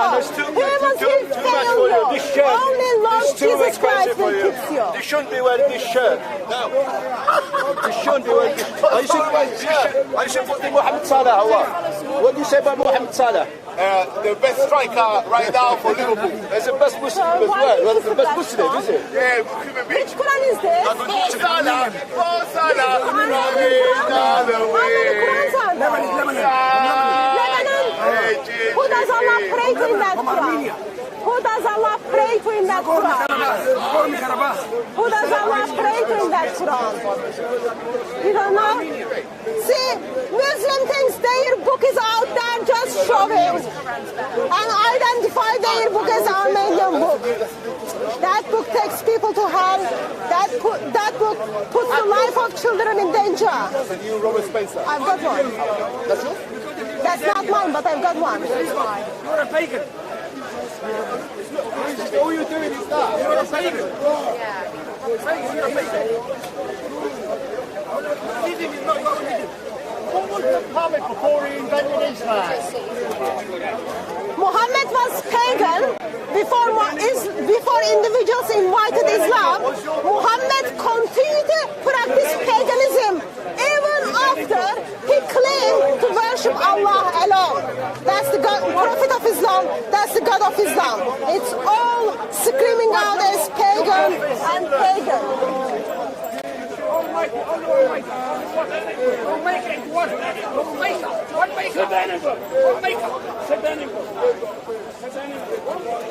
I find it strange. This gentleman is saying. It's just you're going to be talking to me tomorrow at 11 o'clock. I'm Mark.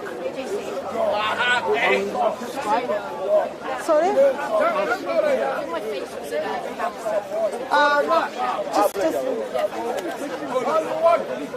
I sent you an email last week and you couldn't talk to me. You're going to be having an appointment. Oh, got it. Okay, sorry. Yeah, That's me. Sorry. Nice to meet you. Nice to meet you, sir. Have to come say hello. Okay, thank you.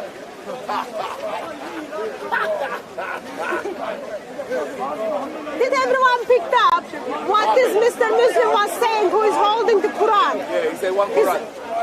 Oh, he still says that? That's heartbreaking though. Even Muslims don't say that. No, he was saying there is one maker. He was saying there is one maker. One maker? Maker. He thinks, according to Islam, Allah is the only one who made everything. Versus according to Quran, Allah is the best of makers. And the best of creators. Best of makers. Yeah. So creators, makers. Imagine. Muslim thinks Allah is the only creator versus Allah himself says, I am the best of them. So there are many of the creators. I am the best of them. But while Allah says that, I want to underline Allah is a liar. Why? Why? Because according to Quran itself, Jesus is the creator. According to Quran itself, Jesus is faster creator than Allah. Faster. Allah makes Adam. Allah gives Adam his own spirit. Spirit of Allah circulates in the body of Adam.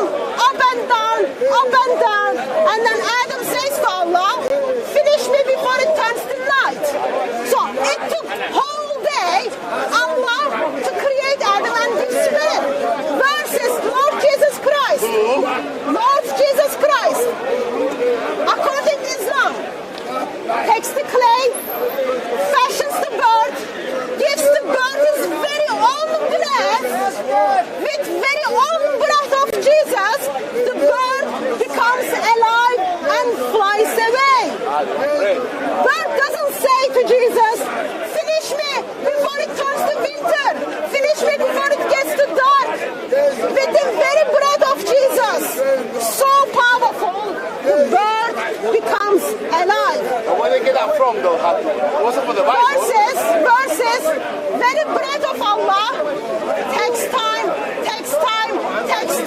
for human to happen.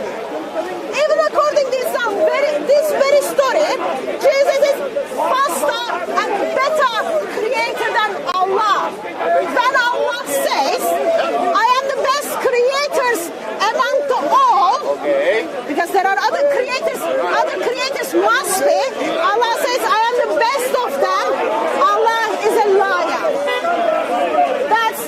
That's all I can say. Allah is a liar. We can't do much about it, of course, when Allah is liar. All we can do is tell Muslims that. Sorry? Are you still on ban here? Are you still banned from here? Because they might look for you. How is your life, sir? What is your name? I'm not gonna answer that personal question. It's okay. I think I'll just keep my name private. I'm a Christian. Okay. Yeah. You were banned here once. Are you still on ban here? I don't want to answer that question. Oh, yeah, that's fine. That's okay. Yeah. See, they shouldn't have banned you. It's Speaker's Corner, not Sharia Corner. Once upon a time it was Speaker's Corner. Once upon a time. No, I don't think now it is Speaker's Corner. I think it is heading to Sharia Corner. Sharia Corner.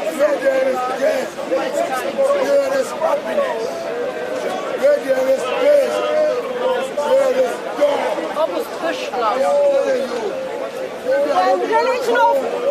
Followers of religion of pieces are very peaceful. Exactly. Very peaceful. Thank you, my darling. I'm going to be packing up today at 6 o'clock. Thanks a lot. Welcome back, my dear. Thanks a lot. Part-timers are going. Hey, I'll do 1 till 6, that's it. I get cussed by wifey. So we're now going to be packing up in a few moments because I did say that 6 o'clock I'm out of there. So all I can say is that I did say 1:45 I'm packing up and it's now 1:45. So all I can say to everyone who's watching, thank you very much for watching. And as we can see, Hatun is back. She's back in a regular spot.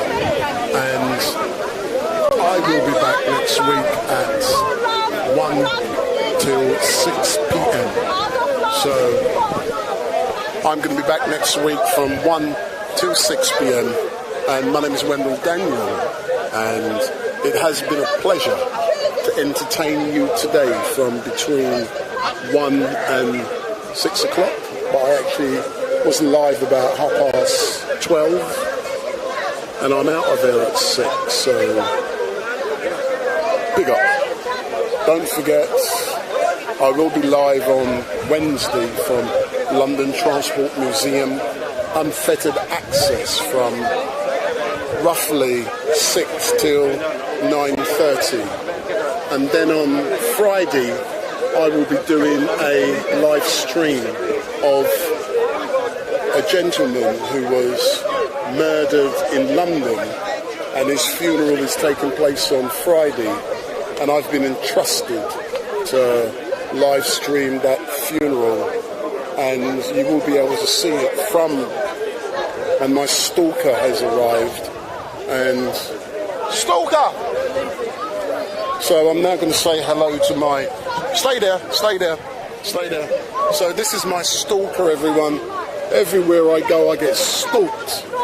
So if you put the microphone on, so you're lucky I was just shutting down. Because I got to go. So literally 2 minutes if you put the microphone on. So I want to come to watch people. I didn't know Pink was on today. I didn't know Pink was on today. But we're hearing the music in the background. So yeah, so good afternoon. So what time do you call this? Late. So you always bloody late. You go by black man time, innit? Yeah, black woman time. Extra late. Yeah, so what have you done today? Are you here to see Hatun, who's back for the first time in 6 months? Yeah. Or are you coming to see Pink? Well, I actually got trapped because I got involved in the music for the ULEZ protest. They had a big disco in a red bus in the ULEZ protest. And I saw that when I got here at 12:30. Did you? But I thought boring. You know when you see it all, there ain't nothing I haven't seen. Yeah. But I like the music. So you're going to shake a leg, so I'm shutting down now. I shook a leg. So people are more interested in Hatun, not you. Because then who's that woman who's always stalking StreetMic? Look, see my hands. So discreet that was. Oh, God, it's falling on the floor. What's his name has come back? Craig. Oh, we didn't go for good. No, I saw him in the week. Oh, right. No, I saw him on Wednesday. No, he says he's going back. He's only back for a couple of weeks. I like it. Yeah. As I said, we're shutting down now. So all I can say, see you next time, yeah? All I can say is thank you very much for watching and goodbye. So we are back next Sunday from 1 till 6 p.m. and I'll be back on Wednesday and also on Friday, and also we got the Pride event on next Saturday. So for the big stuff, I'll be doing a Pride event next Saturday. So if you're not interested in London Transport Museum or the funeral, tune in on Saturday for the Pride event. So I'll be doing that, and I'll also be back at Speaker's Corner next Sunday, 1 till 6 p.m. So thank you very much for watching. And I think all I say now is